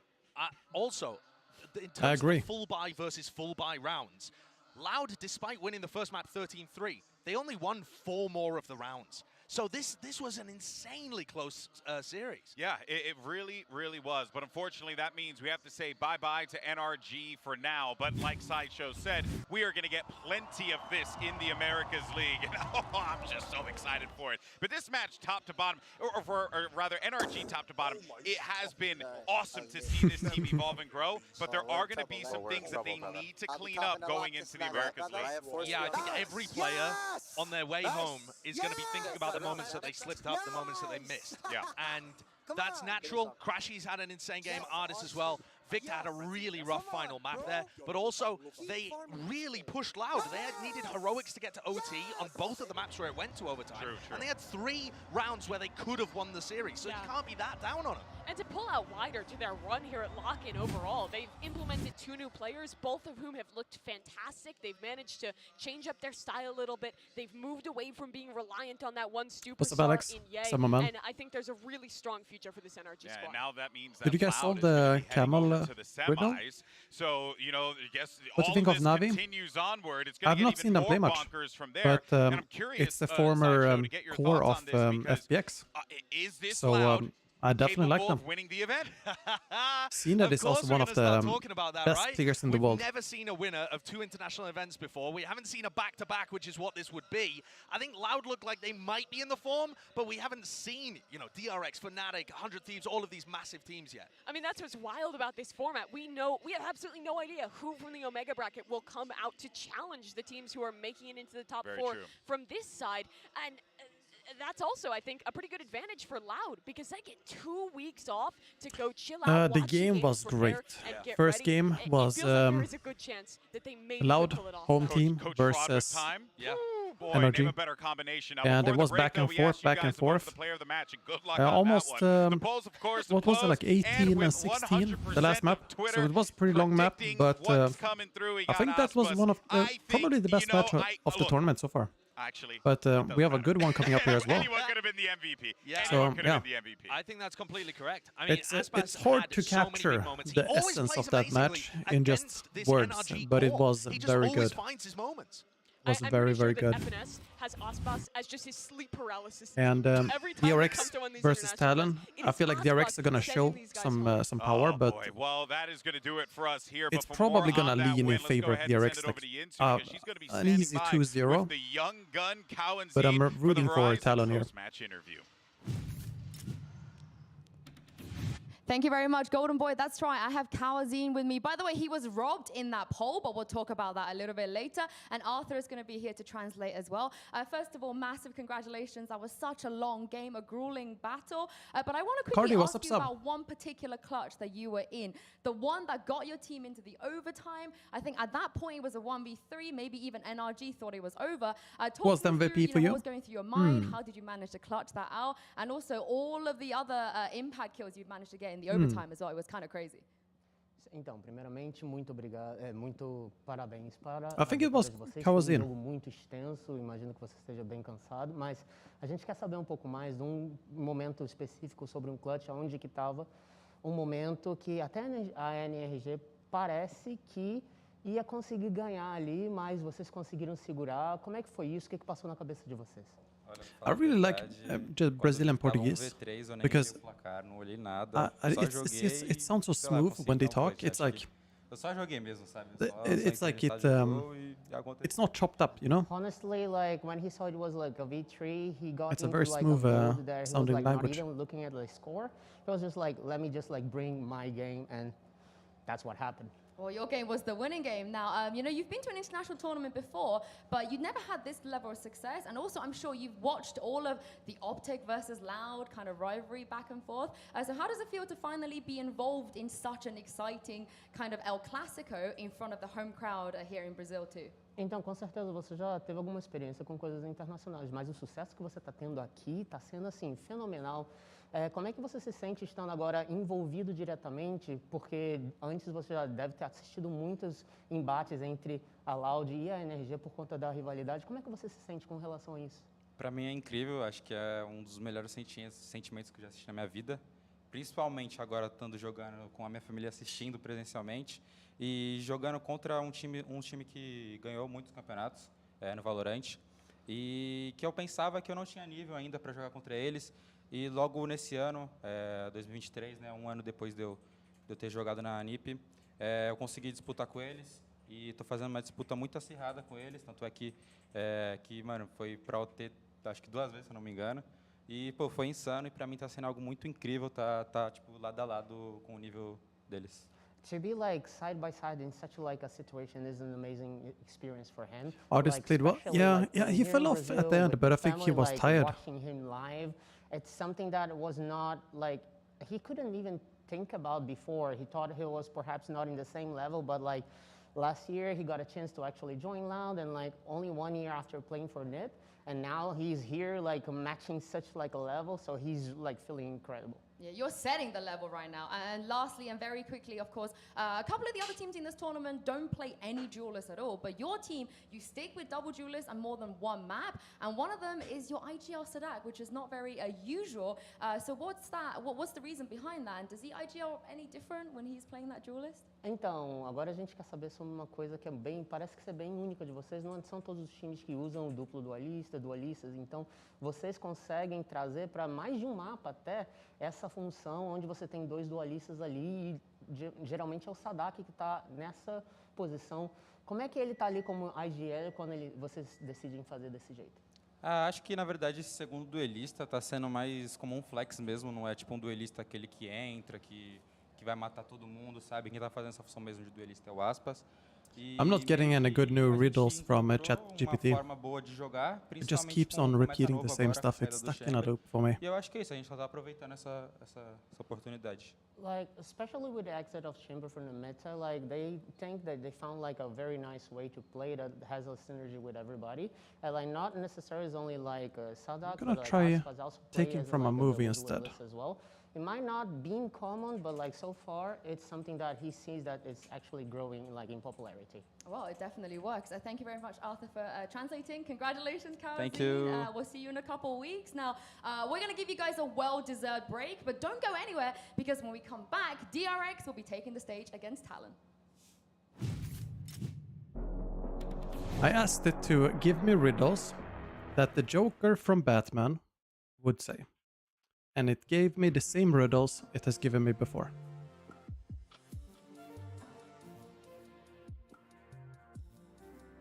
I have not, Adam. Post it if you want.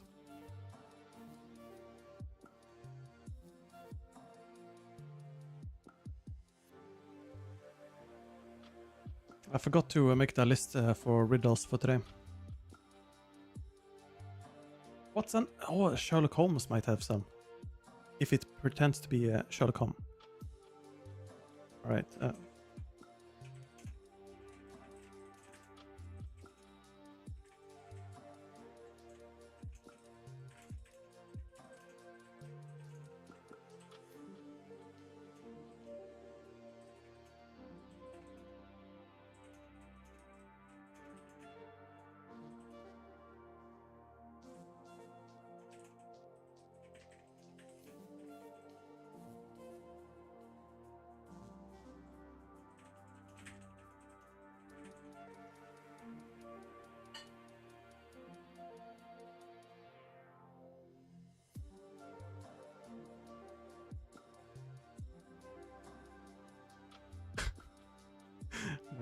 It doesn't want to give me anything new, even as Sherlock Holmes. Sure, Andis, go for it. Do it after Adams. Peak, I'm platinum free right now, D2 before reset. Would you recommend me to main Cypher? If you enjoy Cypher and you feel confident on Cypher and you do well on Cypher, go for it, definitely. What matters at the end of the day is your individual value in matches. So like if you add a lot of value, you get kills, you get plants, you get defuses and so on, then go for it. But if you feel like you could do that better on a different agent, and you also enjoy a different agent, that agent would probably suit you more for ranking up. But yeah, you can play literally anything. Like if you give me Cypher in bronze, let's say, my setups will delete people, right? But if you give me Cypher in top 10 Radiant, my setups will probably not delete people. Not all the time, at least. So yeah, it's about what works for you. Like when it goes to Radiant there, you know, you gotta focus on aiming and so on more. And my aiming is not that good, so yeah. You know what would happen?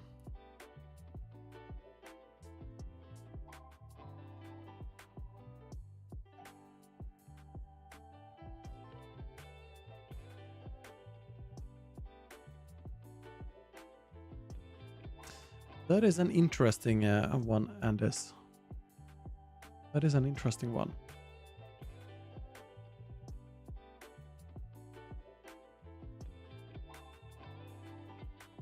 Huh. Not sure. Not sure about that one.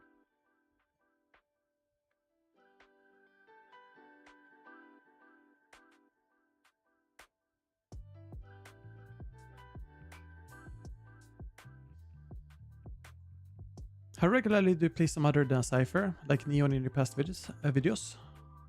Well, I don't really play anything else than Cypher because nobody locks in Cypher. So I just get Cypher, and I'm gonna add some more Neon. I'm gonna add some Harbor as well. I've been enjoying the Harbor gameplay I've been watching here, so I want to play some more Harbor myself, especially on Icebox. And yeah, really test out things.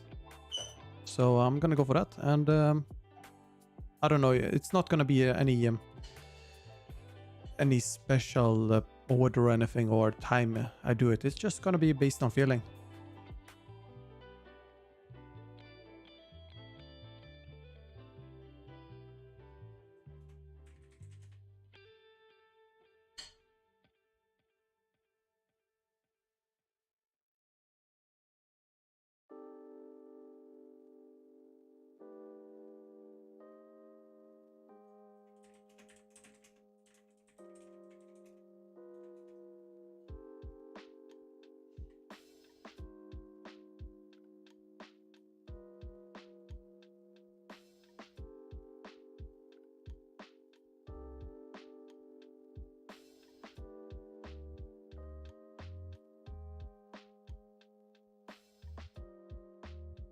It's a shame that ChatGPT doesn't have internet access like Bing does. I would want it to do some riddles about Valorant in that case. Actually, let me see if they can do that.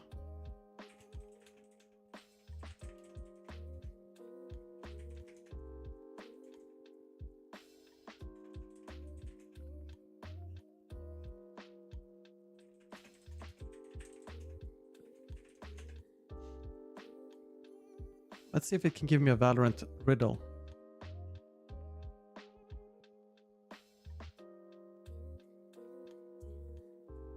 Let me see. It gave me one.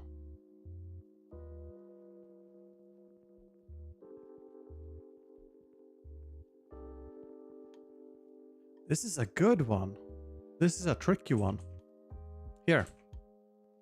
This is a really tricky one.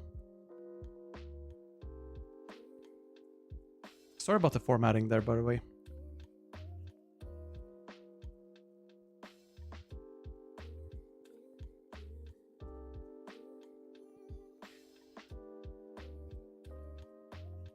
Did you notice the mental breakdown from the chat AI from Google? You mean Bard or a different one?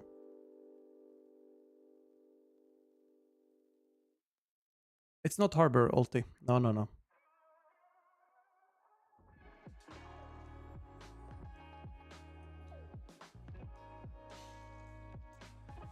Not according to ChatGPT at least, and I think it's actually correct the way it has answered it. It's not Harbor.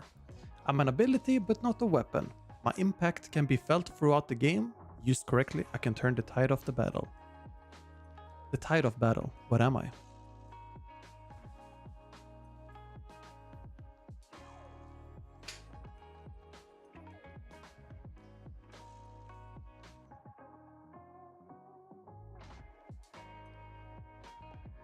Well, think of it like this. It's not a weapon. Killjoy ulti, that's a weapon. Viper ulti, I would say that's a weapon. Harbor ulti, that's a weapon. So what's not a weapon but still an ability?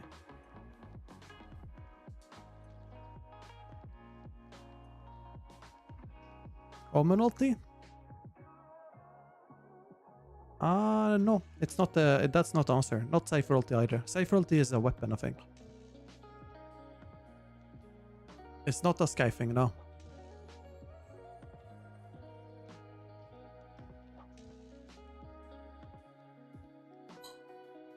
Let me say it like this. You guys are cold right now. You guys are cold right now.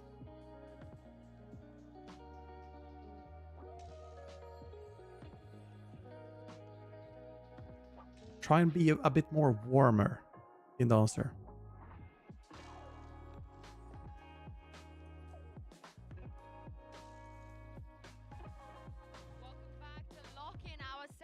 No, it's an ability, not a spike. Because we're about to throw another match here at you guys. I'm your host Yingsu, and I'm joined by. Oh, that is interesting, Alex. I didn't see that. No. Feel free to DM on Discord or something. Phoenix ulti, yes, it is Phoenix ulti. That is an ability, not a weapon necessarily. At the top of Asia, pretty much since the outset, since the release of the game. Yeah, I couldn't agree more. I mean, I'm really looking forward to this one. Let's do another one. Just turning into the Battle of the Americas, like you said, and the Battle of the Pacific teams now. Yeah, let's talk about DRX. Of course, out of all of the teams here, Bren, this is the one team that we're not surprised about. In fact, we're expecting them to go even further. Yeah, they had a bit of a rocky path, though, as well, to get to this point. But ultimately, these guys are showing that veteran presence, you know, that consistency, that ability to go deep into these events time and time again. There was a reason that everyone's expectations was that they would be going far in this event. And so far, so good. Yeah, like I said, a couple stumbles there, particularly against BBL, dropping that Ascent for the first time in a very, very long time. So that was definitely a little bit of a stumble for them, and then getting completely smashed in that first map of Pearl by Cloud9. But you can see that the mental resiliency has not been affected here for the side of DRX. And this is going to be a look back at all of the times that DRX has competed against other Asian teams at international VCT events. You can notice there's only one loss here out of all of the times that they have taken the stage, and that was to Zeta, the second time that they did play against them at that Reykjavik event. They ended up falling. Yeah, I mean, really just hammering home the big brother. We have a good one here. I'm just asking it to rephrase it. Because other teams as well, like the team they're going to be playing up against as well, you know, they've been looking at DRX leading the charge for the entirety of the region for so long now on the global stage. And let's talk about talent, Brent, because it feels like every tournament an Asian team comes in and gives us something to smile about, and in this tournament, it is them. Okay, never mind. This team has been making waves so far. It gave away the answer in the question. How could we have doubted them? They've done it here before. You know, they've been, you know, the upsetters of, you know, Envy back then and Optic as well, just being the thorn in their side time and time again with the core roster. But the most impressive aspect of this has to be as well these recent new additions coming in. All right, here we have one. The expectations we had for Talon, I think, were, you know, quite low in comparison to a lot of the other teams as well. Their side of the bracket, you can argue that has been slightly easier as well in terms of just the opponents they've been facing. But I don't want to take away whatsoever from the individual performances that a lot of these players have been putting up, including Cruz as well, who's been picking up the IGLing for them and changing up his role as well. That guy has had some unbelievable impact. It's been insane. I mean, from that first series, going out, playing on Haven, and just dominating. We did saw a little bit more of a quiet performance from Cruz in their last set, just yesterday versus EG. But now, Killjoy turret can move sideways. You know, it moves like that. Holding their heads high because they were absolutely crushing Jit Boys as well as Garnets. Incredible performance from those two. Yeah, I mean, I couldn't agree more. These guys have just been lights out, honestly, in terms of just performances for rookie players on this big stage. I mean, the pressure's just immense. They had a hard time. Thunderbird, I would say, you got it with a Cypher trip. You got it. Against them, and yet still they were able to pull out just absolutely miracle performances, but now they've got their biggest test yet, and it comes in this match here against DRX, where they're playing against, you know, the big veteran talent, the big veteran presence that is this team, DRX. I mean, that is the kind of the contrast between these two teams, right? Because we're hyping up these rookies, but we can't forget that the DRX team, Seth, you know this, they've been here, they've done that over and over and over and over again. Yeah, they've had the crowd against them in the past, and yeah, I mean, it's going to be a hell of a battle here, as you see Stacks and Buzz kind of being the ones laser focus. Eyes set here on the side of Talon, and they have their work cut out for them. They definitely can do it. They've shown that they are capable of it. DRX have shown that they are capable of stumbling as well. So if the stars can align for them, they could be walking away victorious here. Yeah, no, I definitely agree with that. I think that this is going to be the biggest test yet for them, but I'm sure Talon are up to the task. Yeah, one matchup I really want to talk about is the battle of the coaches. These two are also absolute veterans, and Bren, in this format, in this tournament, when you just have I feel like DRX are opponent, I think a lot is DRX are going to be whooping them. I could not Alex, just DM me. I have open DMs. That's going to be facing a team like Talon on if they're going to be able to continue the Cinderella run that they are on currently with this event, and it comes down to the preparation. Let's see. Oh, I see it in general. Generally speaking, it was in general events, chat. They have an incredibly deep and wide map pool where they're able to play a variety of different things, and it comes down to that preparation. And when you look at the head-to-head between the coaches themselves, the interesting thing is as well, they are very tenured on either side. You wouldn't think of it as well. You don't really think of Zeus as a tenured coach, but he's been to 6 international events tied with Termi. This is actually the record. No other coach except for Mini, who's also tied Seth, has been to more international events. Yeah, it's incredible. The Valorant riddles it gives me now are not very good. Now we're finally seeing those performances coming out from Talon that is really just showing us how talented of a coach this guy is. He's got these new players, and he has been working them magnificently into this form that we're seeing here. And the question is, what have they got prepped? What have they done coaches can't talk to players during rounds now. Sleep? I guess we will find out soon. They can only talk to them during the timeouts. We find out which Pacific squad will be moving on to the semifinals. So you got to be very mindful of when you use one. Already, I hope you guys at home are ready for more. I know Seth is definitely ready. He's been waiting in the wings all day just to see his boys play. And of course, like I said, we have a theme of the bangers. Every game seems to be a good game today. And it's time to bring the next two teams on. I give up on the Valorant riddles. I got too many that are just not working. You guys let us know who you're supporting at home. It is time to see DRX and Talent Esports once more.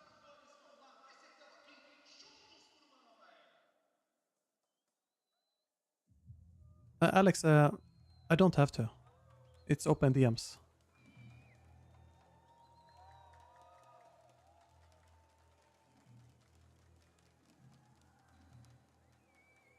I don't do friend requests or anything because I've had just people, you know, post shady links in the past. So I'm a bit careful with that now. Not like shady links, just any, but like to get hacked or something and then bam, some invite link or something. And if it's on the friend list, then you know, I assume it's safe.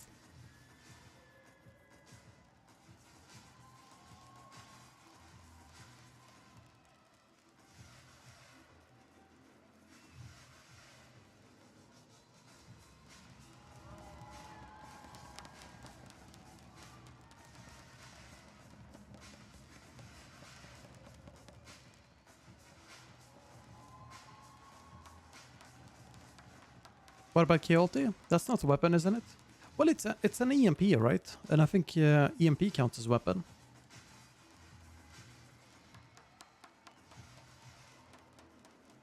Oh, then I don't know, Alex. It's whatever. It's whatever.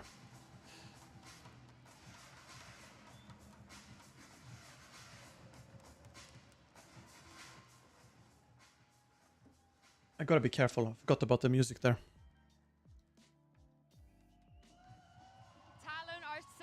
Enjoying their hot streak right now, but let's not forget the team that stands in between them and that when Cinderella Sentinels run games, happens when to is be the Sentinels playing? They're playing next Valorant week. Team of all time. I can't remember when, but I think run, Thursday. But surely, if you look at what's going on, and on paper this is where it ends. I mean, really, at this point, I think we can say just TAC FPS Asian team, because there's been so few in the past that have been able to achieve nearly as much as DRX have been able to do in this, just the first 2 years now going into the third of Valorant. Kind of going back to the coach note for just a quick moment, wanted to get that out there before, but it is worth noting that DRX are lacking one of their most important coaches. They have 3 of them. There's Termi, then Argency, and then Glow. An FPS legend in his own right, used to play alongside Termi. Glow's not here. He's actually on his honeymoon right now. So he's just having a good time watching the boys and seeing it, hoping that everything's going to be going all right. Congratulations to him. Hopefully they deliver him a win, I suppose, as well. I mean, I'm surprised that TLN took away Haven. They looked so good here. They have, but this is a bread and butter pick for the side of DRX. They've been playing it since time immemorial. So, it's not that shocking to me that they said, okay, you know what, we've shown a lot of Haven. DRX is a heavy counter-strat team. Let's take it away. And I think that's a difficult thing for Talon here, because where do you take that map pool is a big question, right? Because, like we said, Talon, they do share a lot of the similarities when it comes to the strengths of their map pool. Fracture as a first pick is an interesting one. They played it before. They've showed their hand. There's been a lot of time for DRX to be quite well versed in what they want to do. And DRX, they do get their ascent map as well. They haven't had the best of times on this so far this tournament. They did lose to BBL, like you mentioned earlier, Seth. So it might not be the easiest of path to victory for DRX to win, but they have had time to work out a lot of the difficulties that they had prior. And DRX are actually going to be taking away Pearl as well. Maybe not feeling that confident on it after getting just kind of destroyed by Cloud9, dismantled on that map, which once again does leave for an Icebox map. I forgot to end the poll here. Let's make a new poll. Who do you guys think will win between DRX pulled out some really unique stuff, honestly, with the Harvard composition that we were running. DRX or Talon? I think ways to counteract it as well. It struck me as one of those compositions where if you had given the time and actually prepped it, like Talon, I think they could come up with answers for it. And speaking of funky stuff, if we look at Fracture, of course, DRX, they did play this in the offseason, but I think it was like the Giga Troll of all Giga Trolls. Mako played Phoenix. And also Foxy9 was on that roster at the time. So Seth, it's safe to say that we're not going to see that here. Yeah, definitely not. We're going to go back to brass tacks, I think, for the side of DRX. So I'm expecting to see kind of those bread and butter picks. Brim, Neon, Fade Chamber could come out there, but the Breach for sure. We'll have to see where Buzz ends up laying. Maybe they swap the Chamber, just go for a Killjoy. Yeah, there's always a possibility of that, I think. But it looks like they're just completely alternating it. So I'll be playing the Omen. This double controller comp is what Neon is might be leaning towards what FPX used to run back in the day, but we'll see, honestly. Buzz on the Raze is really interesting. Okay, this is going to be an intriguing composition from DRX. I think they're not running a Sentinel. There's going to be gaps in their play, probably, but let's see how they mitigate that. I mean, DRX, they haven't been running any Sentinel this whole tournament. Ones, I would say, Seth, but which is interesting because it's very easy to flank you. DRX because of what they've been able to do in the past. If Termi makes a call, typically I'm going to say, okay, you know what, this has been really as well as holding rehearsed. choke points on defense. Practiced quite a bit. We'll have to just wait and see though, because this is not at all what I was expecting from them. Yeah, it is not. But I'm happy to see Neon. Like I said, we got some bangers today, and who better than your casters, Mitch and Tom, to take you through the second match of the day. DRX played a lot of Neon on Fracture with flashes and stuff. Thank you so much, Insu. They are probably ready to counter them. About to go down here, Tom, and I'm excited to see if DRX can keep that record looking as clean as it does. Just Zeta that they fell through. Ever since then, nobody has been able to take them down if they're from that same region. Well, that's the thing. We're giving some spoilers for the Pacific League. What's my verdict on this match? I think it's going to be DRX 2-0, this is an uphill but I'm rooting for Talon. I'm rooting for them to win. Cause maybe an upset or two, but against teams that definitely don't match up to the caliber of DRX. DRX are looking to blast their way through into those semi-finals after what has been an impressive campaign, taking down Cloud9. So we're going to get to see if Talon can do it for the Thai fans at home, or if DRX are keeping Korea on the map. Well, it's time to kick this one off. We've already seen the barriers go. I don't think DRX even want to give them a chance here. Some aggression, perhaps. But when they see none, the call is made. It's an A hit that they're looking for. Viper wall set up and fired through. They're going to have a ton of utility waiting for them there. But no players. Bar those spams on the cross. The occasional nano, they should be safe enough. Watch out, Sushi boys. Drop Sushi on the return. This is a pretty bold call. He's managed to find one he got just possessed. with his nano Okay. sword, so that's something. But yeah, playing retake versus DRX, who are one of the best afterplant teams in the world, you've got to have a set plan. And already looking to try and force RB out into the corner. He's got Marco for support, and he's managed to dodge that aftershock. The Viper wall as well, already helping him out. The trades nice nade. Well timed. Until the cavalry arrives. Well timed. 2 kills off the back of the nade. Foxy left alone. Yeah, Buzz has got the nade back online again because of that double kill. So the second that he's spotted, he's in a ton of trouble. You've also got the post-plant potential of just lobbing him through. Nice try. All that means he has to move pretty quickly. And that makes it all too easy for DRX. 1-0 as they take the pistol here. We're looking for Talon to have a good start because, look, DRX are the kind of team that can definitely run away with a series. Oh yeah, by the way, Talon deselected this map, and you can see that DRX deselected attack first, which kinda nullifies the neon pick. We know how to play those mind games. Yeah, that's the thing. They know how to play the mind games. They know how to it kind of makes it more difficult and gives you a lower chance of winning just because you don't really get those attack rounds anymore. I've always been good at pulling off those upsets. The only problem is it's normally the strategy that you see Talon uses very, very common on Fracture. But Ascent was always the map they could do it on, and that will be our second in the pool. I could have expected Garnet to go for a bit more aggression, but he has peeled back after a little bit of initial B main, and they're looking for a north side punch on the back of the utility. I just did. Seen thrown down and where it came from. I think maybe there's some bodies for them to fight. On Neon, on a defense, there's no reason to run around and players are up, trapped inside of. You have nothing to do on defense. You just hold. A retake here is the best play, and I mean realistically for Talon, they've got these players boxed in. You know, they can force the exits if they're going to actually try to blitz in and take the fights. Make use of her abilities. You've got classics. It's going to be very hard to get value out of this round. Yeah, I'm looking at Garnet with a couple of stuns. They have to go super aggressive, but in order to go super aggressive, the thing is, though, I imagine DRX, especially with their current plant, they have to be able to exit. I don't know. They have to get some stuns in and stuff, but even that is difficult. No worries, Thunderbird. No worries. So they might just try and throw that extra utility in just to try and hold them into the site. And with DRX picking off a couple of players here and there, I don't know how much damage they're going to be able to do. Turn around. That's got to be coming close to a record. On Buzz, he's managed to find himself his 4th kill. There it is, finally. That's his first kill with a rifle. First kill with anything other than a nade, you know, and his first 3 kills here. Now we'll see. Neon might push down B main, but it's such a one-dimensional play that it's pretty easy to read and shut down too. Ultimately avoiding fights being taken by his Zest, teammates, for example, he has Haunt, he can use with a lot more guns. Barbie with the blind. Yeah, I think as well, early round, maybe you can get those sort of expectations. It's an agent that he hasn't played massively. In your opinion, was old Fracture more competitive? I think it was more I'll be intrigued to see how his raise actually looks now. We have campy. Weapons on the other I think side, it was still a rifle in his hands, and more the rest of the forgiving. team full investing into SMGs. Slower as well. And they're just doing it again. They're running straight into the same A setup. Yeah, they certainly are. This time, I like the new version. It's faster. The flank play coming through from Talon is quick. 2 players looking to move in. Killjoy utility positioned slightly differently, and this is to not be removed, and instead delay your opponents, allowing that flank maybe he was to trying to fake his TP. Yeah, delaying them a bit. This is all part of the plan for Talon. It's the main aggression. All 5 players will be coming from here, essentially becoming the attackers in this round as they open the door. Baited by the knife. Avenues in the angle nets them the first Good job, kill. Talon. Smokes removed. The blind fire and the molly, though, that's going to cause some problems. I mean, time starts to be the real issue, and with weaker weapons and players running into them, they might actually be able to net a lot here on DRX. Just comes down to whether they can win those opening fights or not, and so far it is back and forth, but with the damage done, Stax has to be the one to clutch this out. 1 versus 3, Stinger in hand, he'll catch the nice diffuser. try. The time's not quite that far gone. Yeah, he can't waste bullets, so costly, taking down 3 weapons and having only got enough bullets for 1.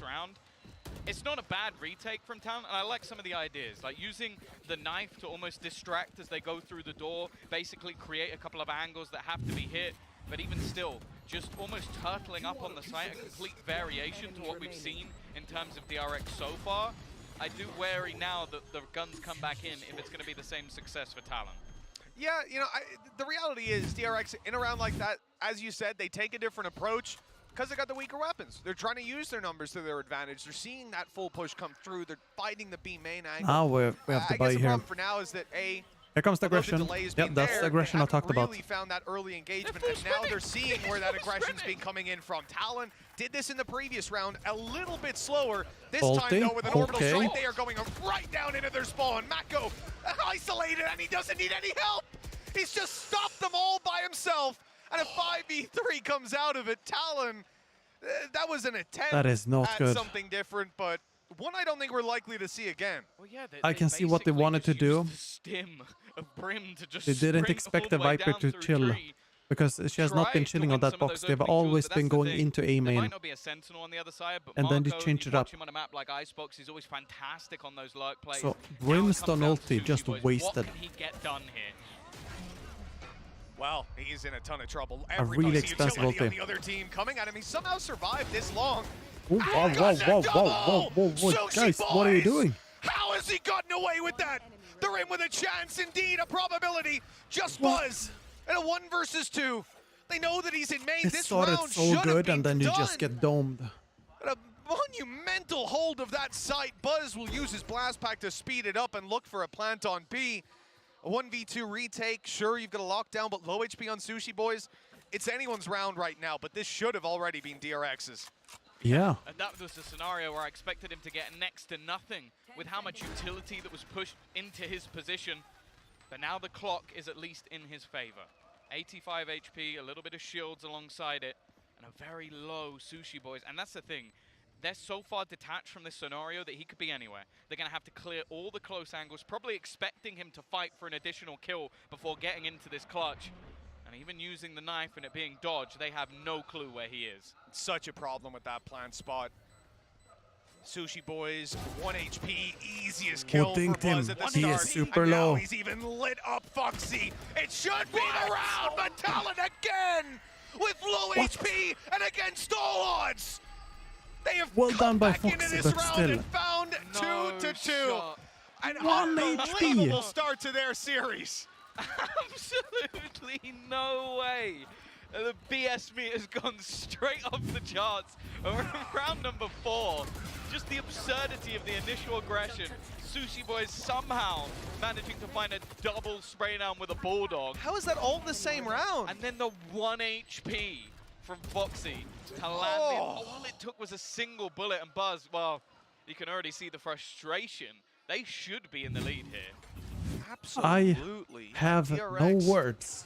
Certainly feeling a little bit frustrated after that when we saw it in the cams. All right, Talon. This could be an easy game right do now. it again. Economy ruined from Talon, Do but it again. instead they're having to fight back with weaker weapons. And that's what's leading the pace here. The Stinger on stacks as they attempt to take the site, but it is another retake setup from Talon, something they've done a lot, but they might not know there's already a player unlucky. close. And Buzz has managed to completely catch them off guard. A blindsiding push. Hey, he's got Showstopper as well. He could just try and take him out. Sushi Boys again. He's like, all right, here we go, bazooka. Boom. No, no bazooka for you. Garnet's found one through the Viper's pit as well. This advantage diminishing, and even though this pit is in play, if they can find Marco, or more importantly, force him out of it, using that lockdown, unlucky. this could become a problem. Already one going back in the other direction. Garnet trying to slide across and catch them, and somehow we've ended in a 2v2 with more utility going down. Yeah, the decay is so strong. In combination with a Nightfall, these rounds are ridiculous. And the All right, worst Garnet, part is, you and have I'm low sure money we're going to see a replay and of it, ulti. just keep an eye Bucky on the is KO. available. He had the knife in hand, went to throw the 0 point through, and just a disaster. It comes in a second too late. The snake bite was already fired. Here it is. And then the suppression comes in, but the round was already over. That double kill, clean. It was their only chance to get on it right there and then. Yeah. But that's the thing. The Viper's pit would have already brought them low.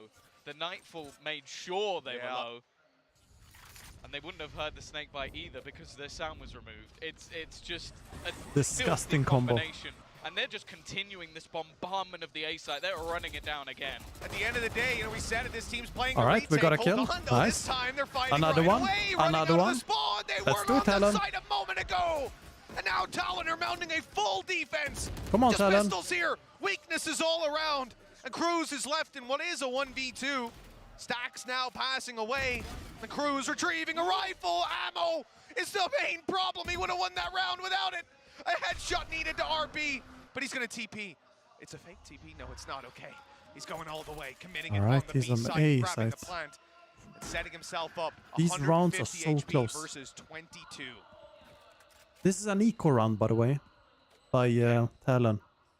Before Talon. Unknown. A completely different after plant to the last one we saw. sat back up in the tower, just waiting. And they might even just consider Cruz, look up the tower. Tower. Cruz. Only 22 HP He's staring at you. He's going to go the way of RB. Perfectly positioned, that this time they win the clutch. But again, that was a light investment. That was just some pistols. And Talon still make it incredibly close. Oh, they do. Yeah, the fact that they have everybody sat in the defender spawn and they just come running out to take those fights, pistols in hand. That scrappy duel was all they needed. Bridge the gap. Still of those pretty good round. rifles Like, with just sheer you numbers. don't expect to win an eco like that. If there were 3 more bullets there, that round could have been over in that moment. We end up going all the way back in 4-2. DRX, they've stumbled. They've had some faults, but all right, Talon, we can do it. Nice. There we go. Come on. Off to a flying start on 1-1. Main, That's fine. him out immediately, and it didn't look like he had any sort of way out of there. Any support. Just a brave B main push that's now left B wide open. Yeah, he loves just running it down. It seems like the immediate response is nuts.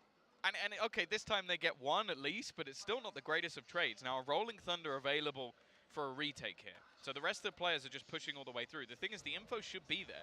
They've already There's a lot of people on A. And now that wraparound should start coming in on the other side of the map. But again, they've allowed DRX into this afterplan, and it's going to have to be a stellar retake. It feels like they're moving Talon around a bit with the round still playing.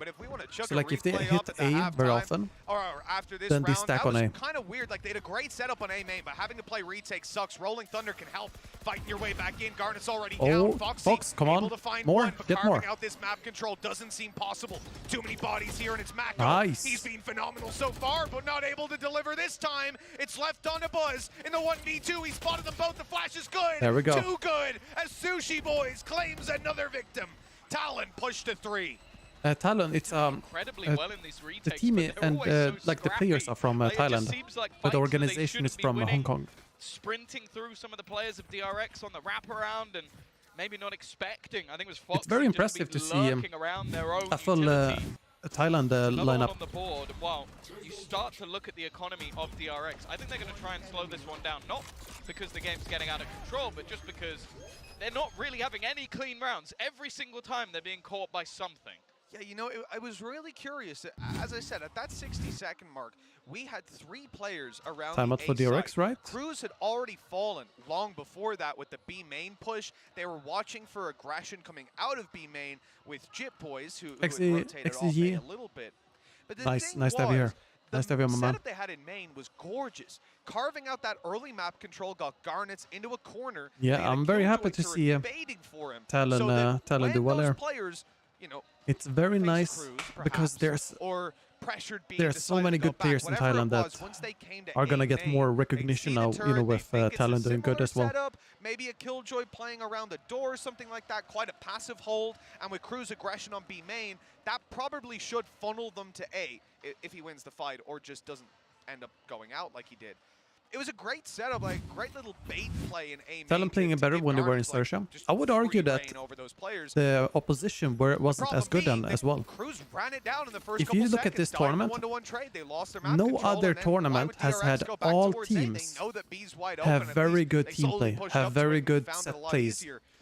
But I am curious to see if Talon this is the first tournament in Valorant where it's consistent across the board. It won't be right now, but in a future round, something to keep an eye on. They're definitely not trying it now.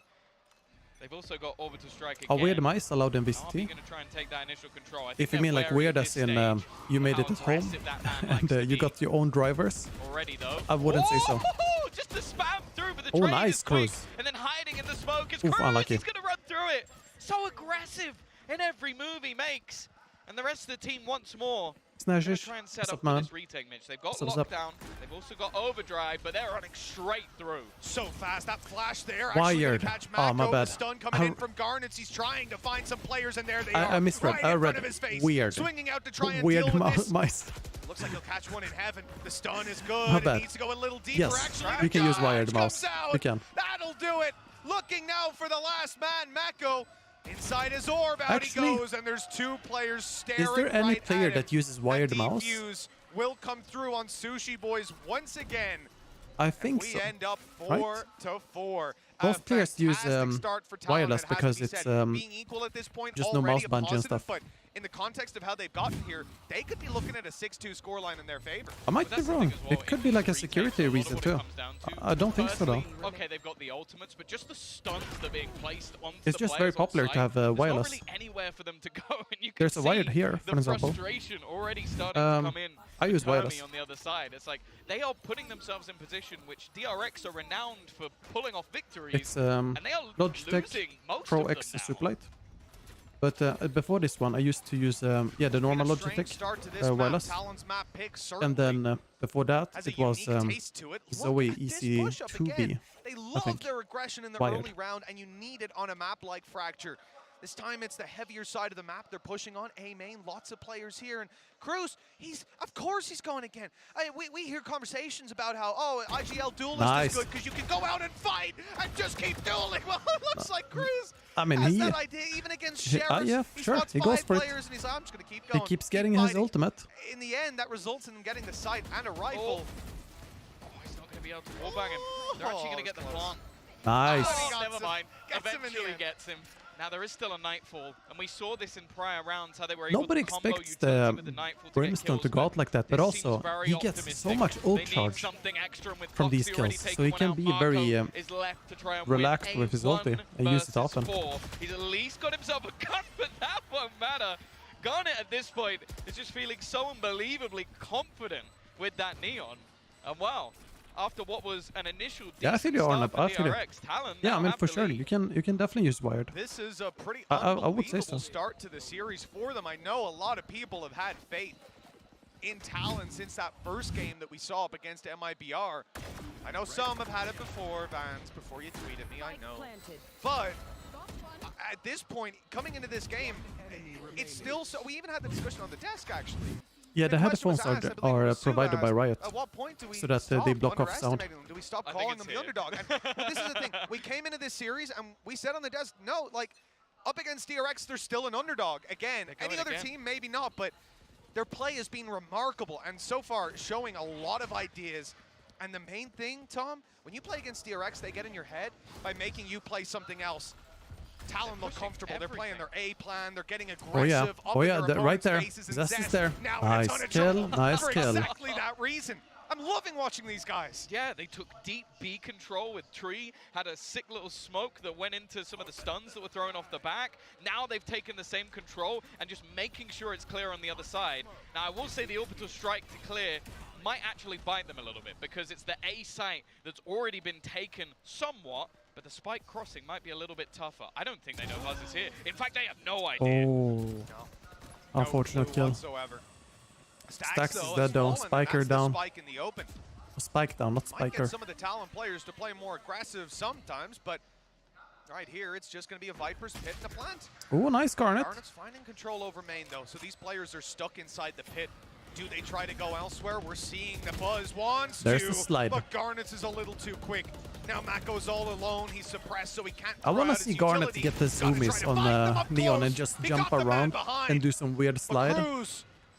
He's had a good game, and I gotta say, a unique playstyle. Toy It's like with watching an someone angel on on DRX. Breach or something from back then. The fact that he's alive at this point in the round is what's surprising to me, because normally he's the almost like the initial point of contact throughout this match. No, it is actually literally like Angel when he played this agent, right? But the only thing was, on the defense, that wasn't really his vibe. It was more the attack. He's just sprinting in. That was normally on, like, what, Split or Split, something like Do you know which one of the headsets are for comms and which one are for in-game sounds? He's not really a controller anymore. So for in-game sounds, that's and comms, that's the big headset. And inside they have in-ears, and those are white noise to block off the audio from the crowd. By the seams of it, because as far as I understand it, somebody pushing on Tree that they're now setting up different utility to try and deny them, and they're going to run all the way up and try and trap them. And he's going to catch him going all the way down at the Oh, he tried. Doesn't He quite tried. get the kill. Tickled It's them. a little bit of damage, and the reaction from DRX is now, okay, let's try and get ourselves into the A site that little bit Fox, faster. he wasn't not quite quick kill by Stacks. in cover, behind cover That's there. caused some problems to try and play for the late round retake. Removed some utility, but they've still got plenty to work with, and it's Sushi Boys ulti in hand. Still stuns How high or low do you think the skill floor is for Cypher? It's very low skill floor. There's just a ton of opportunities to work with here. RB has spotted them the skill cap is pretty high though. Not very helpful. And even a nade going through now quite but early yeah, on. like, and look at the aggression. you just have to place a utility They'd want to defuse, but instead they're going to fight. Talon to access the fun with him, so to say. DRX, and they're winning every duel. Unbelievable play from this team. Now pushing up yeah, go for it. Go for it. I recommend learning one setup for every bomb site if you're starting out. Don't look like even a shadow or of themselves. just one setup per bomb site, one a map or two maps. So all of them had no sound one map or two maps, sorry. Had most of their HP taken away, and they're like, okay guys, let's then keep when you feel comfortable with that, you can expand to 2 or 3. Said, okay, we forced them all back into this but before that, you know, it might be a bit too overwhelming if you're just starting out with Cypher.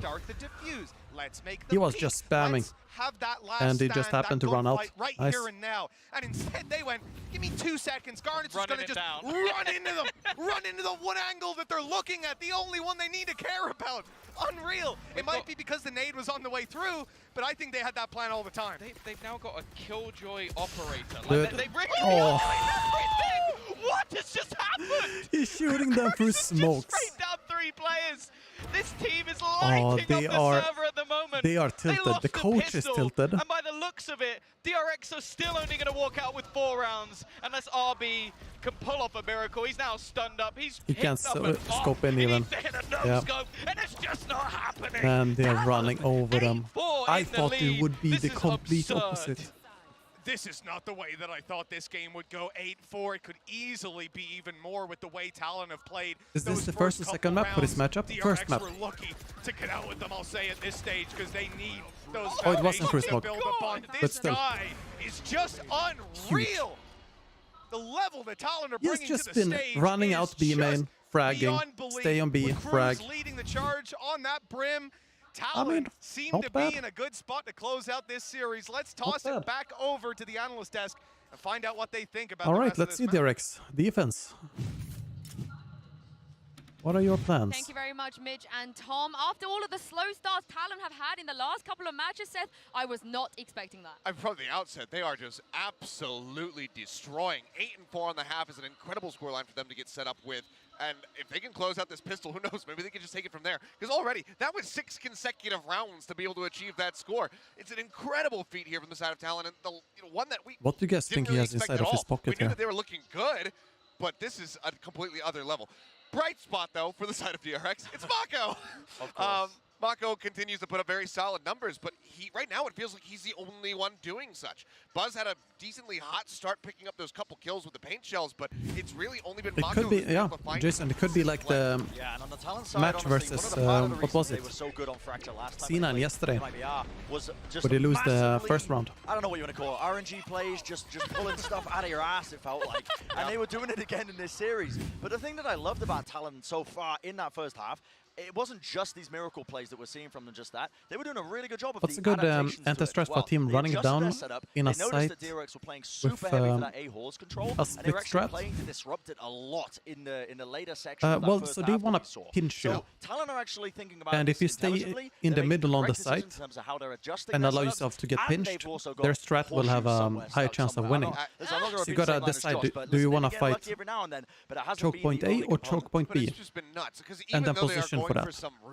And use utility, you know, accordingly. That Brim ult over on Dish. Oh, that was nuts. There's just nobody there. They already got the kill on. They already got the kill on Zest's Fade, and that was because they were playing, you know, with good protocols. They said, "Oh, he might be right side." They flush him out with an aftershock. They get that kill. A good example, then they just Hail actually. Mary, send an orbital A strike, good so there's example. still some, You know, split on split B site. If you play Cypher one ways on B main, and enemies are coming from B main, but also from B tower, and they're going B tower before B main, you activate the one way on B main so that enemies have to be careful, and then fight people for that come from B tower. That's a good way to counter it. Or you just, you know, give up site and retake. I would be too shocked if you told me we were about to experience, but I'd be pretty Or you can position far back so that it blocks vision for B tower and activate one way to deal with people in B main. As well, just look at that timeline. the 4 rounds that DRX got right smack bang at the start. The pace of this series fully behind Talon, but mainly they had a pistol under their belt as well. DRX I don't think the drone... Yeah, the Boombot didn't scout them, I think. The Boombot? Yeah, Boombot didn't scout them at all. Dodged it because they sat back. All right, that is perfect. That is huge information. There's anyone here. So they're just going to walk all the way up. Buzz has started to go back and try and check for this. But he's only just making the realization as they full execute into the site. I've never seen DRX look this uncomfortable setting out in a series. No, Cruz reloading so fast. Again, but just the 1 kill for him this round. Cruz is still trying to frag in B main. Attack or defense, it doesn't move. For Talon, but they want a bigger prize looking towards the spawn. A bounty on Zest's head. He's trying to fall back, but there's just too many players coming after him. Nice try. He tried to bait them in. Still got the advantage on DRX, fighting their way back in. They can even start to defuse that spike after the nano's gone, and the time isn't too far ticked. They need to pick up a kill on the Crosshair on that attacking side. Instead, they're going to have to just run at this defuser and try to stop him. The He's sticking it. Way Nice. too low. Good job. DRX, good fake as well by RB. He TP'd upstairs to make sure that they use the utility. Yeah, the thing is, their adaptation on the fly there, it didn't work as well as they hoped. Like, they wanted to try and get aggressive to find some of the players, fight back, not allow them to go on the retake. But because 3 players came back through from main, the only chance they had was on the cross, and unfortunately, well, we did actually have some investment into the shadow step, which was basically the one thing that you kind of hoping he didn't have going into that round. So 8-5, as you said, another pistol on the board. There was a spike plant, but it doesn't look like we're going to get too much of an investment here from Talon. What do you think of Omen this map? They've made every round he's a good pick with Fade.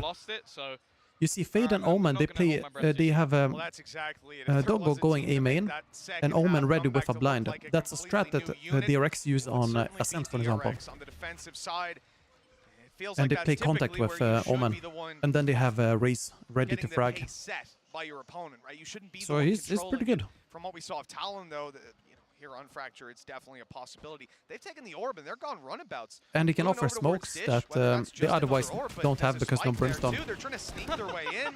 Some spams in the smoke, grab kills, and well, the late round B is certainly predicted.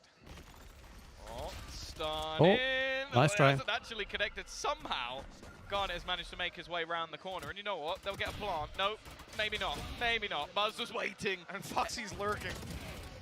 Yeah, all right, I think it was around clean. Just an attempt to do as much damage as they possibly could. No deaths is what I mean. It ends up as a Prime Gaming flawless, and DRX are definitely building their way back into this game again.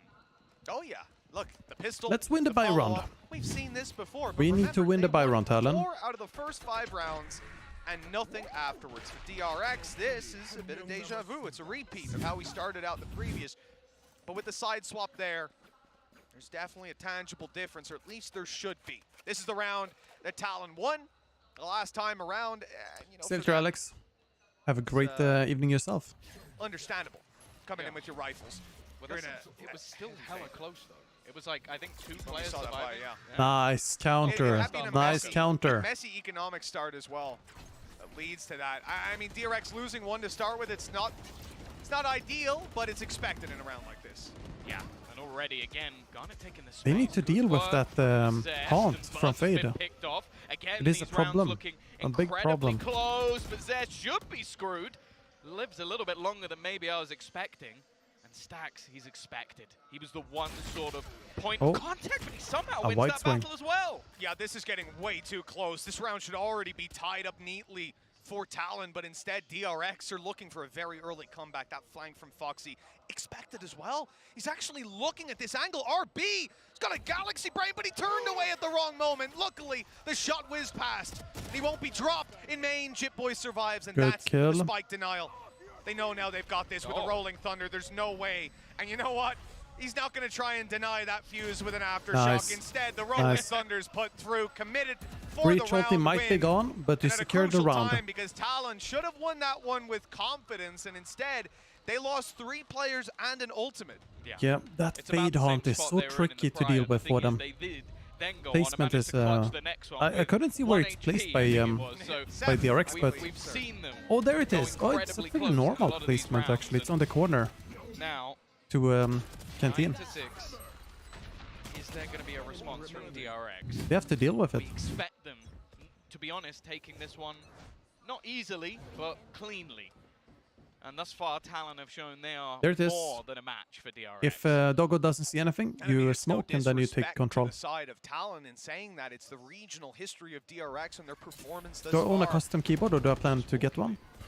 They are kind of pricey, so the rest of the team coming through the other side, but he's getting so much we'll see. ground. We'll see if I get one. Well, I want to get one, but I don't know when. Damage is catching them on that rotation. Not expected, but somehow again. That's 2 rounds in a row. RB should have been dead. I don't have a custom keyboard. The one I use right now is from Logitech. Pro with blue switches. Further in their favor, all thanks to Stacks. All right. Quick 3 kills. Unlucky round with DRX pushing from up to 7, 2 between them. There. Still very early days of this half, and you know we're coming up to the point where Talon started to run away with it. But that right there was a fresh-faced looking DRX when they rolled into that site. But that's the thing we've learned with DRX over Low the buy years. again. Ultimately, they probably have one of the best mental fortitude of any team. Yeah, normally I run with brown switches, but the blue ones I have, I put, I think I put, I don't think I put double layer all rings, but I put single layer at least. Being a few rounds down is not something I really don't like the super loud keys, but they didn't have any other when my previous one broke. So I had to go with blue ones. I mean, it's already a fact for Talon. They've got to be regretting the fact that they've lost both of those pistols. This is a completely different game if that first round of either half goes into their hands. But for now, DRX are using those early half foundations to keep this game competitive. When it comes to buy round versus buy round, the ratio is stacked very heavily in favor of Talon. Again, though, the sides have swapped, and we have seen a significant slowdown. I mean, Talon were suffocating DRX when they were attempting to attack. Look at Cruz. He's still in B lane, ready to frag. They're certainly running into a lot more resistance. It's a very common spot for Brimstones. That they were playing, but because wow, this is going to be a speedy one. Oh, he's almost just died to the utility and Stacks, I think took away wonder what he was ultimate. trying to do there. Marco lurking within the smoke, so that can take a lot of damage. Just 40 HP remaining. Was he trying to make space or? You can still tell that DRX is tentative to go on the rotation. Stacks, though, has just started to connect his shots. A second dropped already, and well, the rest are still stuck by tree. There's just no need for them to rotate, right? Like, they don't lose players. There's no gaps that they have to fill. And for them, yeah, me and Marco have pretty similar Crosshair. I would say we have the exact same almost. They're still keeping themselves in an easy spot. Now this rotation comes in, but indeed, even though they've rotated RB, he was just watching the door, something he'll still get an audio cue for. He's still close enough to hear, and he's going to be on site to help with this cross. So he can well, unfortunately, Buzz is going to be forced in the open, so he has to fight. But here is where things are. No! RB! No, Jit boys. This is horrible. And he's got a cross now. RB, I don't know how he survives in half of these rounds. Time. There's been about 4 times already that he should have died, and well, this time, if anything, okay, a rifle save for Jit Boy. It doesn't matter too much, but even still, that was horrible. I want to bleach my eyes. That right there was RB playing time. Don't worry about it. He knew he was running the clock down. I'm hearing that from Seth in my ear. It's apparently a very common strategy for DRX to be running. Jump in the open, jump around, and I'd actually like jump Seth up, and get down. Of that round. That would be great, actually. Like a hardcore. We can boot up the telestrator, get the clip shipped over there. Seth is he's on his way over now. He's going to get this one for us. Talon even called a timeout just to make sure we can hook up all the cables in time. I'm looking forward to it, Tom. But look, hopefully we don't see too many more rounds like that as we rock on into round number 18. As we said, Talon calling a timeout, and you cannot blame them. I think in terms of the rounds that really matter, your buy rounds, when you've got your ult econ management coming up, Talon have looked like the better team. But despite that, they only have a one-round lead have been working for Talon. It sucks losing both pistols and having the start of the half Let's go see what they do after this timeout. For Talon, last time they had a timeout, they just now or never really, because DRX ran with it, will run away with this game if they win this round. That's the thing as well. They now have the ults to play with. Lockdown, orbital strike. Not only can you force them off position, but you can trap them in positions, almost having the null command online as well. And with 4 orbs around the map, I feel like they should be able to get that in fairly easy.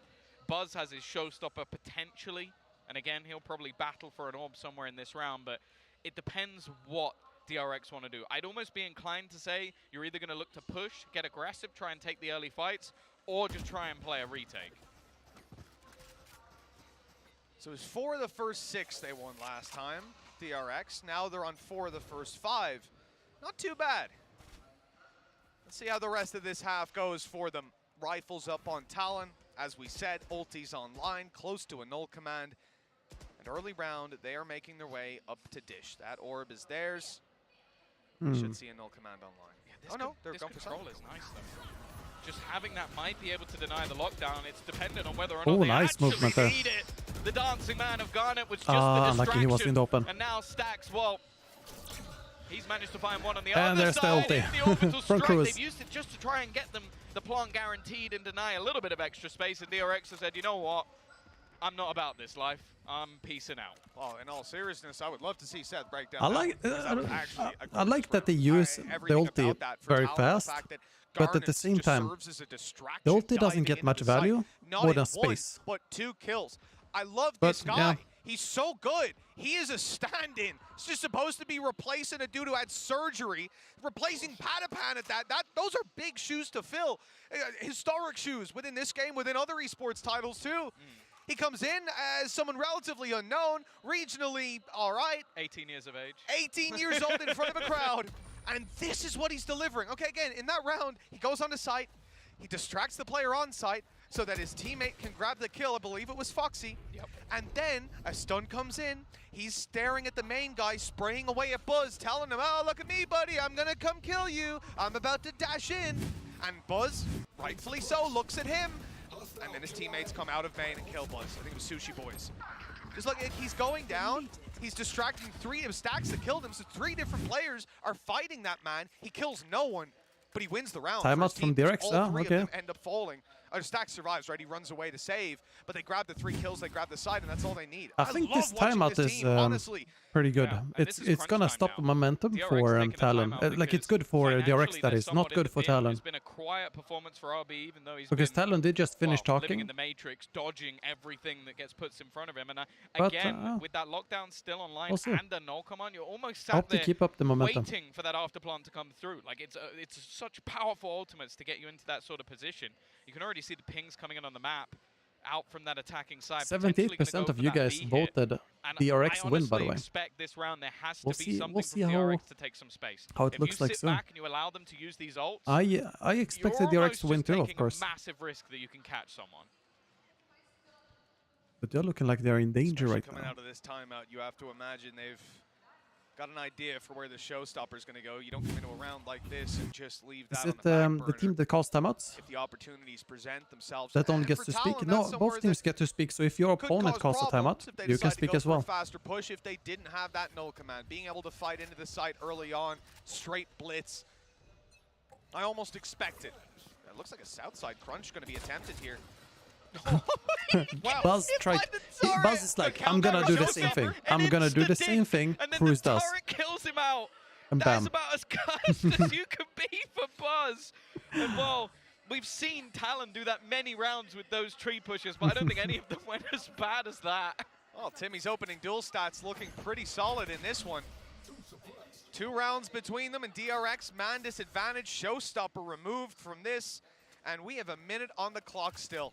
I think it's fair to say Talon can take it where they want to, and where they want to go is onto the B side. Lockdown comes into play. They have to move. There's nothing you can do to counter this. It's a bait play. It's a bait play. They're trying to go back to the A side. Are they faking this? DRX haven't moved all of their players. Marco, he started to move. He is He's going to go down for it.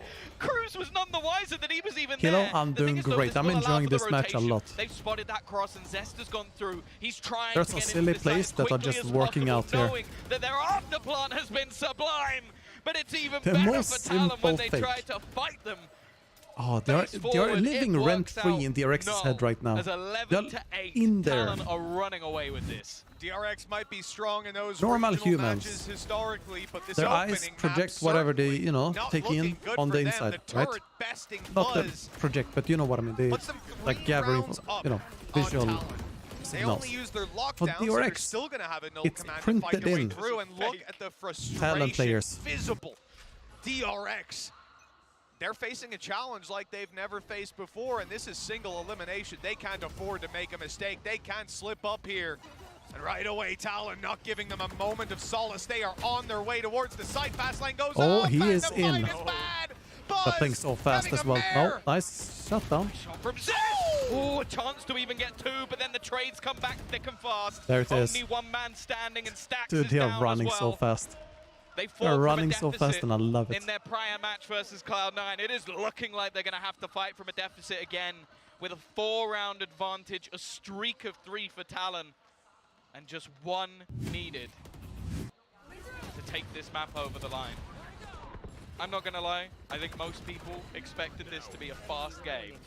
A 2-0 of sorts, and DRX sauntering their way into the semi-finals.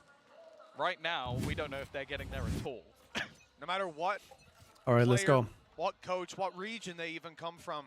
I spoke to a lot last night, and the common theme seemed to be, is this finally Korea's time? Is this DRX, Vision Strikers, finally having their moment at the top? And it, you know, it looked like it. I was starting to believe.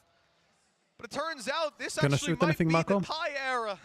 Talon coming in with some incredible performances so far in this tournament. We always had that little caveat. Are we looking at another PRX? The top 14.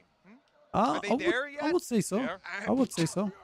Sure looks like it. Rolling Thunder right away. Talon, they got Stax to deal with.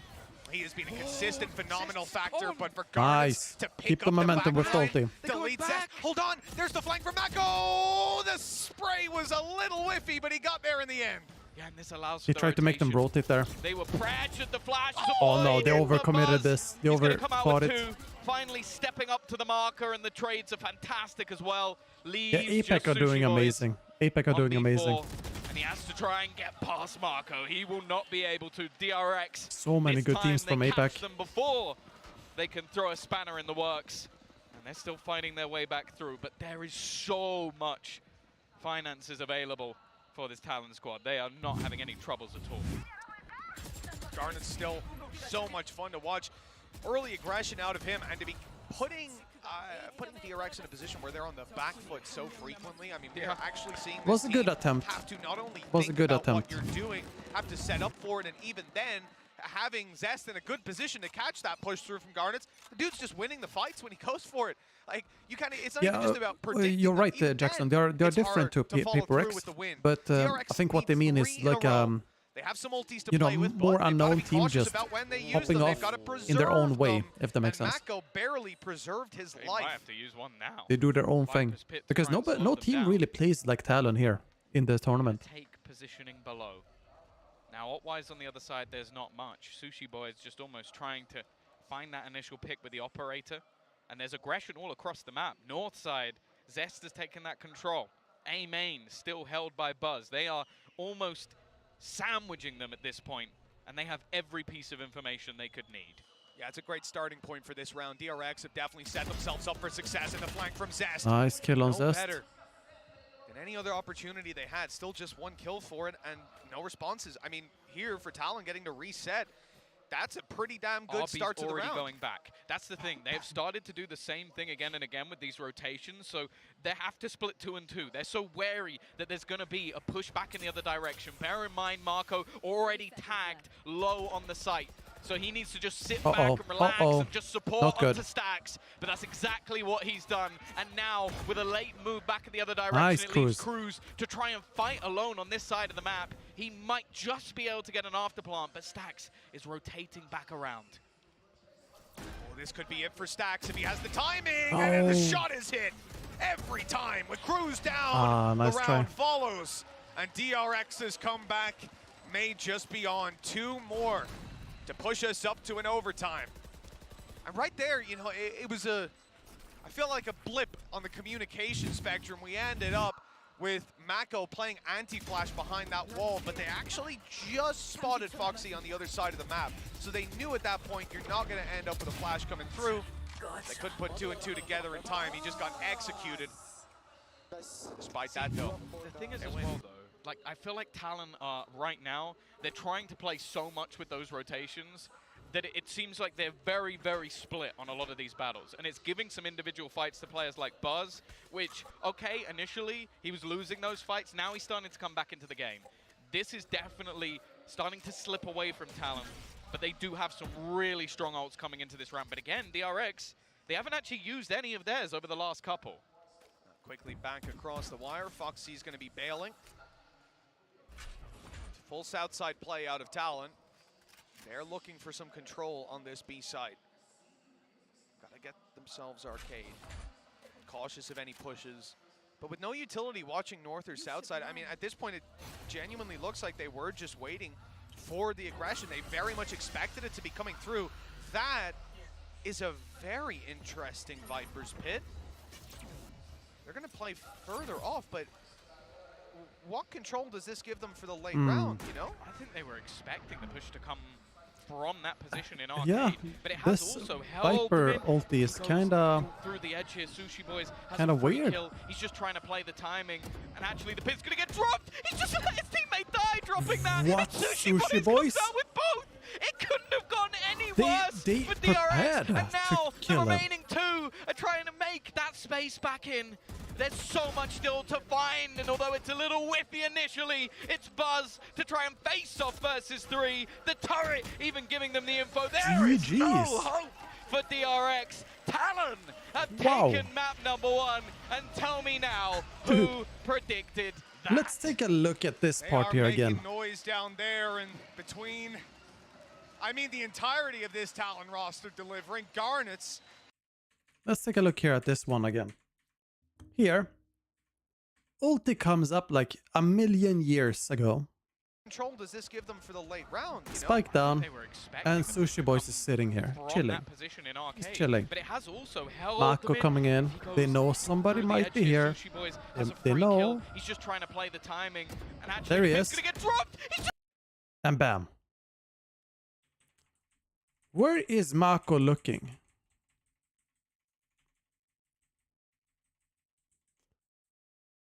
Where are you looking? He's looking to tower. So kill comes from underneath. Bam. Ah, they communicate down there.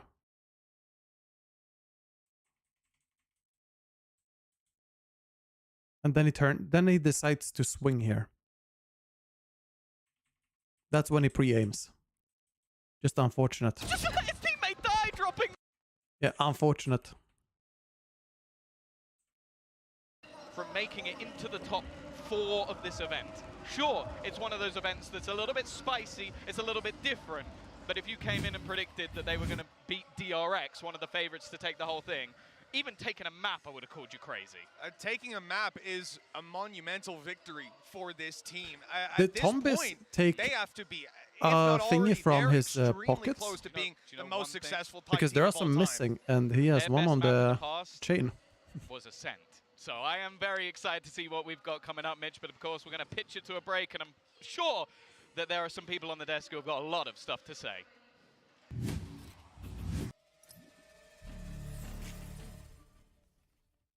All right, I think the analyst desk probably have no words. Grab some water, guys. A snack, fruit, whatever you feel like. Maybe nothing. And yeah, strap in for the second map. Second map, let's see what that is now again. I believe that's Ascent.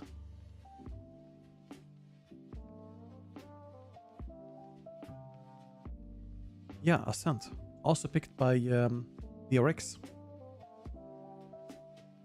Arnab, sell it to my man. Good luck on your studies, by the way. Good luck, good luck.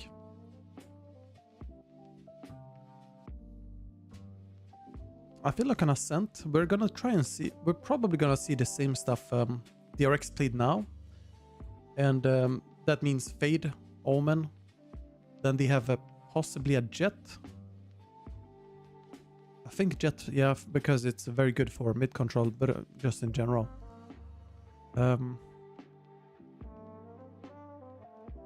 They start on attack. We'll see. We'll see. Hopefully they bring in something new, otherwise Talon are gonna be ready. And if Talon are ready, same thing here will happen.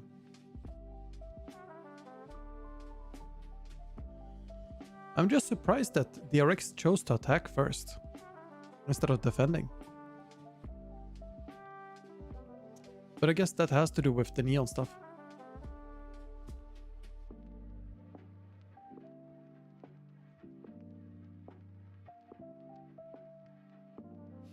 Yeah. Yep.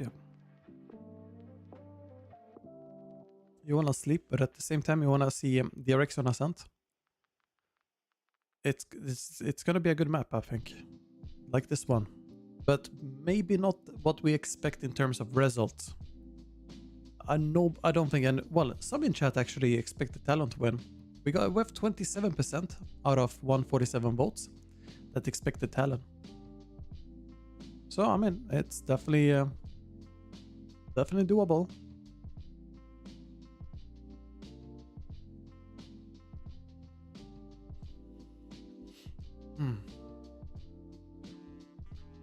Man. That whole Talon map made me super happy. Me too, Coco. This is why I root for the underdogs. Exactly this. You don't expect it, and it's such a dopamine, just dopamine release whenever the unexpected team wins.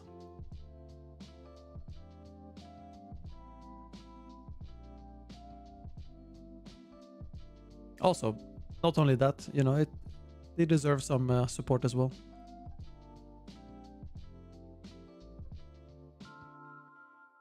Oh yeah, that's smart, Lemon. That's very smart. Yeah, I would say if you want to learn from a team to play Omen, like smart plays, take the DRX for sure.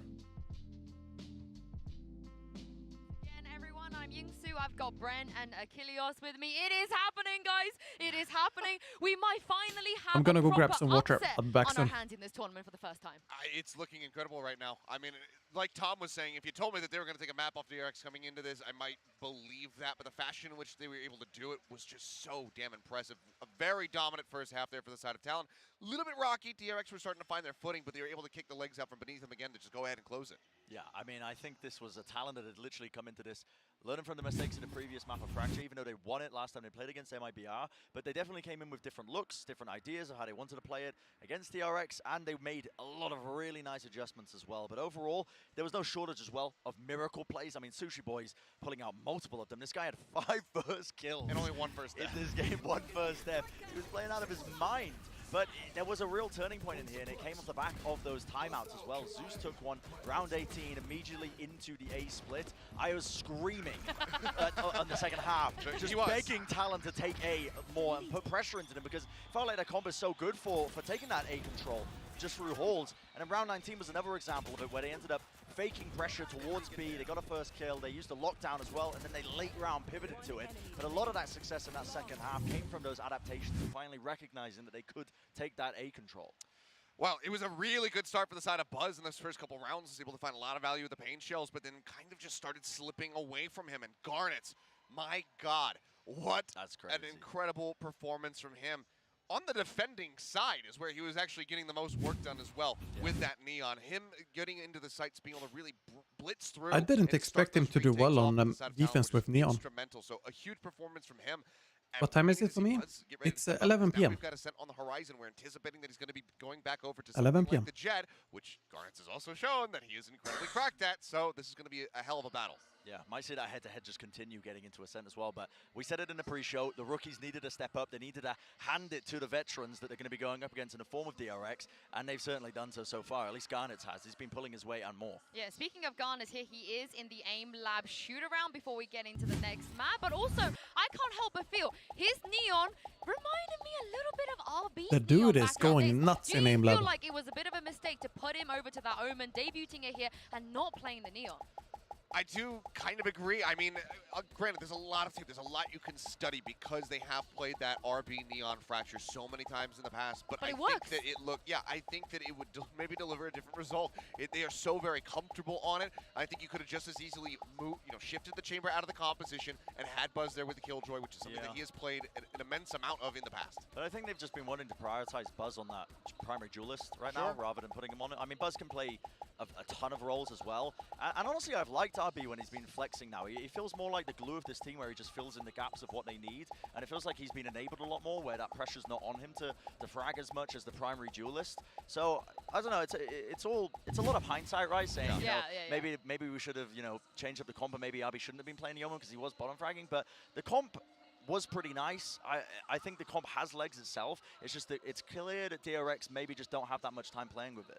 There were a lot of crazy moments in that match, and let's revisit one of those in the Verizon high-speed moment. This one goes to Cruz. Of course, he's IGLing as well, Bren. I know he wasn't feeling great either, but my God, he's having a great tournament. Yeah, currently the guy is a bit Cruz was just trying to frag all the time. Yeah, that sickness buff, I mean, it's supposed to be a debuff, but the guy is coming out, he's pulling out plays like this. You can't really complain, can you? And like I said, I think that Team Liquid have a Viper player now. I don't really know in what capacity he's still being able to continue that when the guy is a bit under the weather, but he's putting up big numbers. He's pulling out big plays as well. Super reminiscent of his Haven performance, like debut, honestly, at Lock-In that we saw from him playing Yeoman and just making massive. Probably duelist, I'd say. Yeah, Soulcast, doesn't he play Smoker? This is now just the 5th map that DRX have ever dropped to another Asian team. And in VCT events. So this is truly going to be maybe a historical moment here for Talon if they can finish the job. Well, the good news is I'm going to play into some of that DRX Smoker. because, Seth, if it was any other map that is coming up, maybe we can already jump on the train of Talon's Cinderella story, but it is DRX's Ascent. It is, and it is a little bit more concerning than it normally would be just because they dropped it to BBL. But again, I would suspect that they have kind of rectified the mistakes that they were making on that map. I also would have said the same thing. I did say the same thing about the comp that they chose for Fracture, so who really knows what's going to happen. But Viper, I'm not sure. I'd say that is better Viper. 100%. I mean, just but if they have a Soulcast alone Viper, going into that map, only then well, get better at Viper is what I mean. Played a ton of. This is right back to being then that would allow Nats to go for Sentinels and Safe to go for Duelists. He's a Duelist slash Sentinel player. Select here. It does feel like in the off-season, Brent, Sushi Boy's leaned more over to that Cypher on Ascent rather than the Killjoy. I wonder if he's going to do that here. And the Cypher could be a good option, honestly, as well, because it gives you some nice kill trips. But Killjoy's just too good right now, like especially Ascent. I mean, Killjoy was getting playtime even during the chamber meta on Ascent as well. That tells you how I would go Killjoy if I'm Talon here, just because they won with Killjoy, and just keep the momentum riding. As well, so that battle continues. Yep, heavy info comp here for the side. As well as I don't think they practiced with Cypher. This is just a bread and butter comp for them, but it is something that Talon will have seen in the past. Have they counter-stratted it? Well, it's the 10th time the DRX have played this comp on Ascent. They have to win here if they want to stay in this tournament. Tom and Mitch, let's see what that's what I was talking about. They played the same strat they played before. And sure, it might have been seen before, but this is a comfort pick for them, which means they are serious. They are very serious about it. Say yes, but I feel like I am. Like, we're going into Ascent. It's still probably with that old Xerxia core.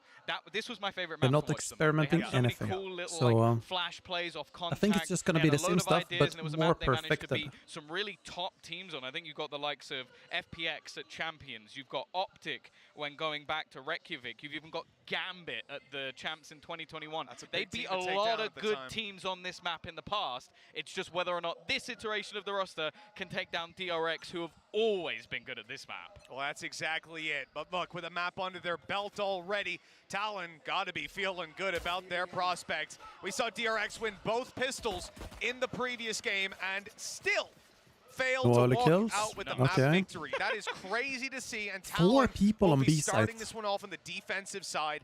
Heavy stack on B. Late rotate from Foxy to spot the mid push, but DRX are running. Cruz does the same thing as on Fracture. He goes out to aim, out to frag. Don't expect a push just yet with Mako's position. This stack is nuts. It has the full setup of Killjoy's utility.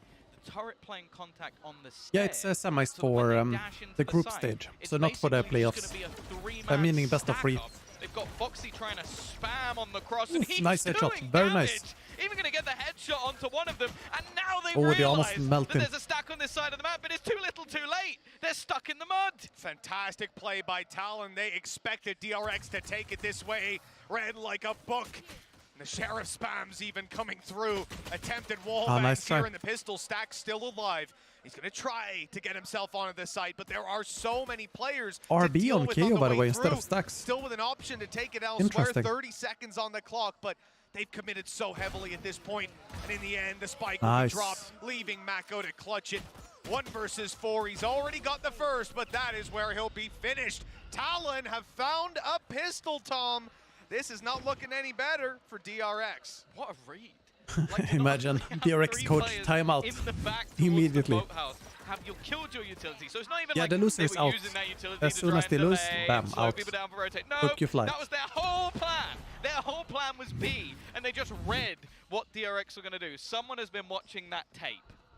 Oh, that they have. And for DRX, you run into that opening pistol and feel like which makes it, yeah, sorry for I zoned out there for a second. They predicted it. Or well, I got more information in my head. It's basically a higher stakes because of the single elimination. It's way rougher on teams instead of the double bracket. But for us, the viewers, it's amazing. We get more upsets, we get more excitement. They've decided that they actually wanted to start on the attack here. They must have made yeah, the teams don't really hold back on strats either. Because they're going with this triple initiator composition, they don't have a sentinel. So that's actually one of the biggest dangers of the comp that DRX is running. It's the flank. And right now, they've just got them surrounded. They had to try and attack out. Well, DRX will take a plum, but that's absolutely all they're going to get. Another Prime Gaming flawless round. Only a bit of armor lost. Said, thus far, they have had the read. They avoided anybody falling here. A flawless round. Not committing an A main hold. Everybody on the same page. They're fighting for short. They're having their flank come through. And then they're playing passive towards the spawn. You know, it's remarkable. Even Garnet's having that get out of jail free dash stops him from being traded. And at any point there for DRX, they're as a group, they're looking forward and attempting to kill the first player they see to take those trades. They couldn't find a single one there. It's unbelievable. What a start, 2-0. This is where DRX need a response. Barely done any damage thus far in this game, and they have been read like a book. Foxy. Watch out, they are full buy, guys. Very deep. They did this on the last map, but pressuring on Fracture is one thing. Pushing this deep on Ascent is another thing altogether, and Garnet is just hoping for a miracle. Buzz is almost ready to fight there. On the other side of things, gonna force him back with a drone and take that control eventually. Well, I think he actually hit the top button on Buzz. You know, it was close. You got to give that Marshall some credit, just a pixel or two away from the kill. DRX obviously up against very weak weapons in this round. Only Get a go bonus in the form of the Bulldog on Cruise, and that's on the A side. So for the most part, they don't really have anything here. Very easy round. They've certainly found the weakness. Oh, I think. Oh, he missed them. He missed them. Those Sushi Boys has been remarkable. Guys, before. they are at B. Not the A. They are at B. And nothing will be information. Misinformation here. But it was just Buzz dry swing in the corner. Yeah, they gambled misinformation. Again. That seems to be what a lot of this defense is about, especially in the early rounds. They went for the A stack, and this time.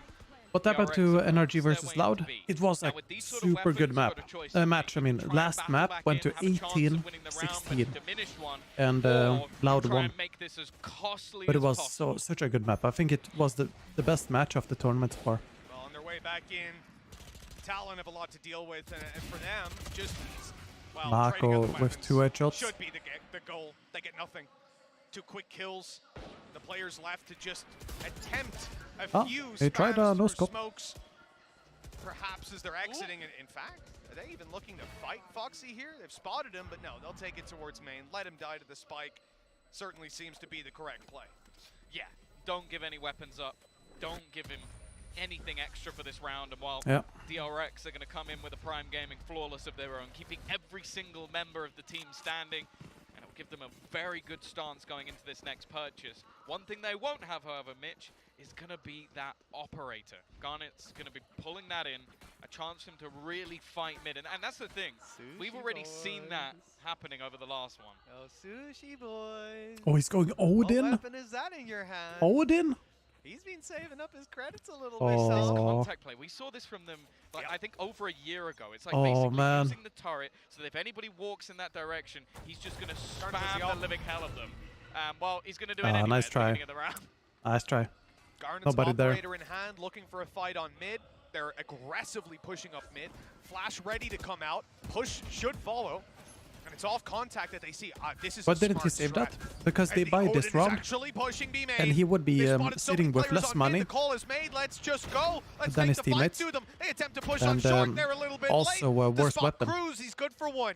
And Sushi Boy's flank, okay, not going to serve the purpose, but that short hold has done enough here. They're set up for a 3v2 so retake. he couldn't really throw away his Spectre. The Odin combined with Foxy's utility. Oh, never mind. Nice headshot. Foxy's utility is gone. It still leaves Zest low, but this definitely becomes much more of a troublesome retake, trying to get back in that a little bit too soon, and two weapons that definitely aren't the best for retaking. An Odin alongside an operator. Still a little bit wary of Heaven, though. They haven't spotted Garnet's just yet, and already being forced out. Marco goes to the peak, and now it's left on to Zest. 30 HP, just trying to hold on, and the rifle's already been retrieved, but he's dancing around the side, spotting his opponent, just trying to buy that little bit of 11 HP. Even lower he goes, but he's still going to take it home for DRX. So close. Zest with a 4K and a second round on the board. Unbelievable stuff for Zest. That clutch will get you right back into the game. Talon, just that little bit too greedy. A 3 versus 2, and the fade. Obviously, having the position, just thought I can break this. She knew he was that low as well. It was. Devastating.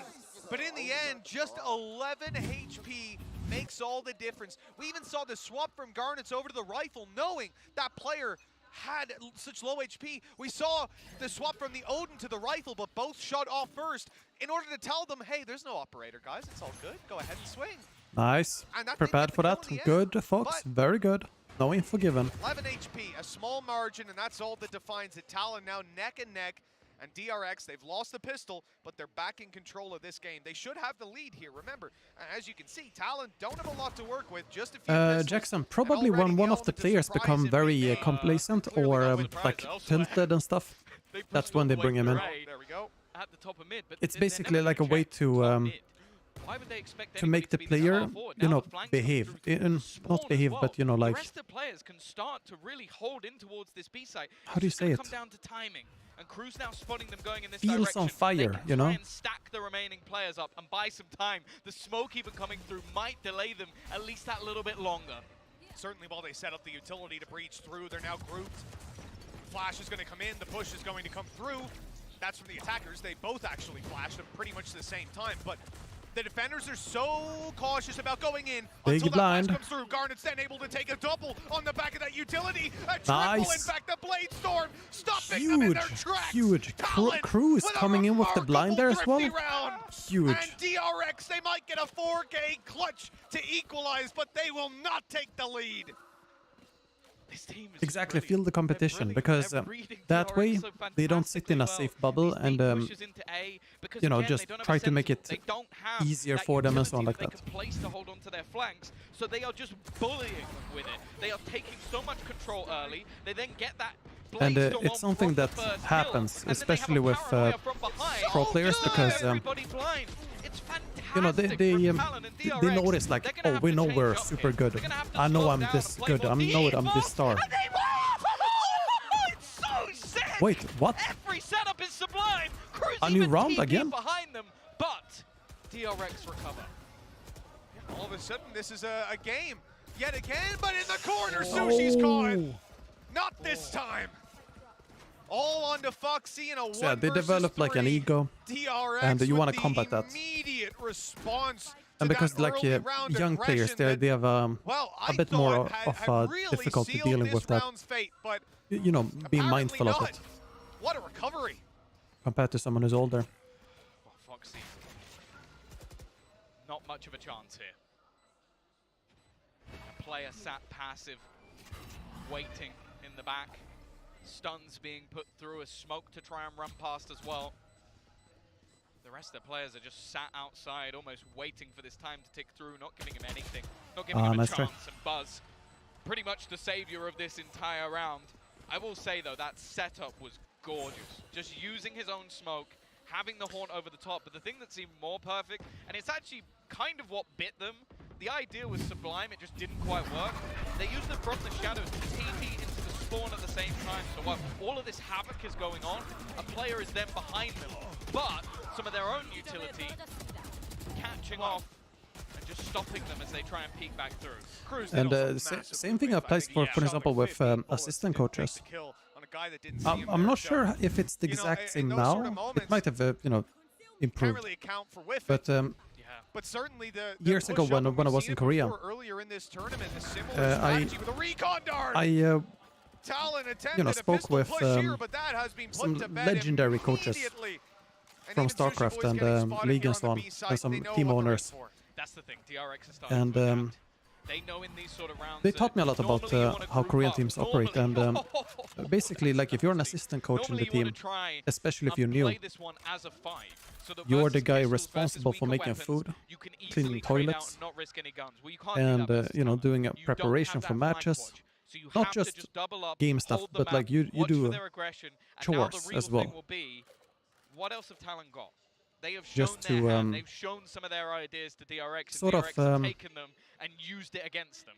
Create a hierarchy, if that makes sense. About the Nightfall A main, then we should probably check in PC. I don't know what's going on. What he could see ghosts on his monitor, but it's a little misclick. You know where he is at this point. 60 But if you do that in a Western team, that doesn't fly. It doesn't work really, just different cultures. And most Korean teams, they live in a house together as well, or used to at least before.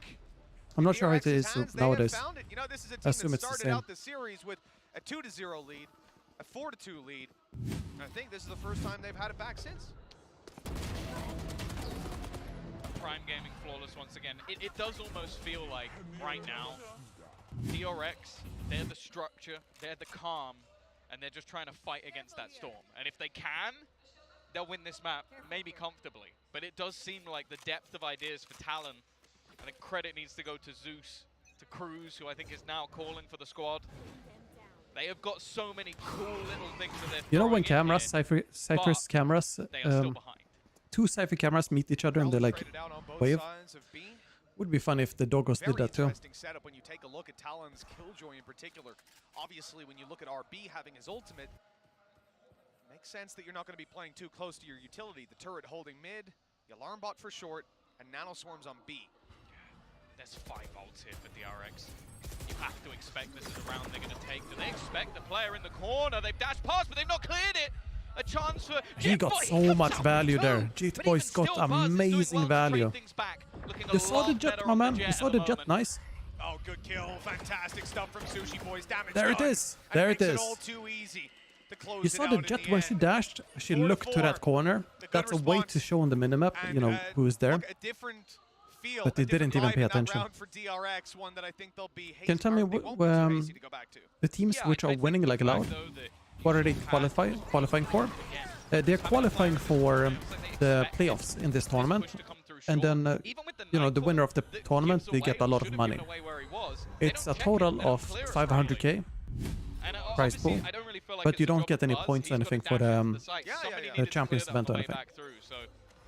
But it's still a lot of money. I don't know exactly the splits, but it's split around split with 4 teams, among 4 teams. Last time they had this smoke, they flashed through it. Recon gone out, didn't catch him. Okay, eventually the third piece of spotting utility. Nice, getting out, almost caught by the way. Left to 40 HP. A push comes out of it though, and he's able to find one. Flash under. Cruz has supporting fire. This is a fantastic nice, G2Boys. Talon dominating middle. That was a crazy good flash under the smoke. Well, that was maybe not the play, Cruz, I'll be honest. Ambitious as it was, he's still got a 1v4 on his hands, and these players are lined up in a firing squad. Lead back in Talon's I like the pressure from Talon. I really like the pressure. End to this half. See, this is what I remember. This is good on-the-fly thinking Talon has. This is amazing. In general, to maybe catch a few teams off guard, is they are so good at these mid crunches, and it creates a scrappy It's the same stuff PaperX does. Not the same plays by any means, but it's the same principle. And a team right now is the on-the-fly decision. Oh, you want to take mid? Well, how about here's an alt peek, here's a flash, here's another peek, here's a paranoia, here's another flash, and you see what the Buzz's attempt there was to updraft and dash onto the box just to try and clear them from that corner. They are forcing them into their own game and forcing DRX out of their comfort zone. The first timeout for DRX in this map, and certainly going to be a lot of things to talk about over on that side. They're coming into this round with a lot of disadvantages. And this is the kind of one where on the attack side, typically you would want to play it as an info finder. That's how we see a lot of teams work, but the reality is Talon's defensive sides have been very, very hard to read. I mean, they are changing like this constantly. Round, they all pushed A. Next round, they challenged mid, and the round after that, one of them hid in a corner on the A site. So what are we going to do this round, Tommy? And he's going, Let's see where their turret is. Did they put it mid? Did they put it A? Or did they put it B? And next round, it will be somewhere else yet again. Like last round, for example, you had the alarm bot, right? On A short, you had the turret on mid. Right. This time, again, shifted back to that B setup. And we're just going to see this constantly. They do not want DRX to be able to read them. And so far, they've been doing a very good job at making that a difficulty. You're gone. You're done. No, that is unfair. That is such a trap. Foxy manages to get a pre-fire in. He's got his knife. That is that's a good setup. You can do that in ranked even. If you have a 3-man squad, of course, but that's the sweatiest counter to someone holding close. The problem is they have no extremities left. They are stuck within B. Well, the nade at least to clear the corner. They're going to be quicker on focusing up on the site. Good flash through, but there's a player right beside him. Boys, how did you get the headshot there? What? What was that? A shorty attempt. They're all lit up on DRX. 1 HP on Buzz. Seized, but he's surviving for now. They're taking their time on the way back through. That might be time enough for DRX to set up, to take these fights, but it's Stacks left alone to hold on, and he cannot do it this time. I need to check this headshot here. What was that headshot? Here. He comes in.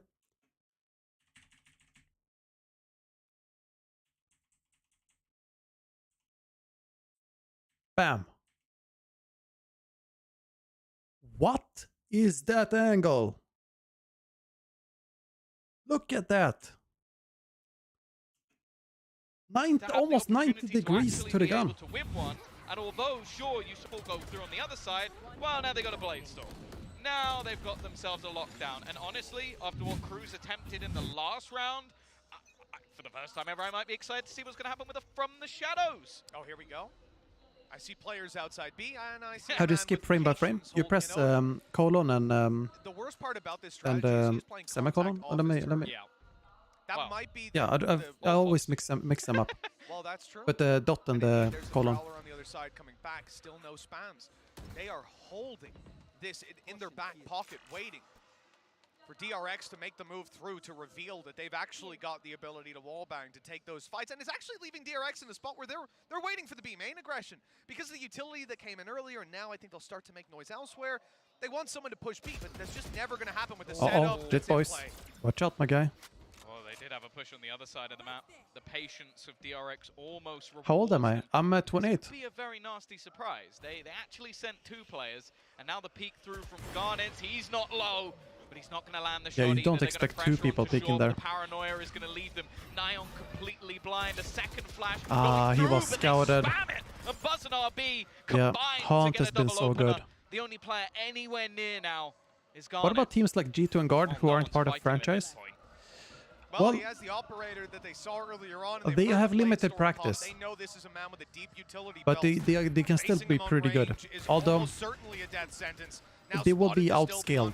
Like the practice and the experience you get in these tournaments, they just take you so much higher and faster than Challengers League, for example. Not Challengers, but what's it called? You know, non-franchise play. spot to play in the smokes, keeping them alive for a moment. He's waiting for the angle, and he Oh, won't nice land try. a shot. The defuse is underway, though, and they need to run it down halfway before Good job by RB DRX. can land that kill and put 5 on the board for DRX. Not down and out of this half yet. Still Good close job, for DRX. comfort, especially with that lockdown forcing them all the way back, but DRX do well. They burn out nearly all of the ultimates on the Talon side and look ever closer to bringing this back to a 6-6 I wonder, he scoreline. could have stuck it, right? Expectations for both of these teams, I kind of expect to see I don't more think so. on that I don't think so. defensive side, especially with what Talon has had in the past. That's where they've really thrived. The fade hunt has been a problem for Talon. They have to keep on watching out for it. I don't think it's too much of a surprise. Just look even at the previous map for DRX. Talon kept it close the whole way, but it was the rifle rounds where they were winning time and time again. 5 rounds on DRX attack is lost pretty a good for pistol DRX. here, but they're still in it. Can't let Talon walk away with this towards the end, but for Talon now gathering themselves in the last couple of It's moments. their map pick though, so you can't They have a expect them few to do well. ultis that could come online And here 5 for rounds on attack DRX, is very and I good. think, you know, Buzz, Stacks, both almost being on theirs, RB 2 away.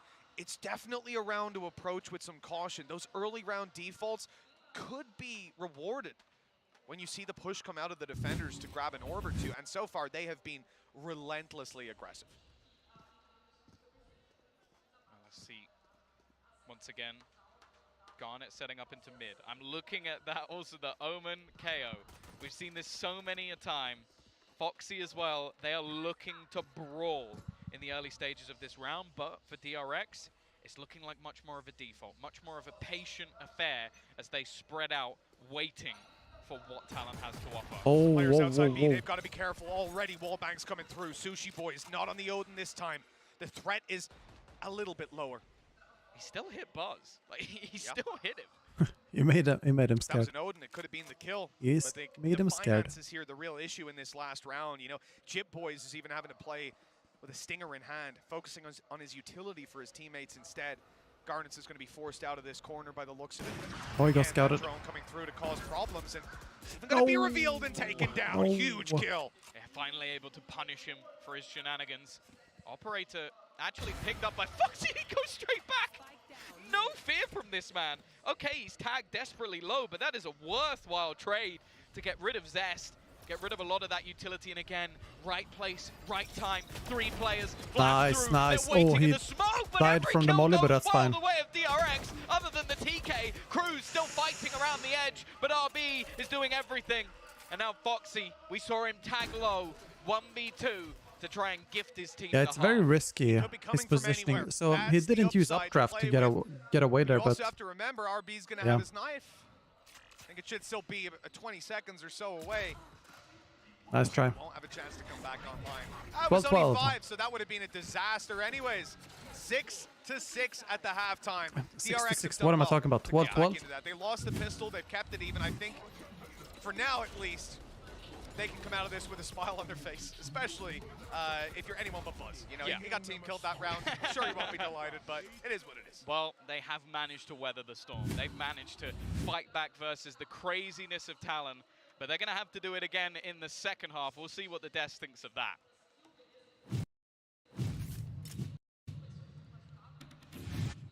Thank you very much, Mitch and Tom. Yes, 6-6 at the half. Not bad if you're a DRX fan, but Bren, we got to throw back on all of the stories we've been saying. I accidentally spoiled the second round score. Buzz versus Garnet here. Yeah, I mean, just the continuation of the same Look, storyline, the same battle I was taking place given the between the rookie script, and the vet, and I was they told are to really not just leak going it. head to head. Just when It you happens. think one player might be getting an advantage, Garnet pulls out rounds like this. Absolutely disgusting.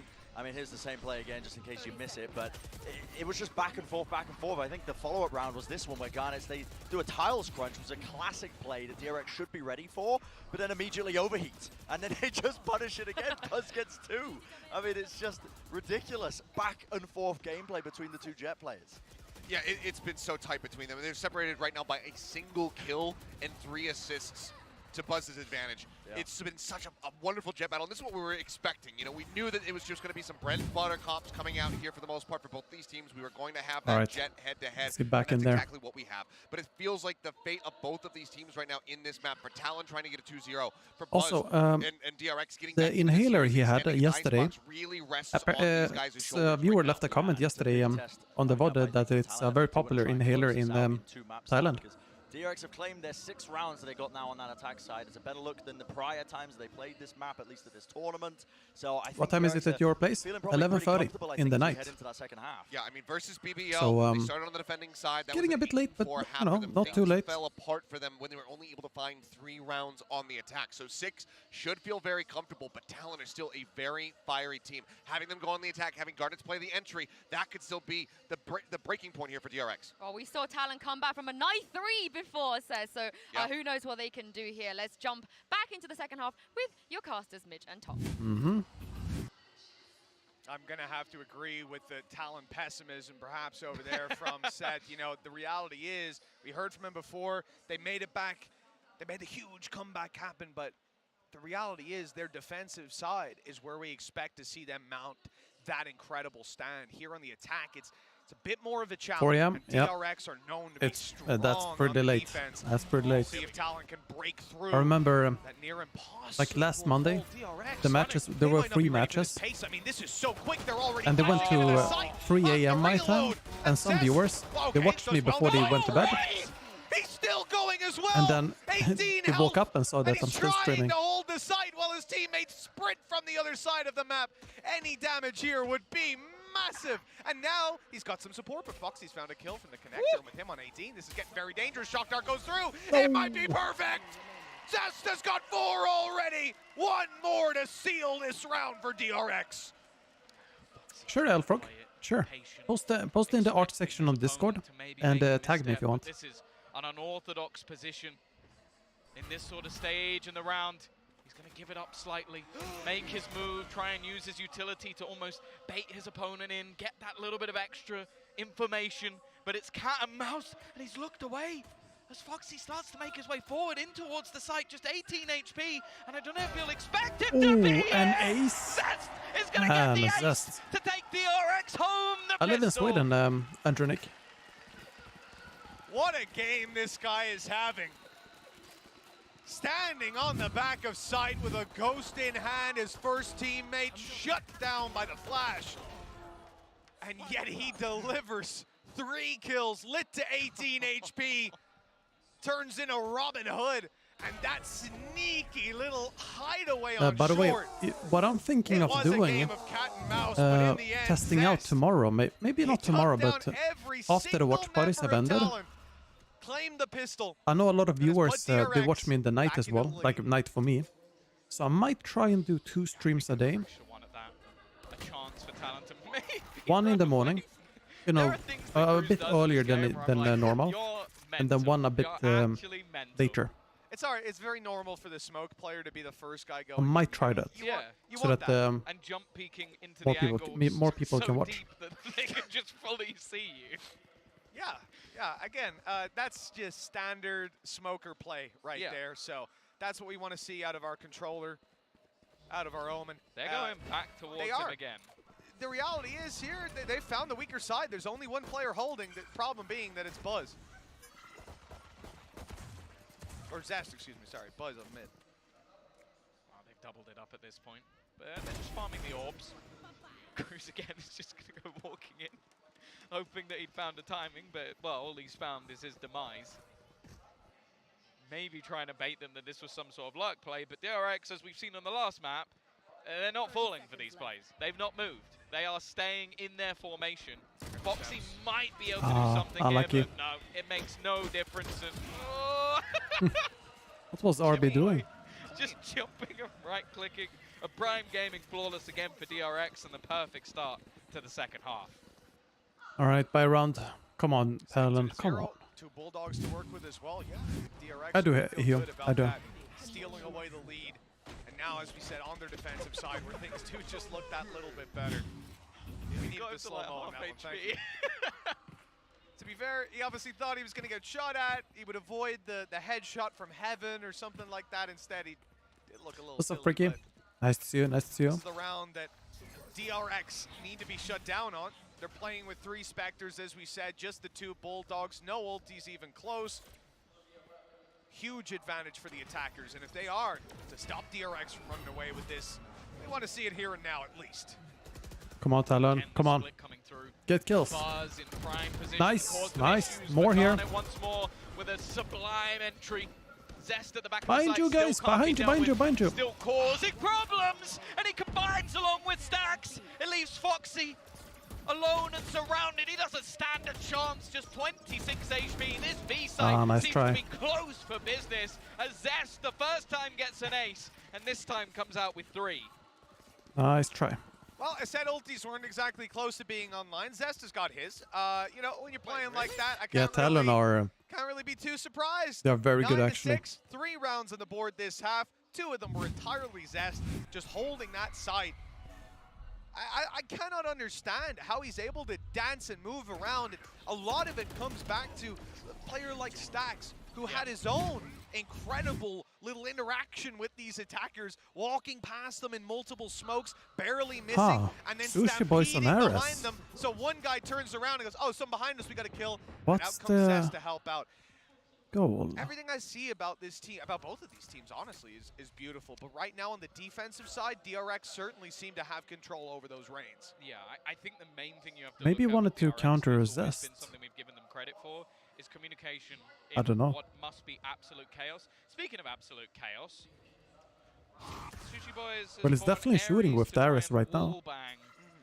And it's even more peculiar because they should know by now that Zest has basically been playing backside at every single round. Yep. It's an ambitious play. And I do wonder if it comes down to trying to take that orb, the fact that you'll often see Shock Dart come through, and it stacks in the arm. You know, with the Ares, it's not a guaranteed kill, but it's pretty damn close, especially if you can see where that shot came from. But yeah, again, that's a big gamble for him being up close. The economy allows it to take place, I guess, so go for it. Nice try. I'm a bit curious how he's going to fare when it comes to just open fights. He might not need to do anything. Luckily, Garnets has been dropped. Come on, get the kill on Astra. On tight to the site. Nice try. The Ares, well, he did They got 2 Stacks kills. down with a headshot, so there you go. Worthwhile. There you go. He got 1 kill. But again, DRX looking incredibly controlled. I think the interplay, the swings to give space, Marco doing well as the rock within the site. It does seem like the Korean powerhouse has started to awake from their slumber.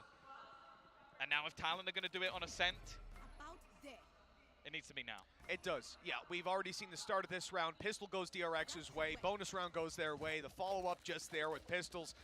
And, you know, as much as it is still, we're only 4 rounds into the half, because of how the first half went, DRX are on the home stretch. If they win this round, they're pretty much guaranteed a 12-6. At that point, you really do start to think about Icebox and map where DRX were innovating on the daily. They tried to kill him, but couldn't. Bullets just don't land on the way through, and DRX have gotten out with a man advantage. Barely any damage for the trouble. They used a lot as well. They threw a season, but it was a little bit late. Oh, we'll definitely see map 3 if Talon don't win. Buzz, and that's what they're waiting for. It hasn't worked out. That Shock Since Dart, it's if it came in last 1-1 round, it could have been scary what they'd be up against, but this time, not so much. Lockdown available if he takes. Will you watch a match to the end, no matter how long it takes? Yep, I will. They have Hunter's Fury available, so they will be able to destroy it. That is a massive blink on them, or light up. Instantly going to start trying to throw out some of his utility as they pressure into the site. Again, Stacks just looking for that timing, but this time the trades are even.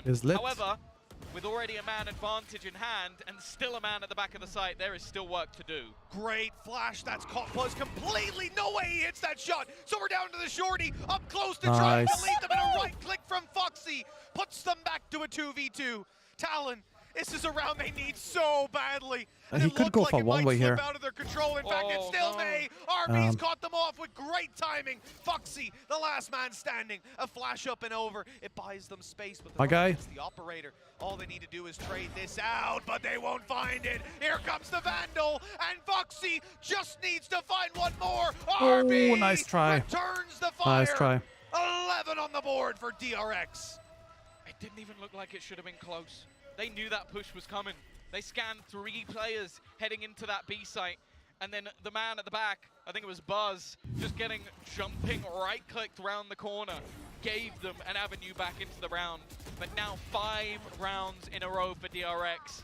And even though it's close, it doesn't make a difference. This here, he did not need to push that cruise.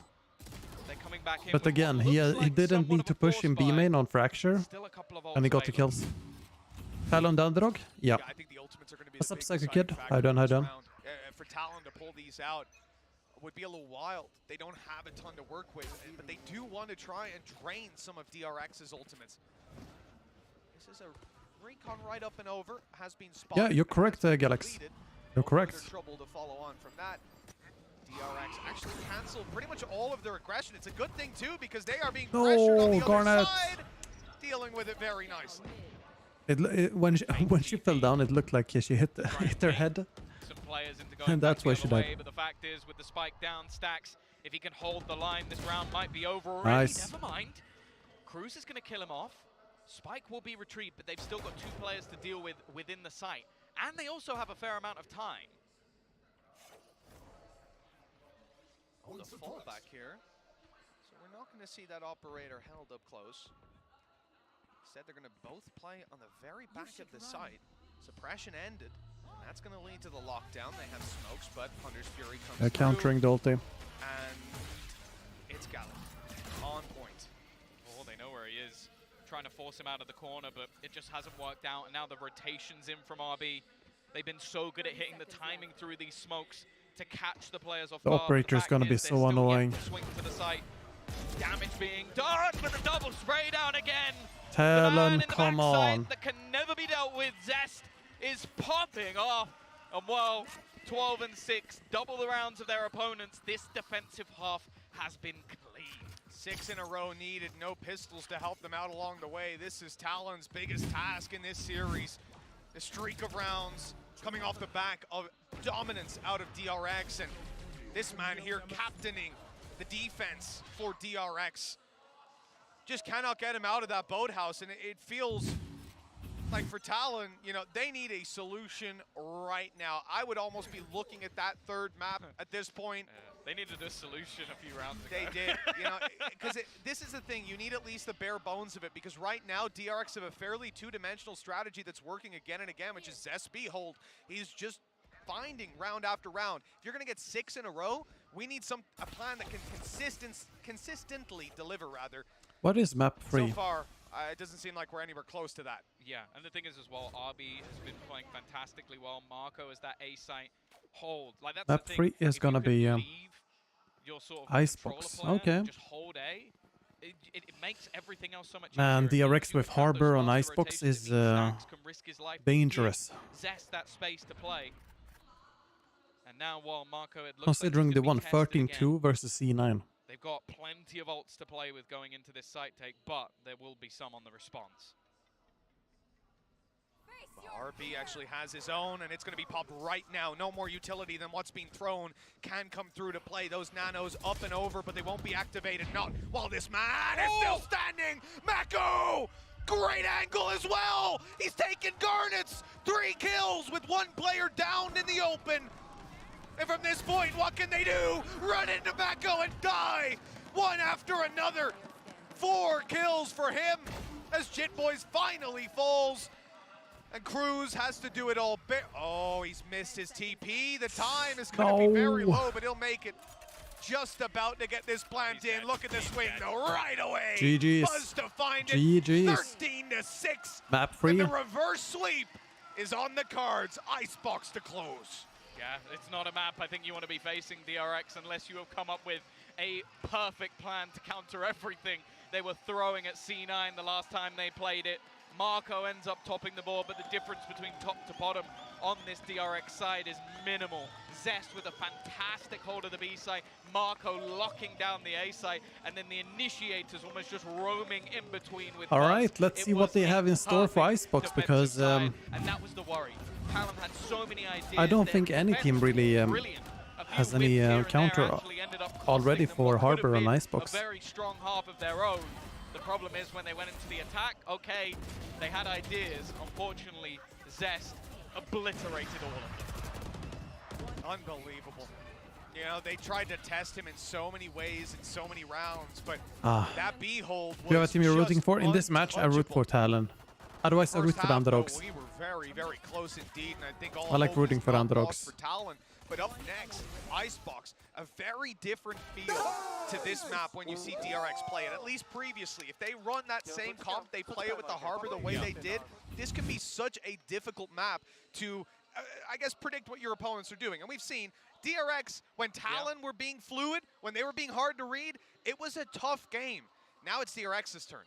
Yeah, I think it's going to be one of those games that hopefully they've come up with a plan overnight. Maybe they have something spicy of their own, but that relies on DRX still running the same thing, and we know they have a million ideas. Luckily, it's not up to us to predict, because we're going to go to a break, and then those three geniuses are going to do it for us. So yeah, with the Harbor, yeah, one thing they really like to do, DRX on Icebox, is they use the wall. Not the wave, well, the wave, I guess is the right word. The wave to push, take ropes on A, cove to plant, and then shut off low ground with the long wall, and then sit up in nest. And they probably will do the same. And I really hope TLN has a good idea on how to counter them. Cascade, yes. Thank you, Solar System. Thank you. Appreciate it.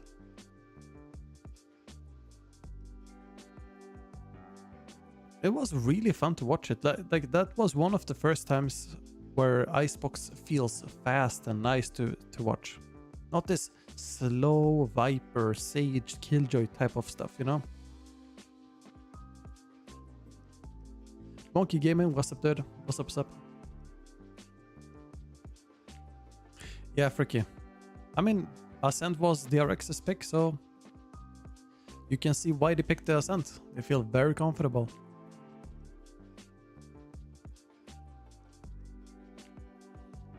Alright, I'm gonna grab some water. I'll be back soon. Actually, I'll chill with you guys here until you guys have the analysts. More nice. Love from India. Much love back to you, my man. Much love back to you.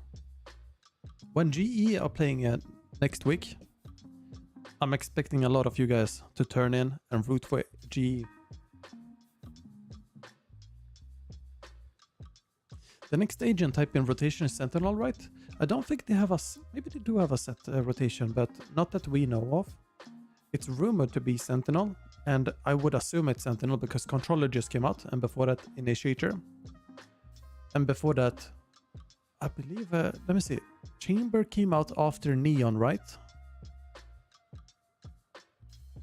I think so.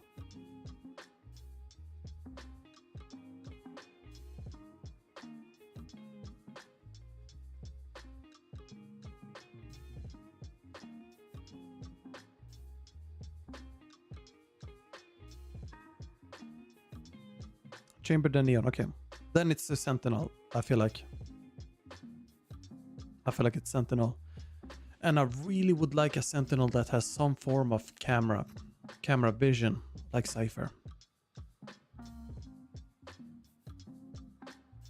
That would be fun. Waiting for my next video. I'm playing some rank tomorrow. I'm gonna try and get some good footage then. And probably next video on Tuesday or Wednesday. We'll see exactly when it comes out. But I'm hoping you'll like it.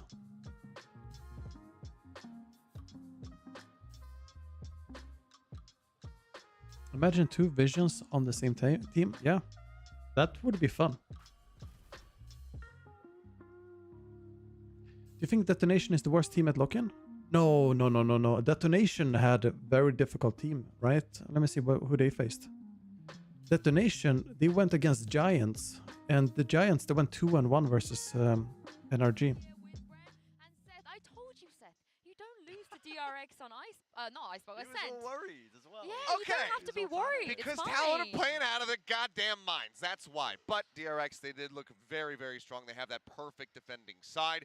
So they're able to just go. All right, I'm going to grab some water. I'll be back soon. But man, I mean, still, that map did deliver. It could have gone the distance, could have went a little bit deeper. I was hoping the Talon were going to be able to find their footing a little bit more on that attack, but just didn't come to fruition. Yeah, I mean, we put a lot of emphasis as well on that head-to-head matchup between the Jet players Didn't as well. It didn't really matter in the second half, did it, as well? You know, it was that, you know, zest, I think, as well. Mako and RB being able to just anchor and play off of each other impeccably, honestly. The way that they were weaving in and out as well around a lot of the utility that was flying their way was just magical to watch, honestly. You're looking at prime DRX in action. And they didn't drop a single round on defense either. Yeah, it was just complete and utter perfection. I mean, Zest and Mako just...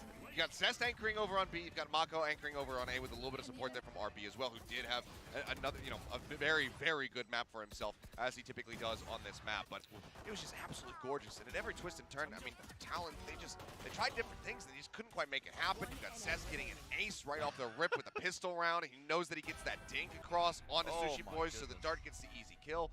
It was just nasty performances from he and Mako. I'm gonna start a church. I'm gonna start a cult. Anyone want to follow me? My god is now Mako and Zest. I've got two, you know, beings I'll sign up. I'll sign worshiping. It was just sublime, though, the way that DRX were, again, just anchoring and making these plays happen. I mean, I can't really just sing the praises anymore because, yeah, moments like this as well, just being able to cleanly take this map in the fashion they did on that second half. You know, Sue, you were saying, you know, don't be worried. I was thinking, what, you two were like, oh, and I was like, it's DRX on Ascent. DRX on Ascent. All I'm going to say is, if anyone does want to join your little club, you know, your fan club, they want to send some fan mail. You called it a cult, not a club. Your cult? They want to send some fan mail to Zest. You can address that to Boathouse. I'm pretty sure he lives there. Yeah, he does. Right in that little corner. He's not moving. They're trying to evict him, and he's just not letting go. That spot is OP on LAN. We've seen so many magical moments. With Chamber, they went the route of aggressive Sentinel, and then the same with Neon and Harbor. Don't have to be worried about on Ascent. I feel like those are I think an aggressive Sentinel again would be nice, but not, maybe not like Chamber. A little bit. I would want something like if Cypher was aggressive, if that makes sense. That would be cool. Harbor is a legitimate pick. It's not troll. They had stuff going on, and Bren, I know you wanted to kind of dive a little bit deeper on what you saw on DRX's Icebox. Yeah, DRX pulling out, like you said, a really interesting comp with the Harbor, and they had an absolute world-class performance against Cloud9, I believe it was, when they were playing in that matchup as well. But when I was watching it, the things that were racing through my heads were, this is something that I think could be broken with a lot of prep time and knowledge on it and VOD reviews. So if you notice, like, DRX were being able to get into these post-plant situations time and time again, man. Over and over and over again, they're able to play nice and cool, calm and collected, hang back, use the utility to really push them away, and Cloud9 weren't doing enough flanking, they weren't doing enough to really pressure that post-plant setup than I liked, honestly, and DRX were just able to play quite comfortably with the comfort zone of their composition, the way it's supposed to be played. So what I want to see this here, that was problematic for C9. Listen, you didn't have a ton of time to prep for this series, you know, not a lot of turnaround when it comes to, you know, having to play this one. But if they have done their preparation, I want to see them punishing that a little bit more for DRX, because they weren't really tested too much in that series. It made the comp look just honestly impossible to break at times. It made DRX look like gods. But it can be broken, it can be countered, and it's up to Talon to figure out if they can actually break that by getting the right flanks in and disrupting it. I mean, the adjustments that we've been seeing from Talon throughout these first two maps already have been looking very good. And C9, like you said, they just basically never really adapted to that plant style. So I have a lot more faith in Talon to be able to counteract it. But the question that I kind of posed to you guys while we were watching that last game is, does DRX run the Harbor again? Because it wouldn't shock me really at all if they have just a secondary comp prepared for this. Tom, this was kind of keying this up as well right at the end of Ascent. It wouldn't shock me if they said, like, okay, we surprised C9, we played the Harbor, never going to see it again. I think they keep playing the Harbor. Back on the shelf for a while. I would like to still see them run the comp. Despite the fact that I said that it can be countered, I think DRX are a good enough team, and they put a ton of thought into that. There were so many layers to it. Like we saw the Harbor High Walls, whatever the hell it's called as well. The High Tide? High Tide, yeah, that's the one. So water themed, you know, I don't know. But I think that's actually. I love the way they were using that at various points as well. Like the way they used it on top rafters as well. It was like. Do you think Cypher falls more into a controller type of Sentinel? Behind it on the far side. Chamber is the duelist type of Sentinel. They had a lot of layers to how they played the. So maybe initiator type Sentinel. Because other times, I was going into this tournament thinking, oh, it's just troll. Like, it's actually so troll. But they Cypher is more for map control. Chamber for dueling. As well. And DRX, they should have game plans in mind, how to counteract if the flanks start to come through. Like initiator type, that means the Sentinel would need a flash or something. to set up a fight. They were set up in those post plans, So I don't think so. To discover those just little gaps in the play when they are trying to set up and trying to exploit that, I think, is going to be really key for them. What I will say is, in the post-match interview yesterday, Mako said the reason we run the Harbor is because we tested a lot of different comps on Icebox. We really is this Cypher more about info gathering? Well, info gathering and map control. You automatically get info when you control the map. You know what players are like. Sometimes they like to lie to you. For example, with the traps. Tell your Foxy 9 was playing 99%. So. But it does seem like if that is the reason, and also, of course, these two coaches, they've had one night and a bit of a day to prepare for this. So I think that's going to come down to what we said before as well, the experience of these coaches, the experiences of these players. Of course, Cruz, he's also attended a bunch of international tournaments as well. And Seth, I think it comes down to a lot of that preparation when it comes to Icebox here. Yeah, I mean, it's a very good point. I think they're actually probably very grateful that Energy and Loud went Good morning, my man. Hope you have a great day. Because it did give them just, those couple extra hours, those minutes of being able to have some additional prep. I like that they scribbled out MIBR at the bottom of that. And wrote loud. What about an agent that can possess another enemy? Out loud if they that would be too OP, I think. But yeah, I think they don't want to do any mechanics where you can't play the game, if that makes sense. So there's no like hard CC, like a stun, but there's dazes. A stun is pretty bad, I feel like, for game design, because you just can't play the game then. And it's very frustrating. There was another thing as well that DRX were doing. Especially if there's like a stun meta or something.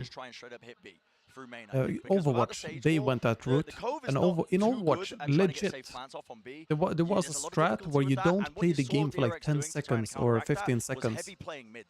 You get frozen, slept, you get charged, you get slept, frozen, it just chained into CC, and you don't even play the game. Notice that, they're going for this B hit. Let's heavy play for B main maybe, just to take that extra bite out of the DRX attack. We're going into the Prime Gaming agent select here. It is a nightmare. Map between these two teams. The winner, they're going to go through and they're going to face Loud a little bit later on, but the loser will be heading home. Of course, we saw the Harbor come out of DRX yesterday, and Seth, the question is, does Stax lock it in again? Sushi Boys with a KJ is pretty standard. I mean, this is no shocks whatsoever. Garnet's going to be sticking with the Jet. Cruz is going for the Viper. Stax is going to... okay.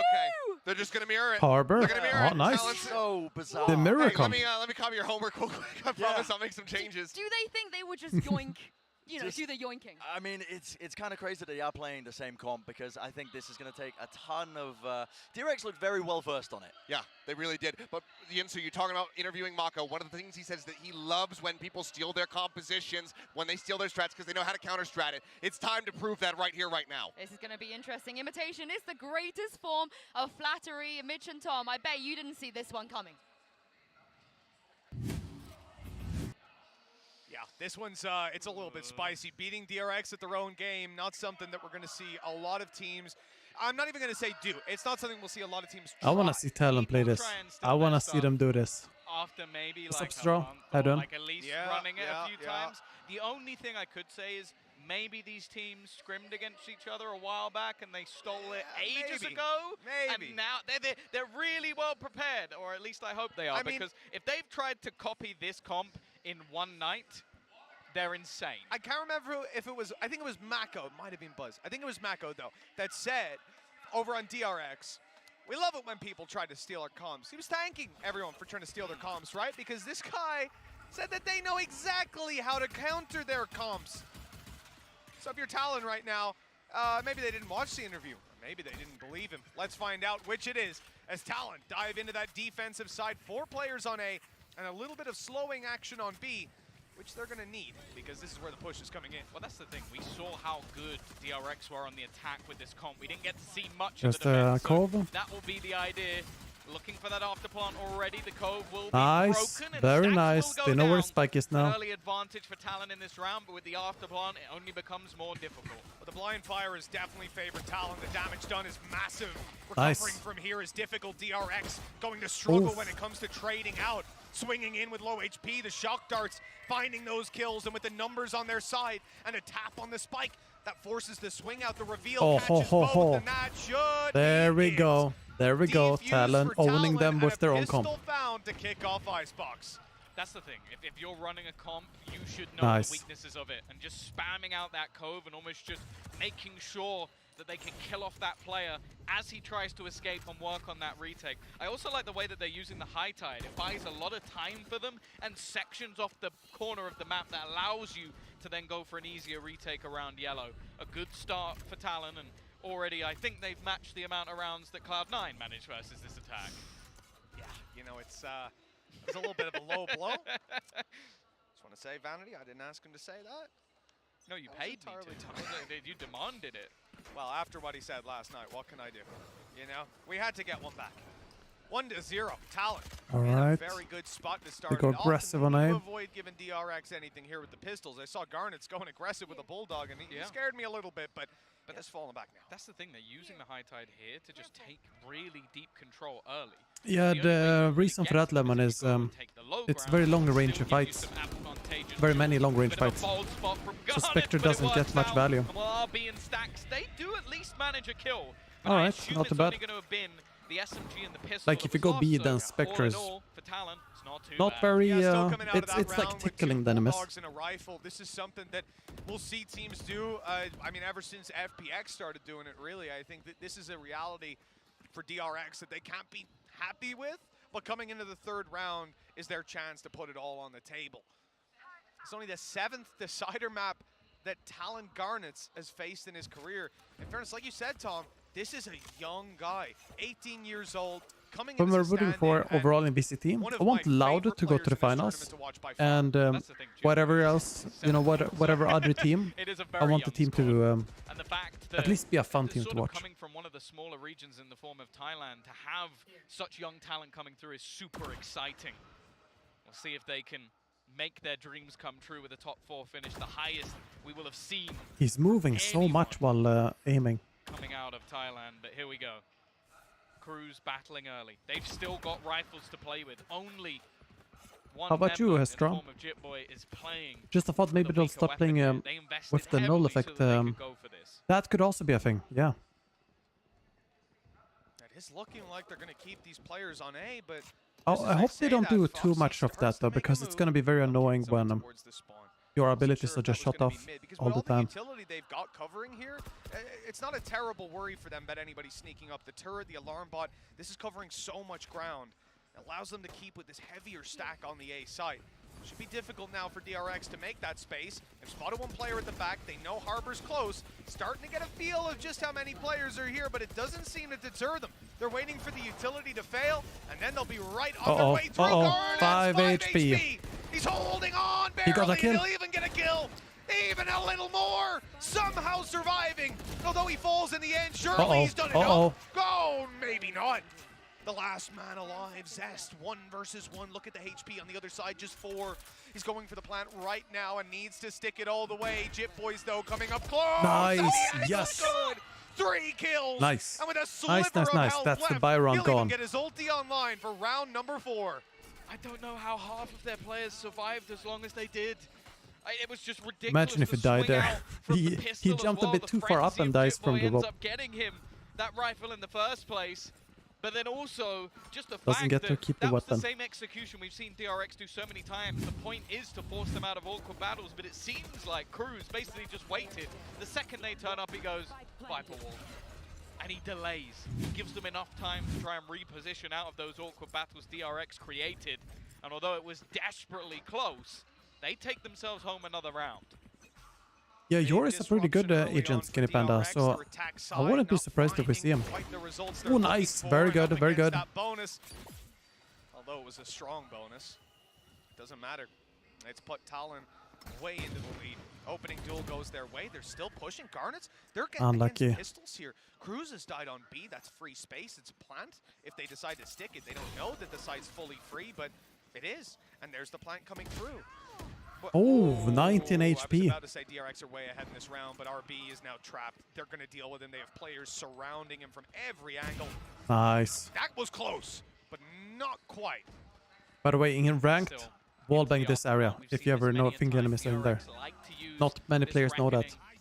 That you can wallbang, I mean. In the afterplan, and well, it's not often I've got to see 2 of these crossover at once. as both teams are going to try and apply this ult to make it awkward for the other side. High Tide utilized to try and sector Mark. No, bind you. Patiently. The shots don't quite connect though, and now it's left all onto Marco running in. He finds a double instantly, and the time is ticking away. The flank is just too far. Marco should have done enough. No time. Unlucky. Explode. Foxy can't even step out of the radius. DRX have just about taken that round, and Mako doing work on the site to pull it across the line, winning on time.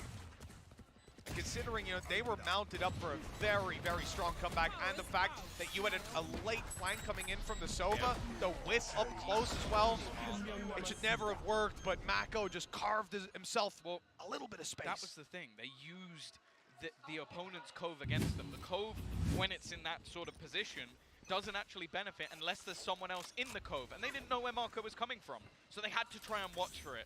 Very smart stuff to isolate those battles, and well, a huge victory. Just look at what it's done to the economy of Talon. Yeah, for the 3-0 start they had, 3 weapons surviving round 2. Oh, so close. They almost sold the, well, they did sell the fake there. Good position.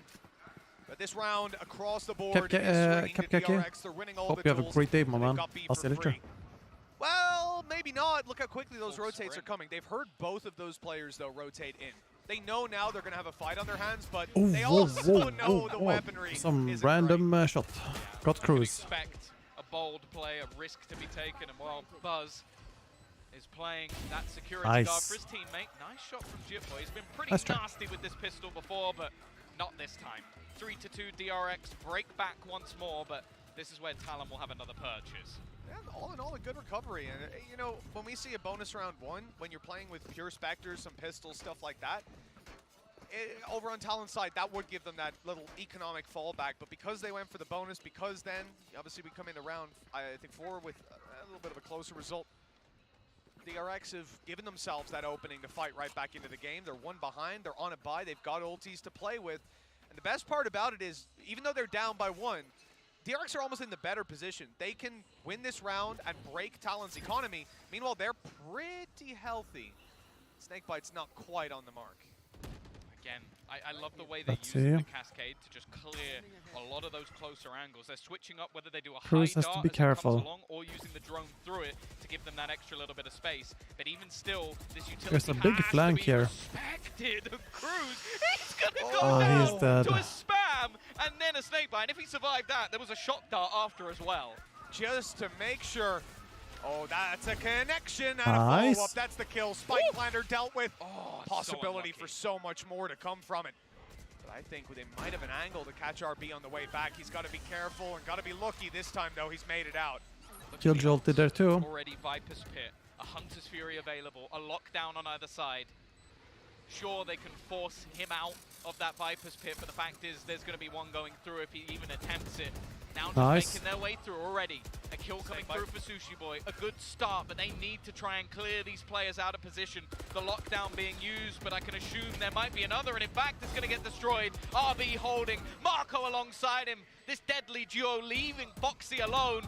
A nice shot to at least do some damage, but the time is gone. It's annoying. He needs to try and just kill as many players as possible. Good job for DRX. Close it out. 3 for him in the round. And 3 on either side. You can see RB thought about putting down that lockdown, 2 ultimates gone there. To save it. That is a fantastic decision. But they have 3 ults Hunter's Fury. This round, and they're only up against pistols. Wait, on DRX? You know, for them, as I said, they ended up at 3-2 somehow, despite a terrible start to the half.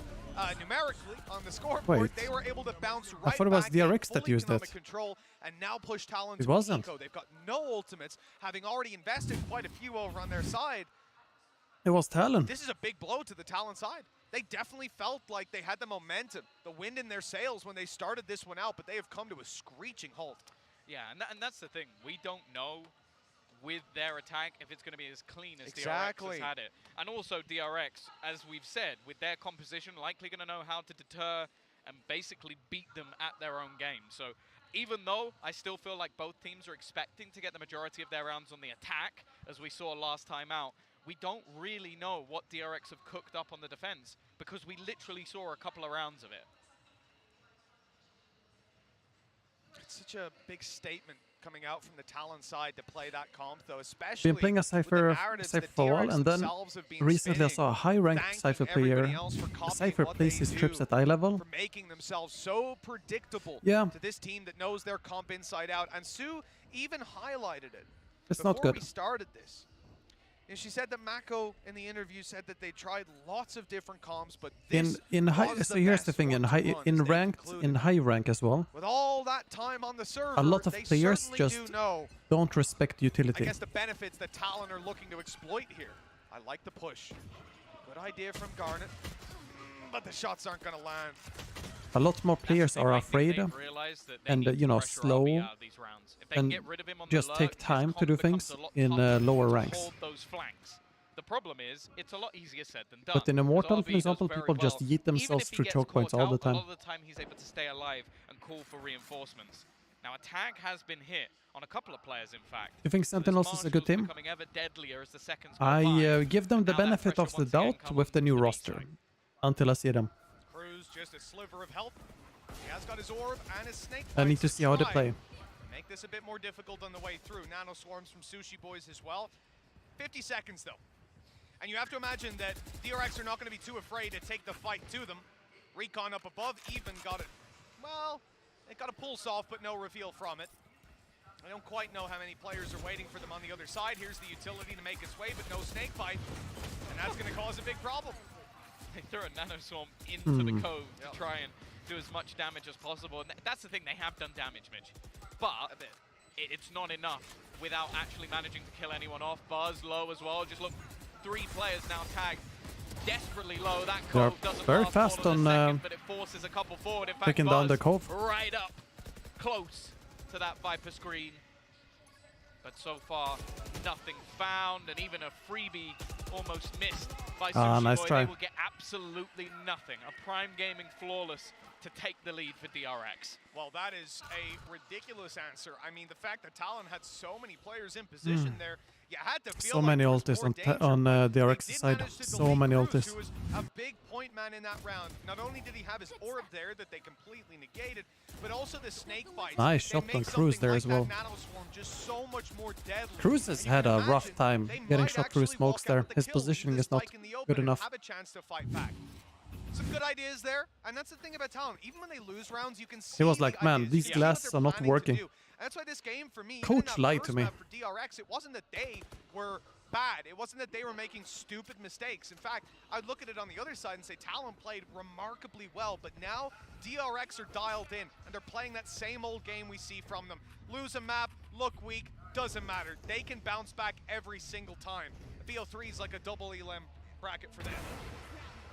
Garnet. Oh, he might get caught by this one. It's fine. It's fine. But he's at least got back to his teammates. They're trying to spam through and catch the player as they plant the Cruz. There we go. There we go. There we go. The plant does go down. Now in these what's it called? High tide or whatever it's called for you. For DRX, even with only a couple of players surviving. So this round isn't No, they're getting spammed out on B sides. They just get spammed out and can't support, you know, the retake. Not enough players. Got a snake bite, and there it goes. Fired up in and out. Oh, they missed. Oh, nice. They didn't miss. The shock dart, but it's already half. Hunter's Fury comes through. It's found the kill with Mako headshotting. And it looks like they might just have this. The defuse out in the open. He's got to be fast. He needs to hit the shot. Never mind. Completely with which player survived that first fight. Lost in the sauce, Tom. Lost in the sauce. You know what? With these two teams, sometimes it can get a little bit confusing. What, every round has been so close, I just didn't believe that was closed in a 2v1 like that. The utility that was out and so What was Mitchell? Yeah, they ran off. That was the thing. They were so aggressive in their sprint forward to kill things off. I think he was watching a different game there. Sort of deleting some of the early players. There weren't anywhere near enough players left at the end to sort of hold on to that one. They took Mako on the side. The other caster's just like looking at him silent, like. His last snake bite, so he just went out for the peek on top. I think he did kill the second diffuser, went out for more and lost it. Incredibly close round. I guess the rush down on the Hunter's Fury really being the problem, and as we said, they just needed to buy a little more time on the site. DRX is going very fast there. They're already trying to fight deep within this one. Marco, I think, is they tried to hide. Far enough over. That's the thing. This is a bit of an obscure spot, and I think that Foxy almost seems to be waiting for him. They know that he loves to go for these lineups. Yeah. It's genius. He played this so deep in the last round that instead they just get rid of him. Now this afterplan is hella weak in comparison to what we've seen prior. What an incredible read. Honestly, he doesn't even second guess himself for a second to fight on site. Come on, that's a one-way. Done so well to That's get a two. one-way, guys. The gap in that wall, everything. You know it. And he'll even snipe Garnets out of the sky. Anti-air defense for him. And with Foxy, the last remaining player, Buzz uses that to pad the stats a little more. Blade Storm to work with, 5 on the board. And DRX, they lose 1, but they're right back in it.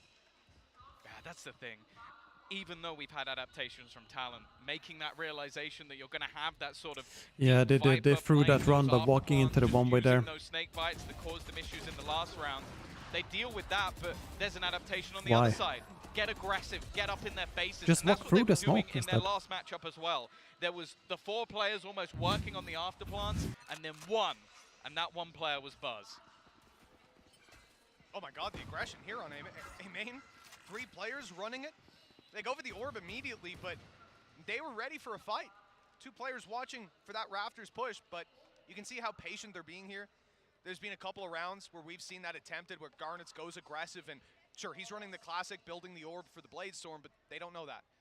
So obviously they're worried about him being close, being up top, ready to fight, but I think the giveaway here is the fact that we haven't seen any of that pressure come out of Jit Boys. We're seeing, and indeed, he just put in his Cascade super close, right? So at this point, this is where Talon are sort of telegraphing the passive play, but they haven't given away the fact that there's this many players here. They've also put their Nano Swarm ready to try and deny the plant. I'll be honest, I don't think they're going to be alive to even be able to do that. All sat close, Dart going through, and the realization's been made. They've spotted so many players off the back of it, they're going to try and double round towards this B side. Running to B. And unfortunately for Talon, they haven't realized. So although they had the stack right initially, they're going to have to very quickly try and run back to B to have any presence in this round. It doesn't really Guys, look it's like B. they'll get there in Call time. B. Orb is here to greet them, but it's even coming online too late. Or might have been online already. Could be the reason for the delay. Plant is secured. Players on the way out. Sure, they're going to decay a little bit. RB, you're disgusting, but that turret is still online. They're hearing it. I think Sushi... I thought he was hearing it, but... He's going to go knife. It turns out RB's just Oh, he doesn't. Would have been so fun. Waiting for him. I guess maybe he thought the push was coming. What? Buzz is going aggressive here? They're against pistols, Tom. He's so aggro. He doesn't even. That's the thing, though. He has so much faith in his teammates afterplan that he does this. He's basically looking for that knockout blow in every single round. He's going to get it with the shorty. This man is feeling confident at the moment, and another prime gaming flawless for DRX. They might have started this one a little slower than when they were versus Cloud9, but they are right back in the rhythm again. This is looking really clean. Yep, 6-4. DRX builds. They just keep on deleting people for smokes. It's where they struggle. Look at them. Just having fun at this point. But look, Talon have done well to secure 4. The problem is, this is, in my opinion, their better half. The attack side, I expect to struggle. They're attacking with a comp that DRX are intimately familiar with, that they're pioneering. And look, if they manage to make it up to 6, I still think it's going to be a close game. But the reality is, they went 3-0 up and have got 1 round since. Yeah. This half is dominant for DRX and a complete script reversal on what we saw in map number 1 of this series. Yeah, again, we still don't really know where this comp sits overall. It's possible that there is a heavy attack side lean and they're doing a decent job, but ultimately, I don't think DRX would be as confident going RB into it feels them there. fatal flaws. Again, we're going to see this combination of that Cascade and the Viper screen to create a little pocket of space. The Cove still available, but there's spams coming through, wanting to try and deal with someone at least, and instead, they have themselves that plant, and by the looks of it, they'll have a free fallback. Managed to get rid of the Nano Swarm, avoiding a lot of the danger. Foxy again! Nice. He has just waited there for patience years. On display. It's unreal. This time, definitely here in the turret. That info could have been crucial. Back, nothing to be found, and Cruz is caught off guard. Oh, DRX are right back in. Yeah, Leaves got it, and that rotation. Was a good attempt. They're still sat back, waiting. Another snake bite going down, leaves him vulnerable. A Nice bullet try. or two will do Nice the job, try. and DRX again showing how deadly their afterplants have been. They lose that flanker of RB, but Marco is so quick to adapt and make sure that they're not caught out. And unfortunately, I don't want to blame a Hunter's Fury, but that gets a tag or two. Yeah. It just didn't really connect. Is this map attack or defense sided?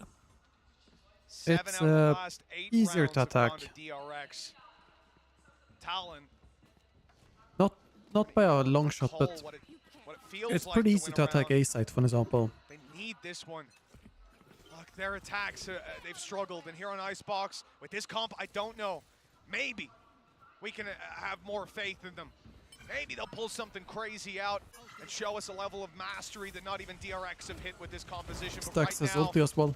it's looking scary. 7 of the last 8 rounds, 1 to play for. Cruz inside of that orb, looking for the kill. Oh. And he's dead. He can't catch a break. Keeps getting shot through smokes. Found a couple, and they've got their lockdown in. RB now left alone, normally on the lurk, but he's going to have to fall back. Nice, finally. Shot, but they at least Finally recover. a round. A huge round from Garnet to give them that 5th round. And honestly, Mitch has said, we know this comp can work on the attack.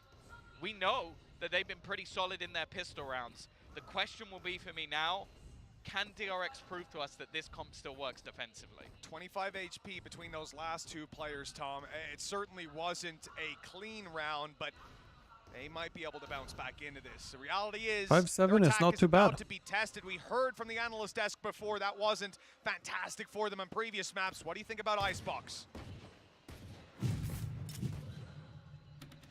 Thank you very much, Mitch and Tom. We spoke extensively about the fact that this composition from DRX is counterable. We expect Talon to do that. Do you feel like, Brenda, they did? Yeah, I think they took the necessary steps in this game. They showcased that over and over again in a lot of these rounds as well, whether it was spamming down the coves and making sure Stacks couldn't get those safe plants, or it was fighting aggressively on A so they couldn't set up for the post plants. They had a really firm understanding. There was a couple of iffy moments from Talon where they were like misusing ultimates, wasting them away, which really did let them slip. But here are the instances that I was talking about. Stacks, when he was trying to plant this, again, clear understanding from Talon where they've done their homework, spam down a cove, using abilities as well, because guess what? Another disadvantage of that bubble is that it doesn't stop abilities. You can still use them against it. And that was another thing Talon were doing. Hope you have had a great day, by the way. Great morning. And here is the instance, I think, on round 8, where again, they're just spamming through that common angle because DRX Let's see how Talon plants, because DRX, they keep on doing the same type of plants. Especially on that pistol round, you know, they did the exact same thing versus Cloud9. So and not shocking. Also, they like to have post plant, line up Larry setups. The round count could be a lot closer. This could have been a 6-6 if not a Talon lead, had they not had those kind of flubs when it came down to the ult usage. But one of the ACS. I mean, Cruz was getting melted through smokes all the time. These Viper players, because they're going to be absolutely instrumental. We see the numbers that Mako's been able to put up, what he's been able to get done playing for those post plants. Cruz needs to be able to do the same exact thing here for his team while guiding them at the same time. Mako, he said in that interview, again, we like it when people run our comps, run our strats. We can counter it. We're going to see if they can do it now on the defense. Yeah, and that is going to be the big question, isn't it? I think a bit of an uphill battle for Talon. Can they have a successful attack side when they're playing the exact same comp and they're essentially copied the homework of DRX? We'll find out. Well, it's going to be a very, very Are you still rooting for DRX in this match? No, I'm rooting for Talon. I've been rooting for Talon since they're the underdog. And now it's time for DRX to mount that You should have seen them map 1. Map 1, they were so good. Team sales. I'd love to see Fracture. what they can manage to do, but as you're seeing there, no stranger to a 3rd map. Every series they've played at this event has gone the distance. Yeah, it's not been clean for DRX, but this composition has been one that they've proven to beat the very best. They took down El Diablo, now they've got a team within their own league from Pacific to try and close this out and head their way into the semifinals. We already know they're good against the devil they don't know, and now it's the devil they do. Talon with 5 rounds on the board, mounting their attack. Yeah, DRX are not leaving A open. The series for them so far. They're checking if DRX are flanking anything. Pistol would mean everything to them. Just making sure. Viper wall in play, already set on the floor. DRX are very much expecting the push to come through here. 2 players watching it. This opening fight's everything. Yeah, they've gone heavy on the Sheriffs, clearly expecting some ranged fights when it comes to Talon. One of them on Sushi Boy as well, so he's not going to have much post-plant utility to play with. Instead, though, Snakebite used aggressively, counter-util being thrown down to try and deny them that extra space. And in fact, they're throwing a lot of utility deep. They're trying to push them all the way back. Interesting. And still to go for a default plant spot as well. It's all this space taking. Oh, Sushi Boys isolated. Almost got a reward for his trouble, but instead, so close to getting killed. 5 versus 4 retake to be mounted. DRX, though, a lot of players are low HP here. Could cause some problems for them on the way through. Look how easy it was to take down one. And the numbers, okay, they don't stay in their favor forever. That diffuse underway, and they needed to, they haven't noticed the cove is up. They're going to swing in way too late. Diffuse already done. There it is. I'm gonna play some Harbor tomorrow I don't in mind ranked. the idea, taking much deeper control with that high tide, even saved the cove to make an awkward spot for the players to try and push back into. But I just don't even think they heard the diffuse. I think it started coming through with no one even realizing. And because of that, so late on the swing, players just guarding that spike. And a decent round again from RB. He's been having a fantastic series. I remember talking about this man in the past of like, is he the person to go to allow space for Buzz to be more of that duelist? Well, he just needed some time, it seems. Adapted his own game, and now a critical part of DRX. Oh, hello. He's come very quickly around. Is Oh, that a Fox neon is playing Fox he's super fast playing? here. It's got a different skin on it. Straight up and into this fight, and, well, I think he's going to lose his life in a second, but, you know, he has certainly found them the space to get this spike planted. Only problem now is the spams that could come through on the other side. The snake bite's already in. Jit Boys, unlucky. Well, there we go. Eventually, seemingly Oh, more nice of the same. try. Nice couple of shots, and they're expecting Sushi Boy now. Spotted him in mid, trapped in the corner, spike down on the ground and not planted. If he can get anything from this, that would be a huge success. And he's at least got the information here that the turret's playing in kitchen. This is something that Talon did on their defense, Nice so try. it's not a big surprise or anything. We've seen that utility shift around in the past. It might just be something Win for the them bit buy round now, to look please. to take out Please in win the buy round, because really in the early otherwise round, more so in the mid round. Just be aware that control's being held another passively. save you have to do next round. It's very common to see players to try to take that information out of your hand. I think mostly when you're playing a Cypher, you've got trap wires. Obviously the turret, you get rid of it, it's going to be back up online, but just throwing the question mark of kitchen, something that works very well for a lot of teams, something we didn't really see out of DRX. I'd actually even thinking, did they ever go kitchen once? I think they did. No, I can't see think like of an it. attacker heat map. It might be the only team I've seen that just refuses to play that part of the map. Yeah, they maybe had an aggressive dash through under the tube, but no, yeah. I don't think they had much else. Here we go, though. This has been the bread and butter of this comp. Garnet, I think he's actually missed where he was hoping to get up to. Has to do it a little bit later. Garnet. Because of that, they're ready. Good trade, though, from Jit Boy. Spike but down, again, not good. That is not good. The win condition is gone. The win condition is planting the spike, guys, in the cove. The cove already being used, and because of that, this is now becoming a very difficult round for Talon. I mean, they've still got a minute, but it's the spike position that's just so damning. Even if they wait, there's no way the DRX are going to rotate to the other side of the map. You can hope to catch them as they reposition, but I mean, you even start to worry about a flank at this point. I don't think Sushi Boy still has his turret up. Good kill. Shock Dart was on as well. Stacks running through, caught from up above. Or and DRX that is clean. The close to the round that puts Talon on 6. thinking? But it's not like DRX are going to be slowing down. They're right back into a bye. Yeah, that could have been a hell of a lot worse. It absolutely could have. 3v3 They just start scenario, running out into they're open fairly angles. patient, calm, and I think it was actually just the one kill coming through from Cruz. Sushi Boy's going wheel like that on the rope. And this is a wild round.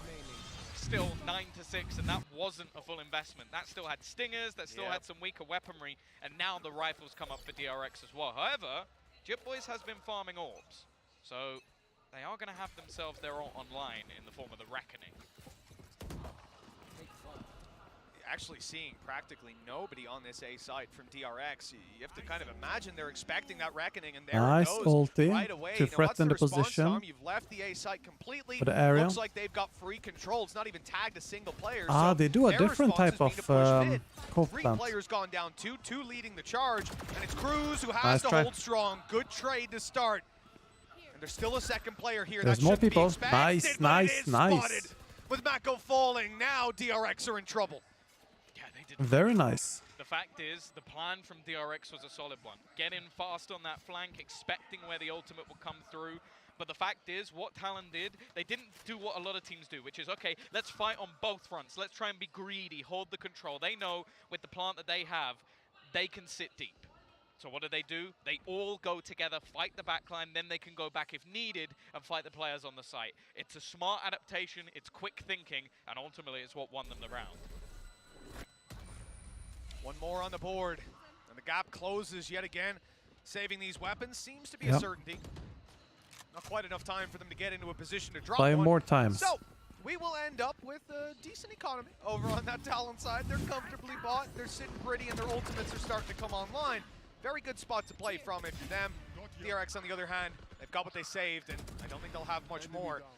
It's very nice to see that they don't, you know, let them slip past even if it's 3 people.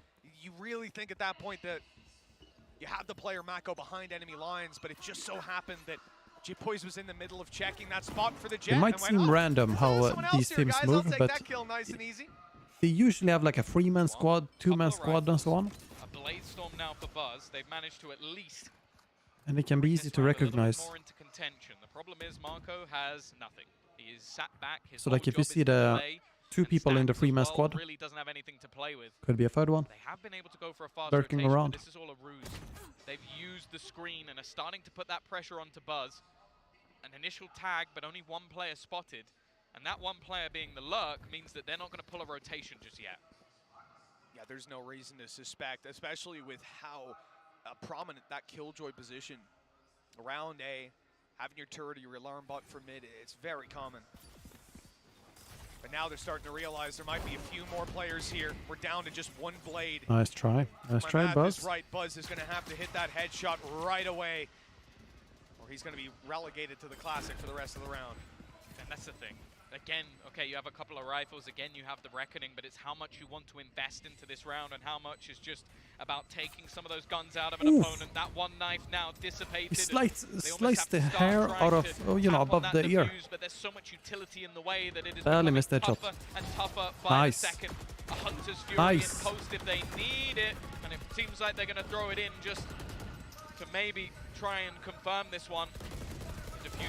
There we go. Nice. Good job. 1 more round to keep it equal and keep it going. Didn't have to send in that ult. And Talon, well, they keep it very Send DRX home. Yeah, well tempered at the very end. They don't allow DRX to bait them into over-aggression. They don't allow them to dump too many ultimates into it. Instead, it's patient. This would be huge for Talon. 9-8. Getting to got to start to feel what's called top 4. Questions around Talon's attack. Different map and so on, but it's actually primarily the fact that we've seen the attack struggle before, and this is DRX's composition. This is one they know, and we've credited them. Indeed, they've credited themselves with being strong at when people steal their comps and understanding how to counter themselves. But right here, well, it's a struggle so far. Well, that's the thing. They won 11 rounds on the attack and started there. So it's one of those maps where you kind of go, okay, we know the attack is strong for them, but we don't know if they have the ability to counter it themselves. Now, I will say getting the operator online and having Buzz able to take some of those earlier fights and deny that initial control could be quite valuable. But we've already seen that with those cascades, they're able to section off so much control across the map. I'm going to be interested to see if he can find that space. And it is genuinely still a wild thought that if Talon managed to turn this around, DRX head out of the tournament. Talon, a team that have yet to make a top 4 ever. In fact, it's the first time we see this organization even make it into one of these international events. They've signed players that have been here before, but not normally in this sort of capacity, and definitely not a team that we expected to be able to take DRX all the way to a 3rd and almost even on score. Just cannot reiterate it enough with a stand-in.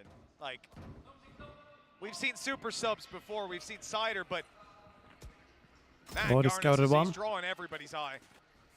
It looks like Talon want to take things to A, but look how many players are here. Garnet's everyone is at A, except the Jet, though. 4 players now set up and ready. how much of a read can Talon have? They've no control outside of main, only their back being watched by a turret. I think they're going to have to commit to this. And although, you know, they pumped the brakes, which works very well for them in pulling Killjoy a bit more towards mid, the rotation will be so quick when they eventually go for it. There it is. They've got Viper's Pit, but Reckoning would probably deny that, although I say that, they've already used it. They're trying to stop them planting at all. The thing is, it seems like they're going to try and stick it at Marco. He manages to jump up. That's exactly why DRX placed the Cove on the green box instead. Because otherwise you get counted by the rope there. Actually snap back. And the other teammate a little bit further away. You can see Marco just playing this one a little bit more tentative until he hears the steps. Yeah. A great round. They have to place the Cove underneath, otherwise you can just enter it on the rope. Take a look at that timeline. It's been 3 rounds since they got one on the board. Talon have been doing very well at streaking rounds together. 3 ultimates to work with. Sushi Boy's about to have the lockdown. But so far, I have to say, the Cove play, it's almost come to bite the Covey every time. You go for it, you try to get the plant, and right there, it just gave Mako a safe bubble to challenge in the 1v1. No one could fire back on him, no one could see him. He ain't getting the spike planted under those conditions, I'll tell you that. Yeah, luckily for Talon, they've got plenty of finances to play with. Blade Storm as well, and pretty much almost every single ult alongside it. And with that Reckoning gone, okay, sure, the Viper's Pit can still be countered by the lockdown, but they're close to having one of their own. So there's a lot that they can play with. I think that's the moment they're giving to Zeus to go, okay, what do we do here? Where do we play? Skinny Panda, sleep well, sleep well. Pretty decent for them thus far.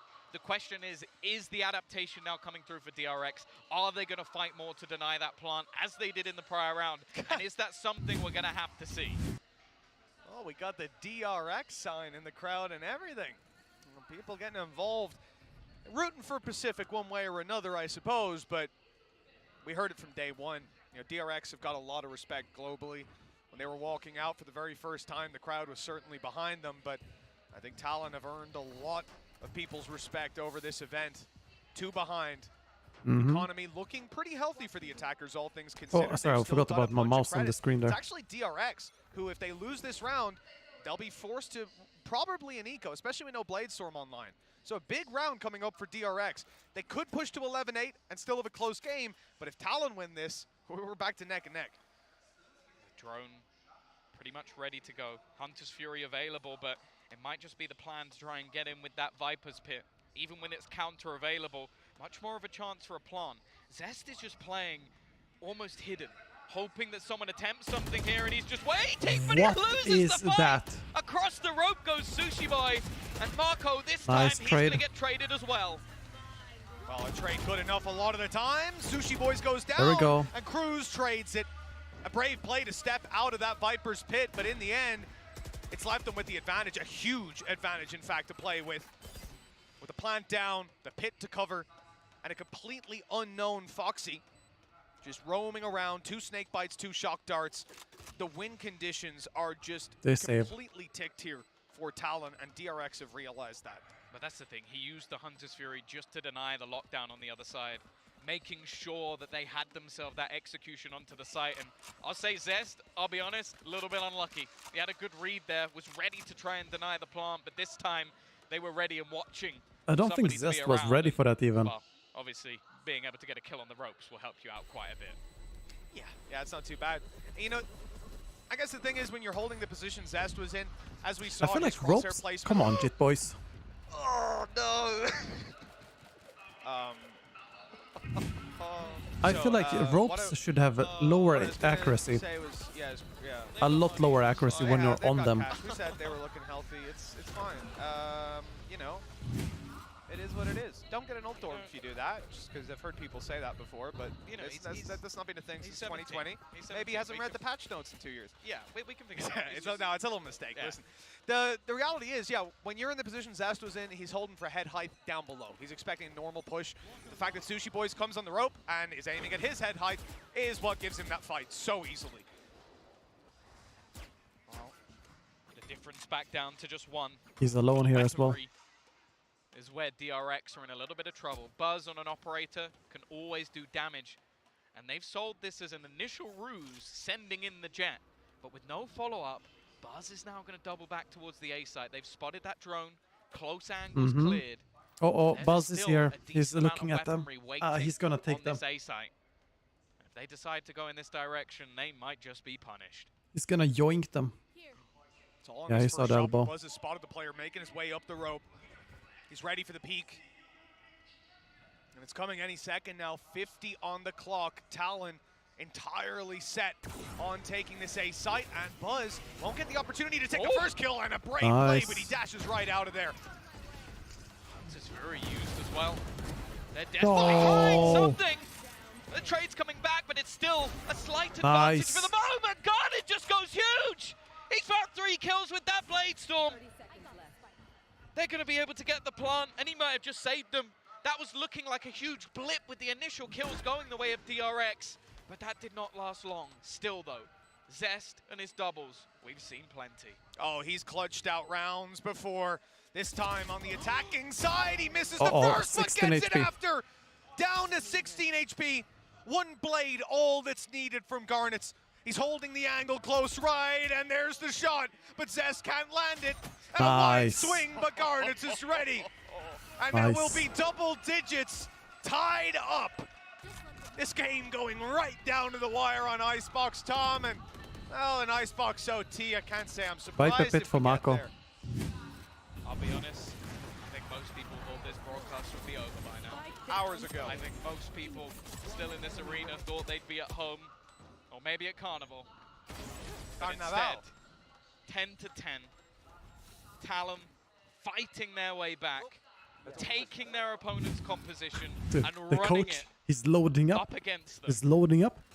And they are putting on a damn good fight. But just remember, that was just a couple of weapons saved. That was a round that was desperately close while DRX can still buy here.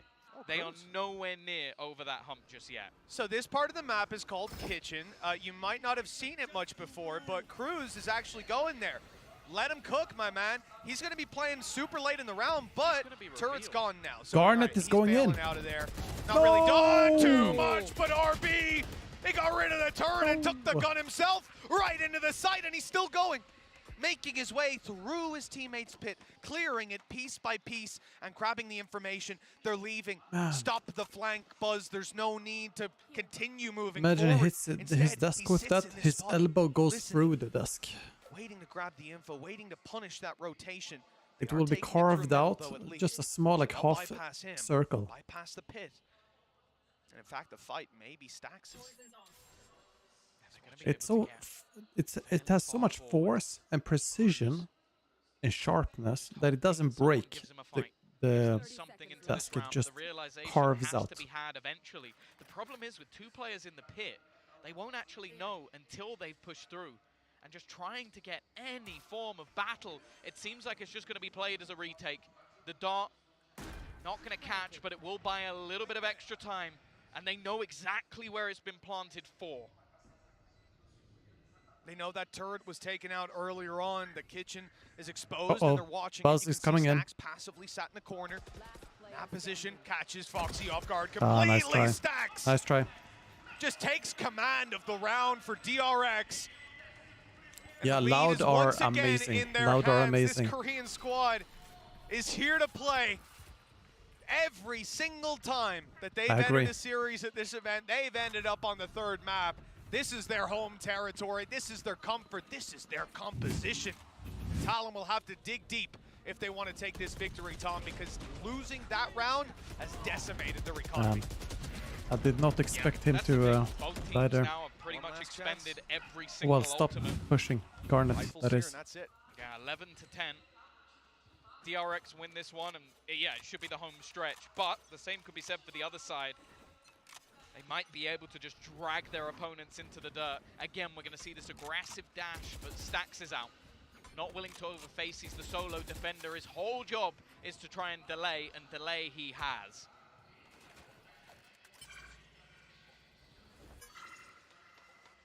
Well, the rotations from DRX come slowly, but it does mean Buzz is here to help out. That 2nd player, we're expecting the dash out of Garnets for back yellow. They'll take the space and fight for it after. Here we go. Stax wants to make them pay on the way through.